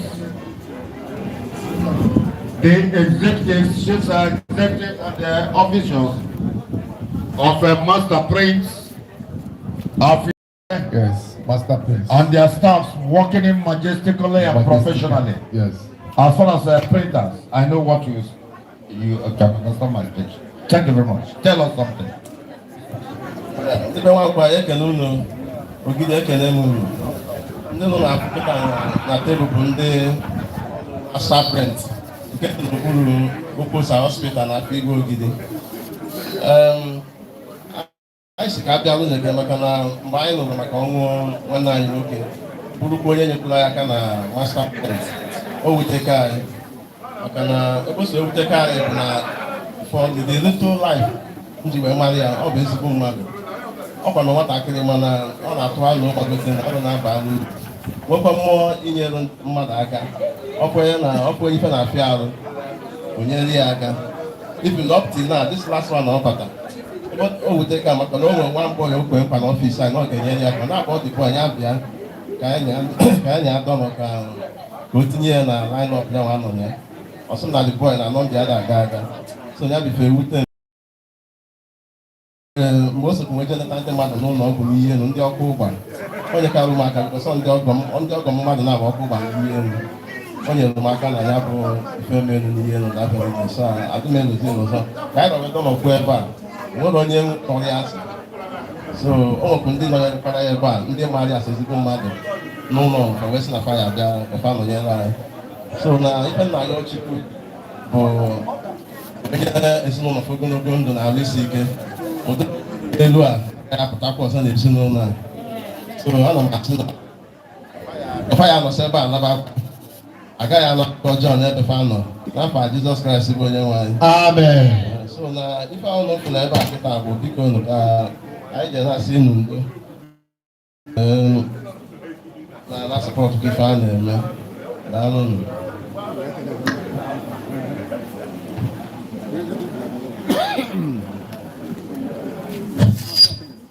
the master prince ekele mu dalụ ka gosi n'unu wee unu na ya na-emekọrịta unu nwere ụdị mmadụ ọ bụ mana anyị jere ọgụgụ mmụọ anyị jụrụ Chineke ajụ nwaanyị ji bụrụ ezigbo mmadụ rapụ ndị ajọ mmadụ dị n'ụwa anyị kelee unu nnọọ unu ji bịa dị mma unu eji na ya nwakarị n'aha Jizọs. Igwe Amobi biko ịmana o nwere ebe ụrụ nọ arụ juru n'oyi ebe a igwe jekwa nnọdụ ebe a onye fụsị amụma epụtazịa unu ejekwa nnọdụ ebe ụnụ nọ ka m abịa fụ na anya dịka o kwesịrị na ga-eme anyị na-aga n'iru DJ Merenge Amobi bịa ka ekwe n'aka ka anya fụ mama ka afụ papa nnekwu mmadụ ara ezi wee na-agazi n'iru daalụ nọ ka ha na-aga n'iru ikene nne na nna biko DJ Merenge Oliakụ Obichukwu ekwe egwu Oliakụ Obi Jizọs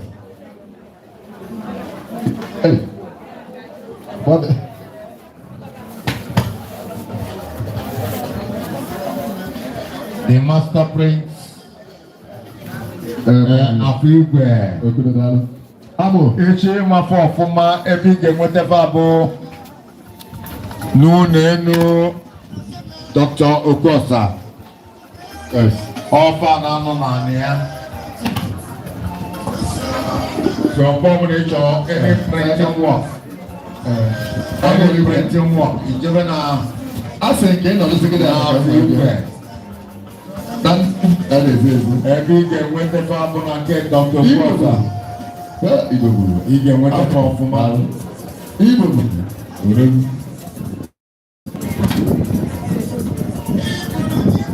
eze adịgo ewu uche Obili ya bam. Ebe obili ya bam. Obili kwa ma pa sa kamera ko do. Oge zuke. Kamera ebe ndi me bam. Bata. Adi ma bam.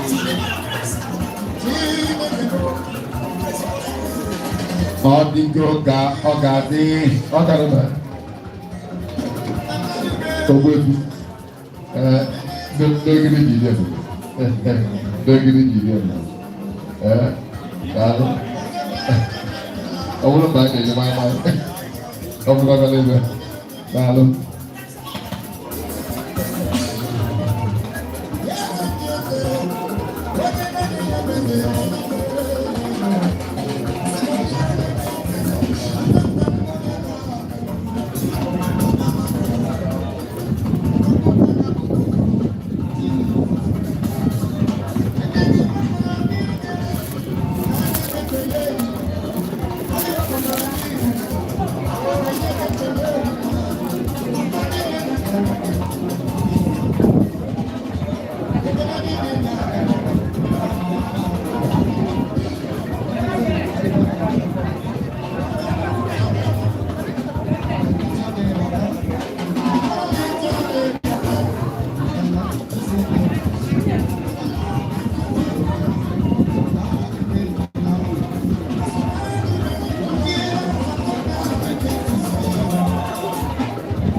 ọkanume onye ka ya mekenere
Hallelujah. If you're set to praise God tonight, shout hi, let's go there.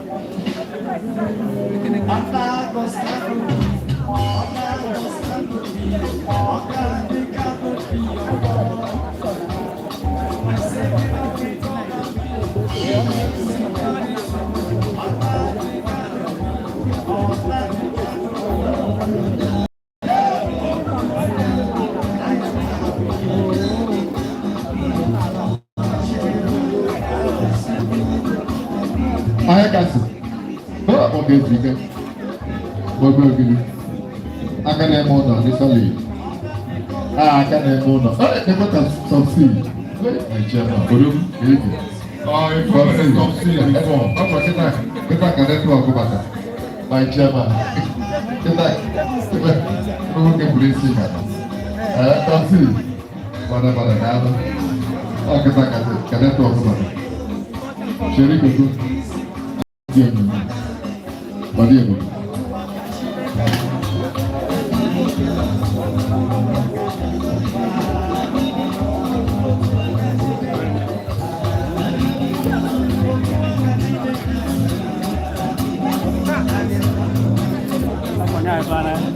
Kita.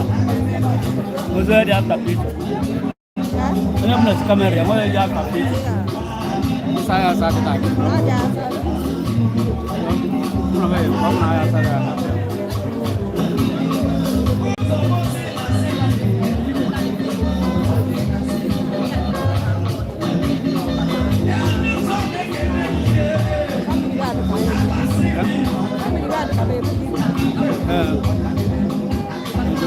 Kalau ada mereka. Cakap. Jadi suruh baca apa? Eba awak. Tunjuk dia. Family. Dia kami bilang bagus. Saya baru tadi.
onye ọma kaka kaka n'ogidi kaka nwoke ogidi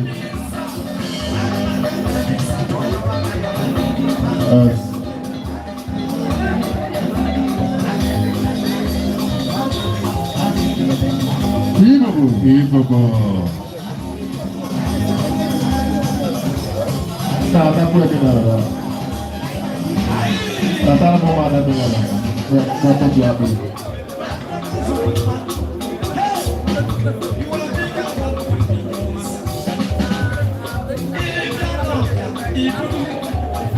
não tá na minha melhor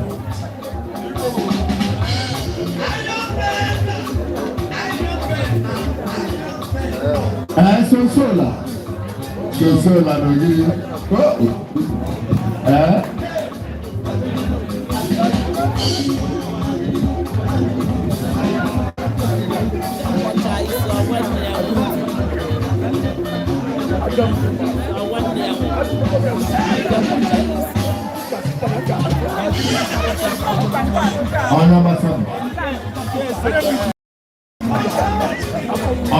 Sunday, sorry.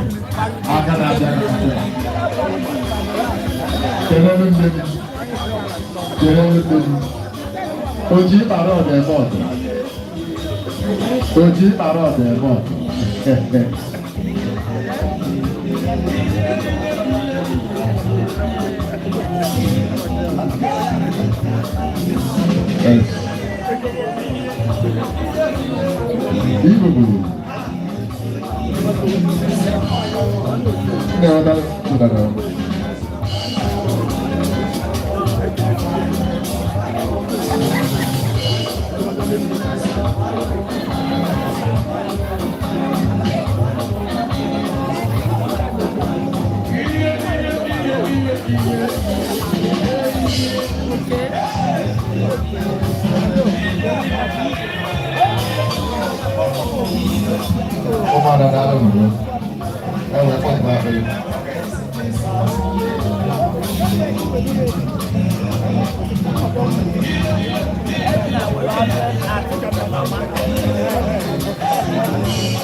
Chairman of Buke family.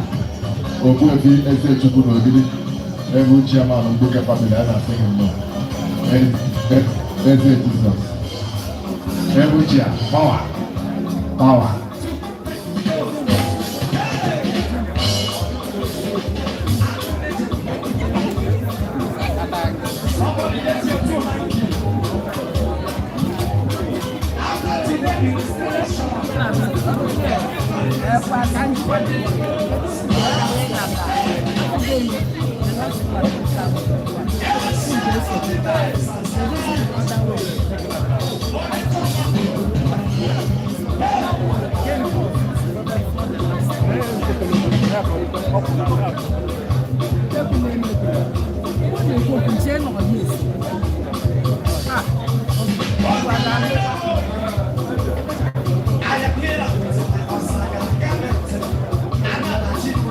Brother.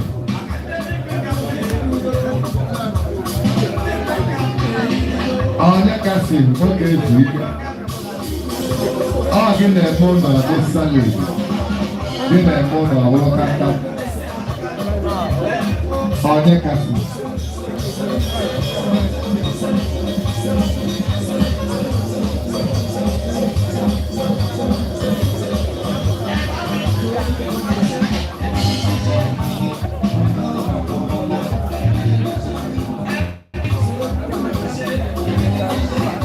Ụgbọ ka ị na-aza, ụgbọ ndụ ka ị na-aza, ijere aka aka n'ogidi ndekwa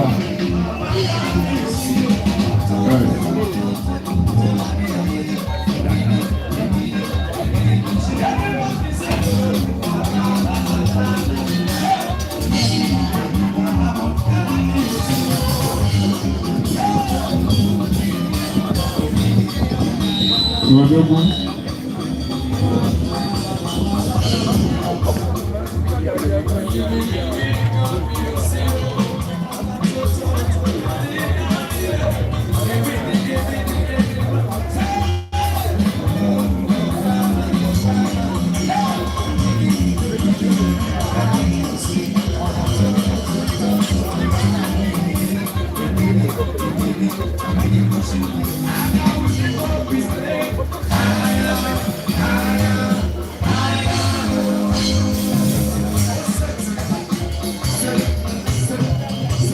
I can eat it.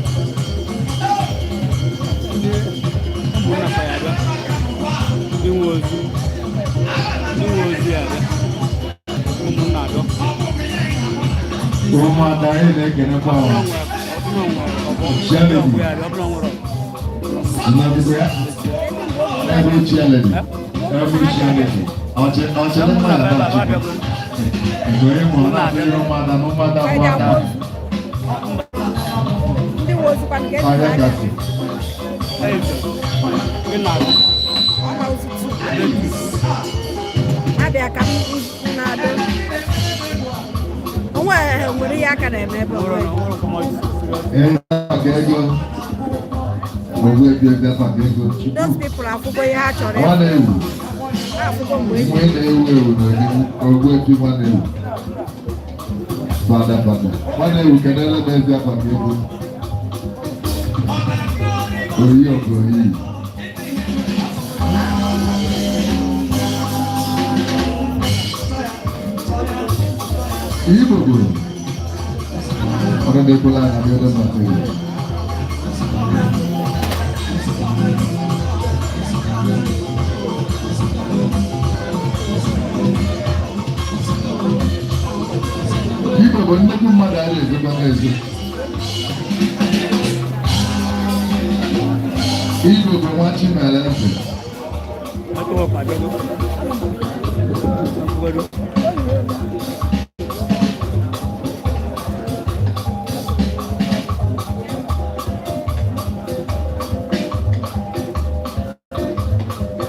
Igbo bụ nwa Chimeleze Odogwu bụ Odogwu abụrụ gị ọ ife ime ka nka ife ime ka nka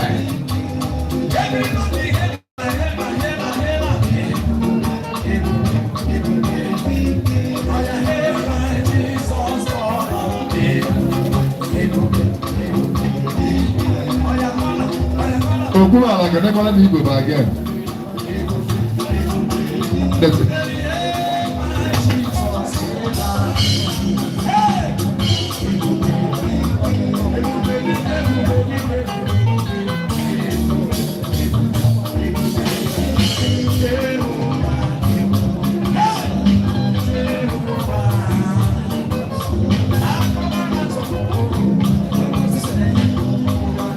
Ọkọtalụgba ọbụla na-ebuga ọkọtalụgba ka ọ na-azụ fada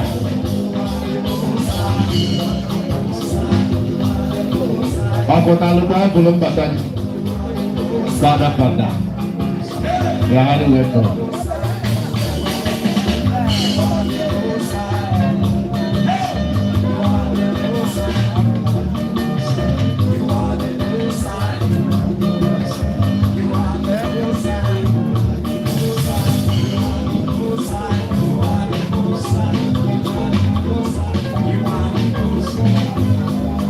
Ogúnlẹ̀ ọ̀rọ̀ òkúta ló pẹ̀ dandan ọ̀ṣẹ́ ní ẹ̀kẹ́ni.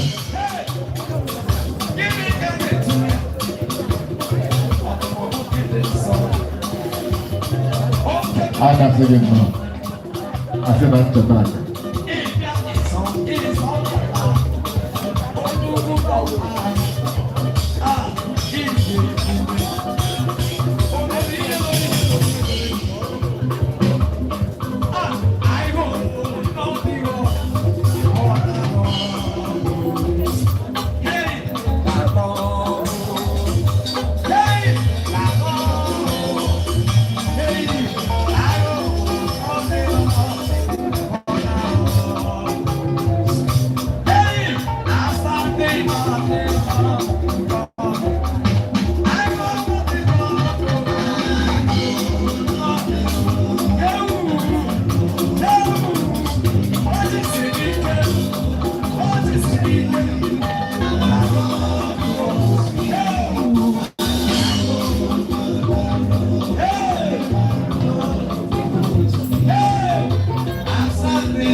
My chairman.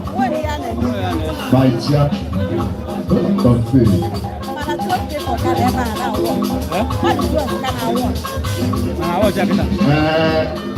Around the family, DJ Ice. DJ Ice. In the position, is one around our family. But I'm full of them. Academy laboratory, audio 20. Let's watch the meeting. Kandina undi mo guess good. Gawa gano to pepe. Hey, good.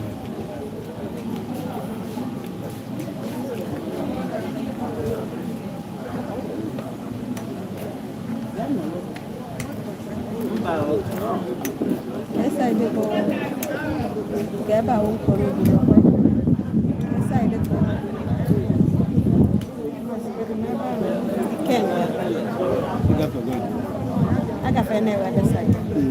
Round about one sika. The Bani me to Nika. After look at it. Never shoot as about it. Inside there. One of my friends is our weekend. Your friend? One of my friends is our weekend. Okay. Weekend. You got a good name. Okaro family. Okaro family.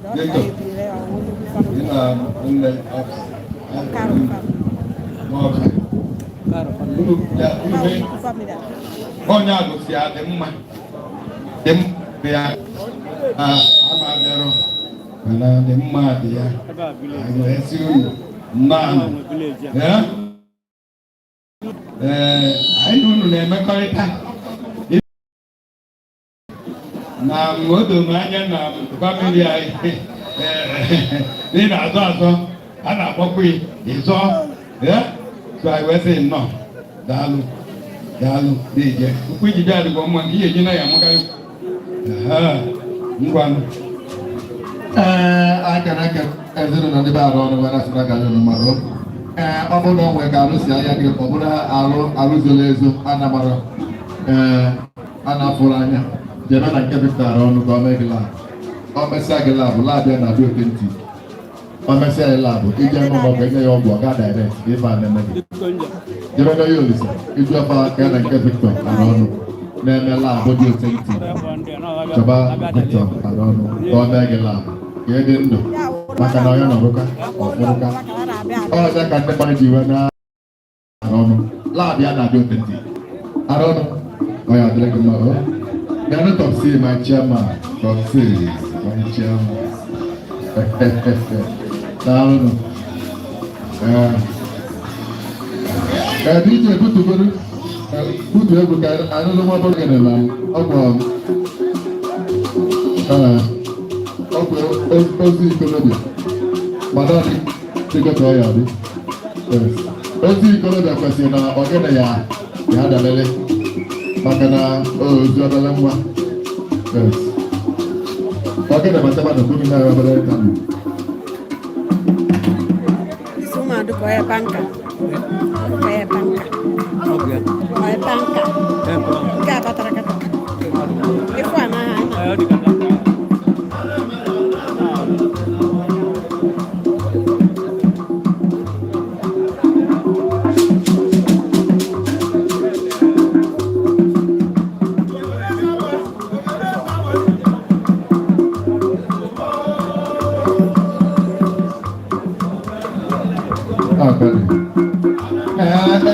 ESOBECHUKWU ESOBECHUKWU Onara. Ọ dịgo ka ọ ya adị, ọ mmadụ nwere nsogbu. Mana ọ nọ n'obi Chineke. Ọ nọ n'obi Chineke na nyekere ya. Maka na ọ lụrụ ọrụ ya ọfụma. Yes. Ọ ka ọ dị.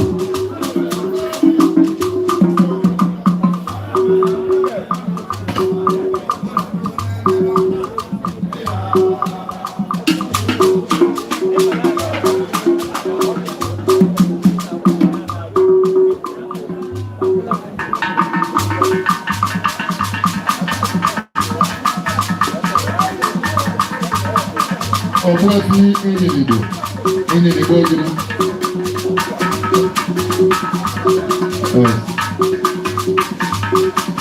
Enyilibo ogiri. Bara. Enyilibo. Ọ ndị ogiri ji ide obodo. Ndị ogiri ji ide obodo. Ihe ya adịghị gị mma ọ ezigbo mmadụ daalụ ọ.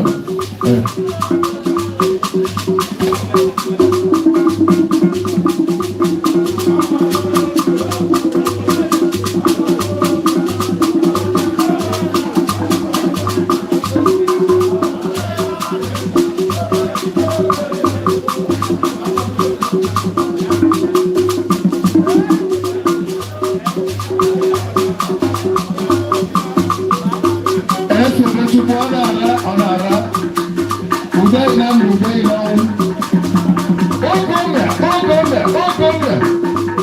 ESOBECHUKWU Onara. Ọgbọgbụ.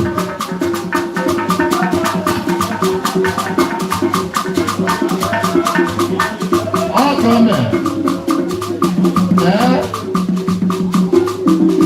Ọsama onye mmegbu. Lọ́la àfọ̀dé náà má balẹ̀. Ọgọmẹ. ESOBECHUKWU Onara.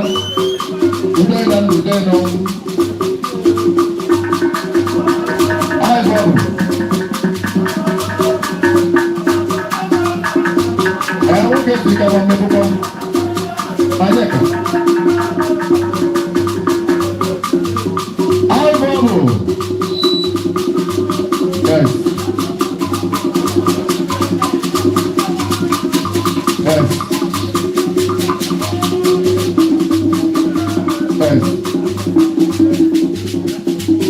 Ezinne Lala Doctor.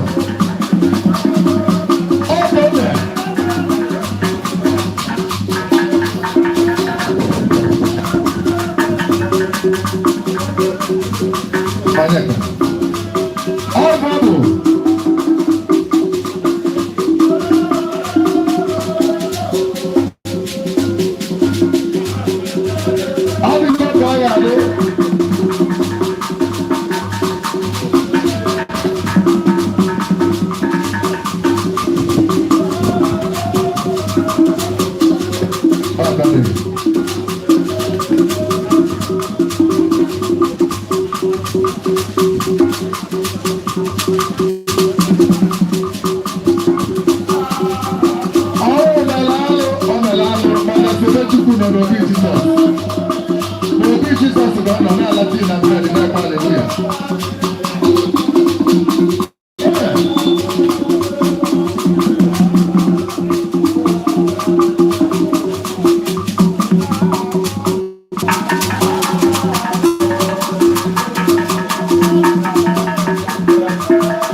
Oh,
aka na-acha katapila ọhụrụ ọzọ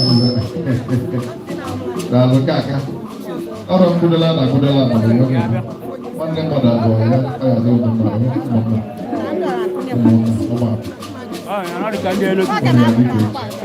ọbọsị nwanne ọya ama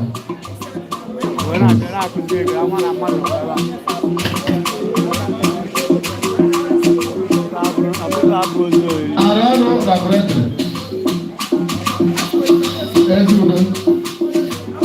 Ezudo. Ezechukwu Topsi. Padà. Ezichi. Topsi. Can grab go small. Topsi. Ezechukwu. Ezichi. Ozi furniture eme ọzọ. Topsi. Daalụ. Arano. Ọ gị na-emebe abụ dị otenti. Ana ama ya aka n'ọlụ a. Imesiala abụ. Onye ọdị ọgwụ ọ ga na-aba akwa. Jide debe ọya. Ojide debe ọya tupu. Imesiala nke a ọdụ. Na-emesiala abụ. Na-abịa ya ọgwụ ma oche jide ọya abịa. Ọmụ na-echi.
Ndị nnukwu ụlọ na-agba were nwoke amatara ndị ụmụ ụmụapụ ọgụ ọgụ onye ọbụla na-eche ekukwarị wee na-abịa ọbụla balịba ọ ndị unyom na-abịa ndị ụmụ ụmụapụ na-abịa abataba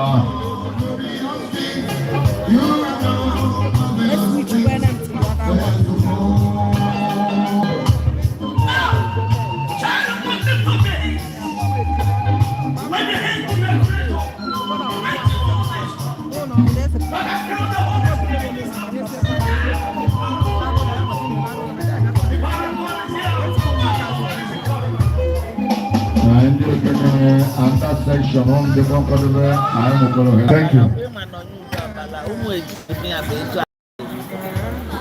Man, the microphone.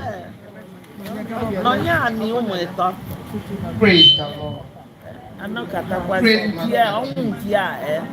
Hallelujah.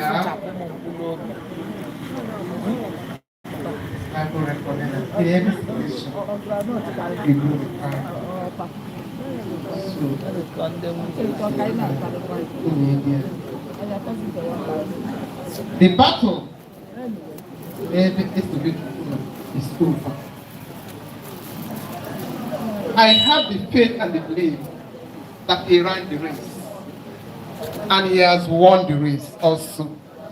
The race is handed over to us that are living on this planet to run the race and live their life to learn from the legacy left on this planet. God bless you. The boy left an indelible legacy. He served God. He praised God. He followed God. He learned from the words of God, which is life, and lived their life of the living. In the midst of the living, we are also in the midst of the dead. And if I inclusive, I'm going to solve it. I'm going to be able to say, I'm going to that age and the rest. How about you? Death is an inevitable thing that must happen to everybody.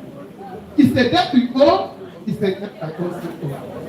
But the day we did or we did not know, so we take our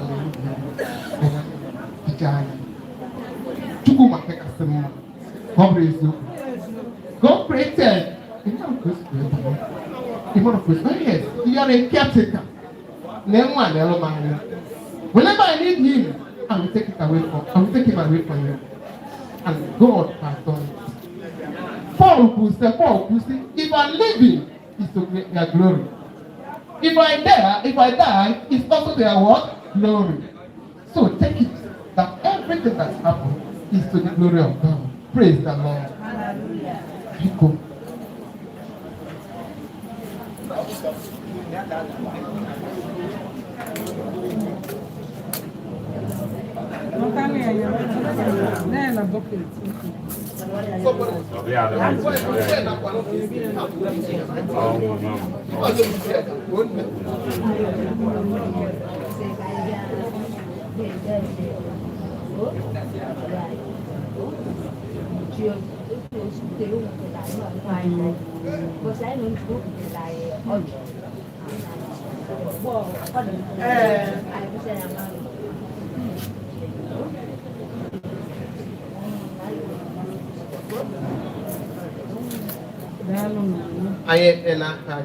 Amen.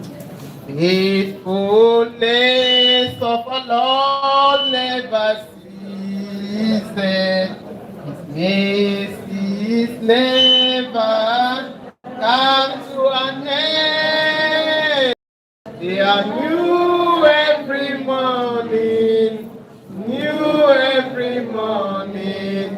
Great is thy faithfulness, O Lord.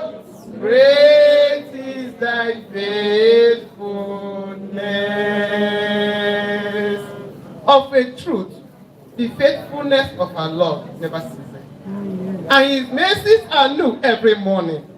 And the prayer this evening is that the mercies of God, his faithfulness, will be new every morning in this family in Jesus' name. Amen. Reliable God, we say thank you for a day like this. Give Mara, Karia Kaya Mara. You are the God that knows the end right from the beginning. We lift your name high in every situation. Be that glorified. Be that exalted, Papa, for your son. The years on this planet Earth. Oh, Nelo. Vege. Jeregios. Baragezi Ama. Pusaragi Chineke. Madonna Tukobinyege. I am sick na reke na Jesus. Come on, I thought you are you still Rukia. Papa nke goes a good Chineke. You know everything. We are saying be that glorified. But na reke ne ni still Rukia. Na reke ni says no they are easy. To train at this point in time is to do matter in the fear of God of your easy. But na munya barum and the child follow the legacy of the father and the mother. We say thank you in Jesus' name. Amen. And days, if you have a hindrance, they can try to check and I know how because you are God. In our region, all we require from us is thanksgiving in everything. Papa, we are glorifying your name. We are calling that thanksgiving unto your holy name. Papa, what that will be a hindrance for you to receive thanksgiving this evening? We say may it be removed in the name of Jesus. We present this and for your presence this evening, Lord. We pray that you take preeminent control of all that concerns this family. The father, the mother, the siblings, take control, Lord. Take control, reliable God. Take control, the Alpha and Omega. Comfort and console them in the name of Jesus. You are the God that knows how to do miraculous and mighty things to your children. Papa, Papa, many is about the fact of a truth. You are God indeed. You are the God that will wipe every tear. Papa, wipe away their tears in the name of Jesus. Papa, we hand this family unto your care.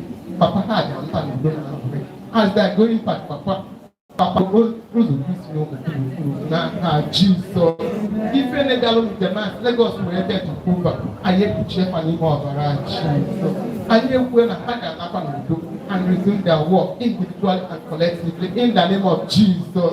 Ancient of days anyị ekwutie that untimely death, premature death like this will not be our portion again in Jesus' name. We're not going to experience something again in Jesus' name. Papa, no wine that one. Ma, me is no longer. But I got a live like this at the right age. If you are 17 years, people, man, if you are give lessons to 80 to 90 years, para for now when I get para for pana, Jesus, the one that is not over. Current them with your mercy. Papa, may your mercy be new every morning in their lives, in their destiny, in their future. In the name of Jesus, thank you, gracious God. Thank you, reliable God. Be that glorified, Papa. And this represent anything in there, Papa. They have everything abundant in your bank. May you be in this country force in the name of Jesus. Thank you, gracious God. Be that glorified forever and ever. In the name of Jesus. Thank you, Jesus. Thank you, Jesus. Thank you, Jesus. For we pray in Jesus' name. Amen. May we share the grace together. May the grace of our Lord Jesus Christ, the love of God, and the sweet fellowship of the Holy Spirit bless and abide with us now forevermore. Amen. Praise the Lord. Hallelujah. Amen.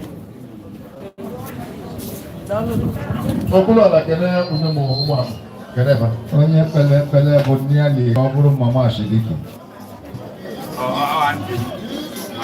Ọ bụ na enyere gapụ onye ekpegide ekpere ebe a chi ejiri. Onye aka akalue. Ọkụ onye nkụzi anyị. Ndị efaki. Nne nnọọ ụnụ anwaka. Venerable ekpebe ụdị ekpere a. You can see our Reverend from Lagos West. Reverend that came from Lagos West. We appreciate you, sir. Ekaso. Ekaro bom ekaso beje.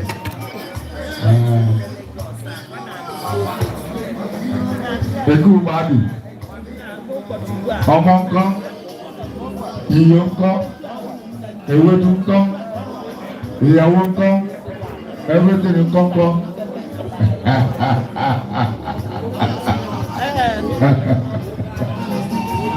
Mẹ́rẹ̀mẹ̀, owó ńkọ́.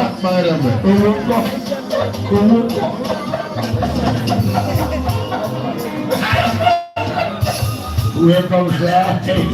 God bless you so much for traveling a long way from Lagos down to Southeast Anambra State exactly. God bless you.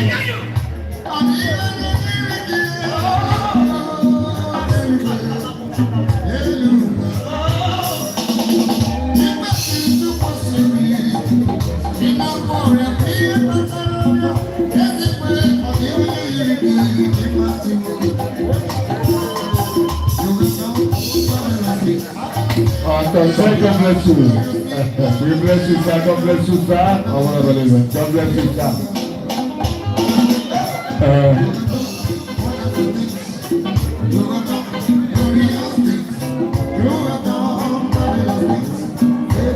We are moving forward, still moving forward. Going and going out. If you are coming, we say what I'm going out, we say Bada Patata. Oh, yes.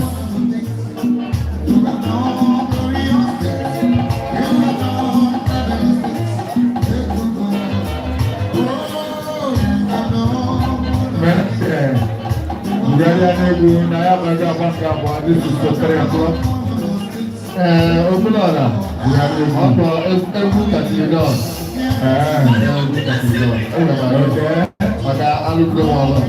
Just music, just music sit down. Just music in Ashaki. The evangelist.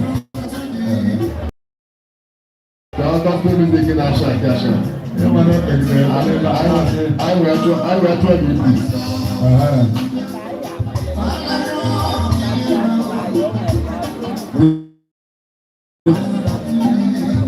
The talents are you there?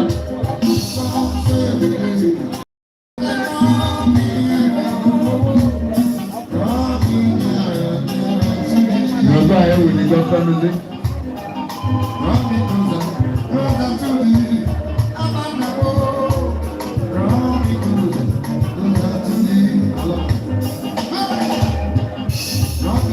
Ebutia,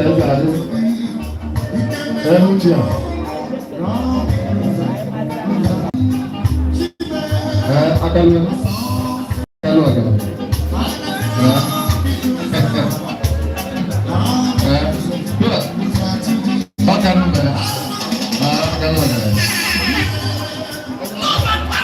Akalu senior.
They're not friends to have it the way much work with. Because single hardship. No. Oh, can I be you back again? I'm out of the year. Although they not around to leave back, they need a very good medical. I was Dalo. There, yeah. Who was a get Dalo? Yeah. Malebag, anyone will check, come on, Billy. Look at the name or no? Yes. My hardship.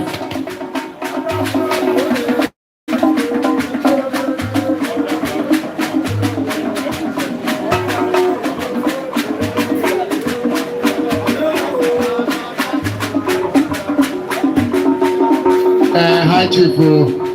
Beka mbedogo ọfịa fụlagụ na-egiri onye abịa n'ọchaba enye ekele dịka osi pụtakụlụ maka na onye ya si enye ndasị na ndụ onwe ka ọ dị ọfịa fụlagụ bụ esi na ya ga-abịalele n'ụbọchị mmadụ ka mmadụ ka ọ na-egbu ebe uche eze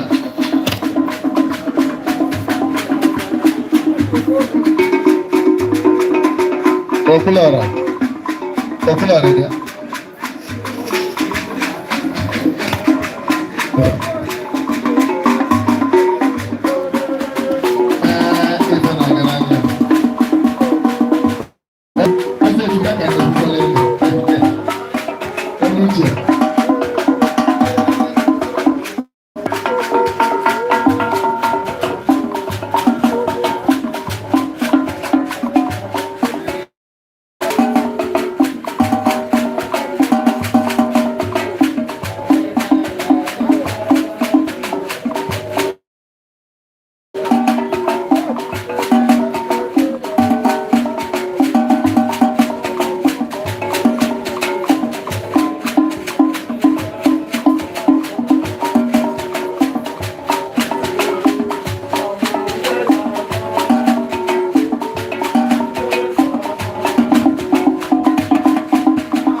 Dalo.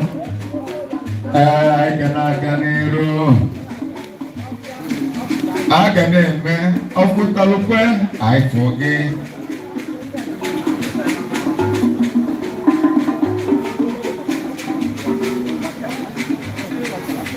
Gosunadi ifenne kanaga goma. Akanume. Afom ni ifenne naga. No plora ne bake mo ibuna.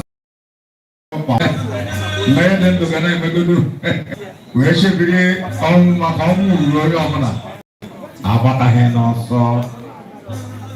Na kapopo kubya urepa. Aka na-esu ọgọdọ.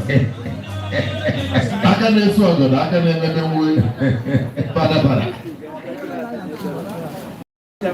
Aka na-esu ọgọdọ. Saya na kote. DJ kpọrọ anyị agbago.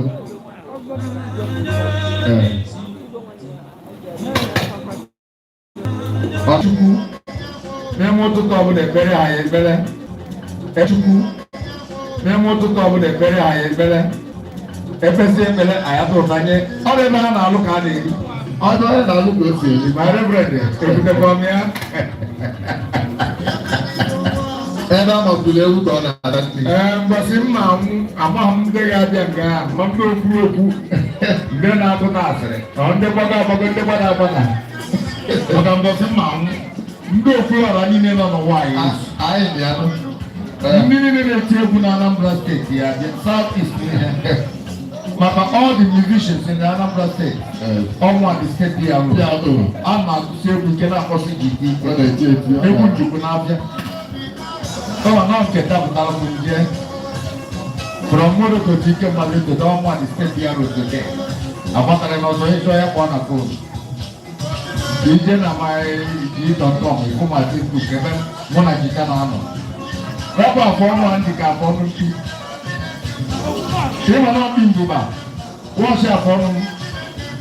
Mgbe nne m kpọ m abụ ọsọ agha, ka m tolite wee ma na mkpi ahụ ọma ịkpọ na-eso na-eje n'ọkpị mbụba ka a na-akpụ ya. Mgbe tolite wee fụ n'ọkpị mbụba ka mkpi ahụ. Odo mmanya na afọ ọnụ m gbakwuru mbụ afọ ọnụ mkpi mbụba. Ọ ya ka m ji enapụ ya bụ afọ ọnụ. Maka afọ ọnụ akwa ihe ọ na-enye m na-eti na akpa ọ bụ obere ibe. Ebe onye na-akọgọ ihe na-eri ibe. Agbataghị n'ọsọ. Obere oge kịta kpaba ya akpaba. Ebe ọ bụ na dimkpa gbara dimkpa ya esi ire nke na ntị. Mma emekata akpaba nke m akpaba. Ọ ga-adị ka enwe ihe a na-ekwu n'ụwa a pụtara. Ka anyị bụ ihe akpara afa n'ụwa a.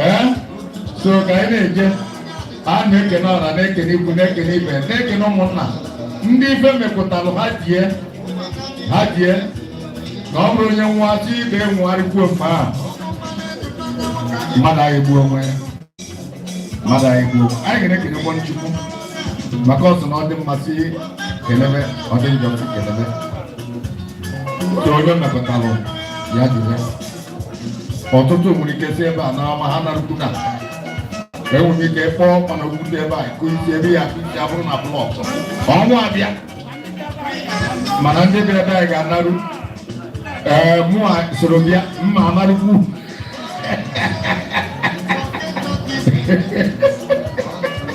mmadụ egbu onwe ekpere igere ebe n'ụtụtụ bụ ijebe ruo n'udo naba aruo n'udo ịmara ịkpọpụ Chineke sị daalụ maka ịga ya nọ maka ị na-ekene ọ na-eme n'aka ụmụada ekene mgbanwụra m agọdụ keta ahụhụ nke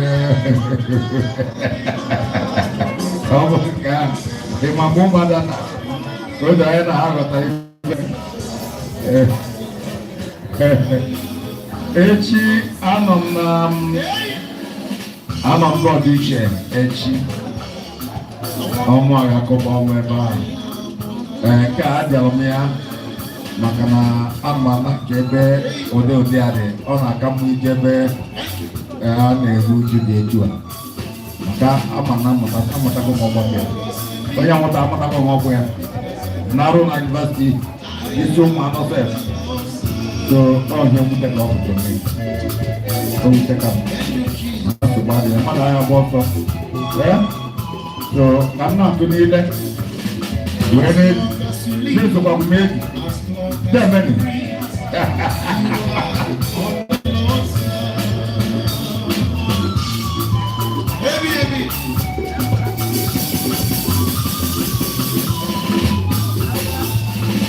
My chairman, sir.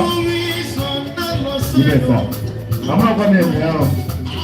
Let's say to make a name. God bless you, sir. God bless you, sir.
Gentlemen to the call.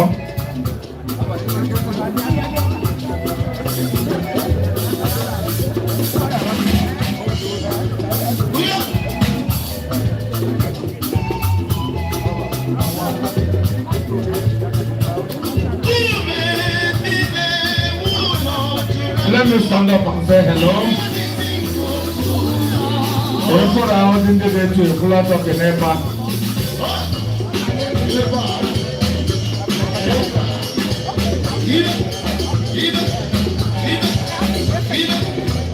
Gentlemen,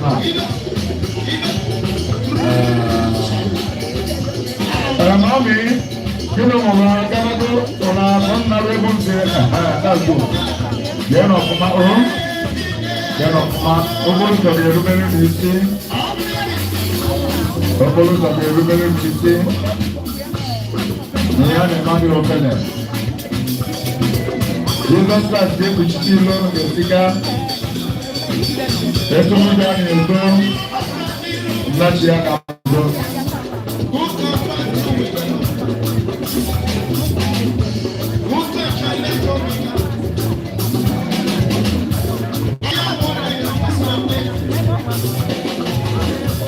Father, favorite daddy.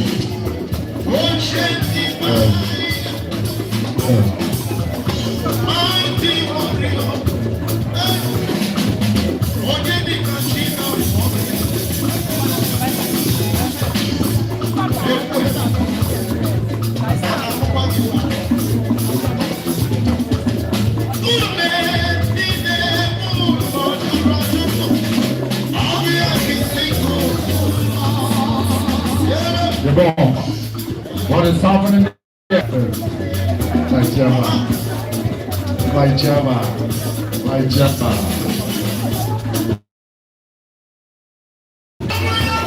My Jama.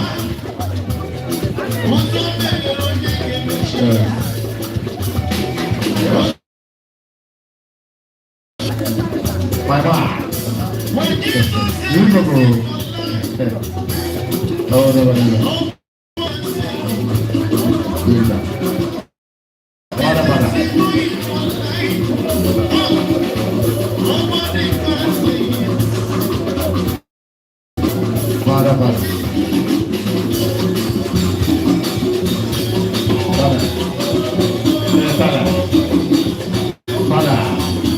Father,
with all my heart.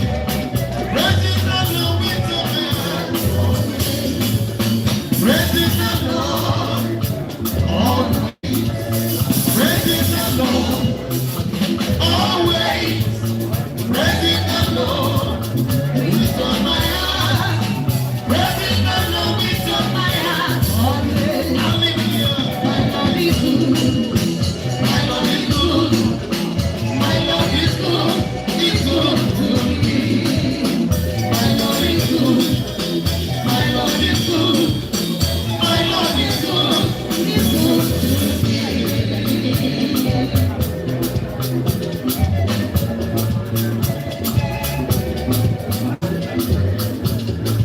My Lord is kind. My Lord is good. My Lord is good. He's good to me. Are you sure? If the Lord is good to you, why not make a joyful noise? My Lord is sweet. My Lord is loving. My Lord is good. He's good to me. Yeah.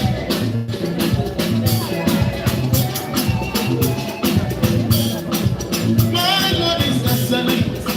My Lord is powerful. My Lord is kind. He's good to me. Yeah, yeah. Hello. My Lord is good. My Lord is good. My Lord is good. Oh, he's good to me.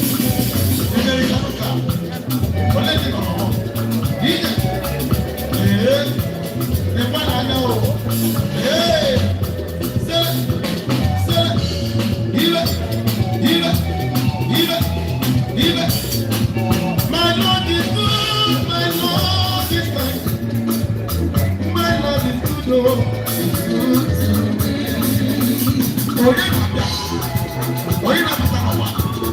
Yeah, le malaya, oh, Jesus.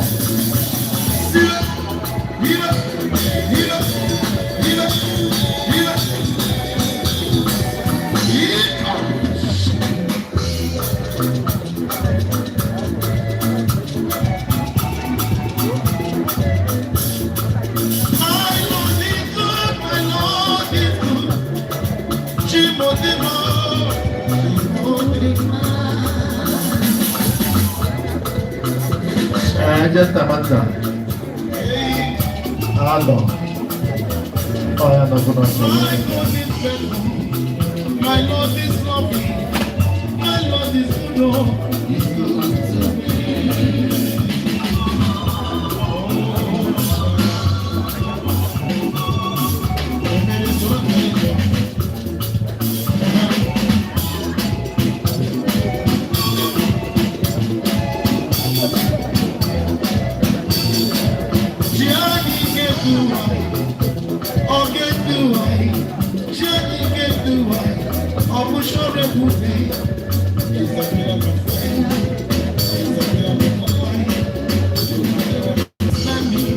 He's a miracle God.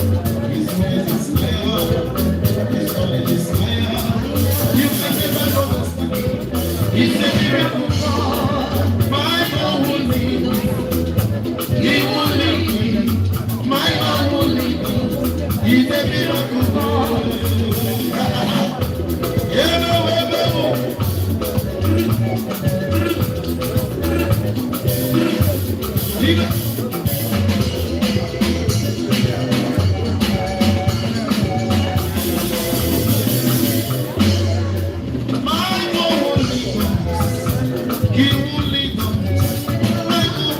Achọgo m short. Uwe ya na-emezi na achọgo m close. Asa ka attend the dance. I want to talk. Yes, I know you make it online. Oh, yeah.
I don't want to say something. Can I?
Jehovah Jireh is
Yeah, I join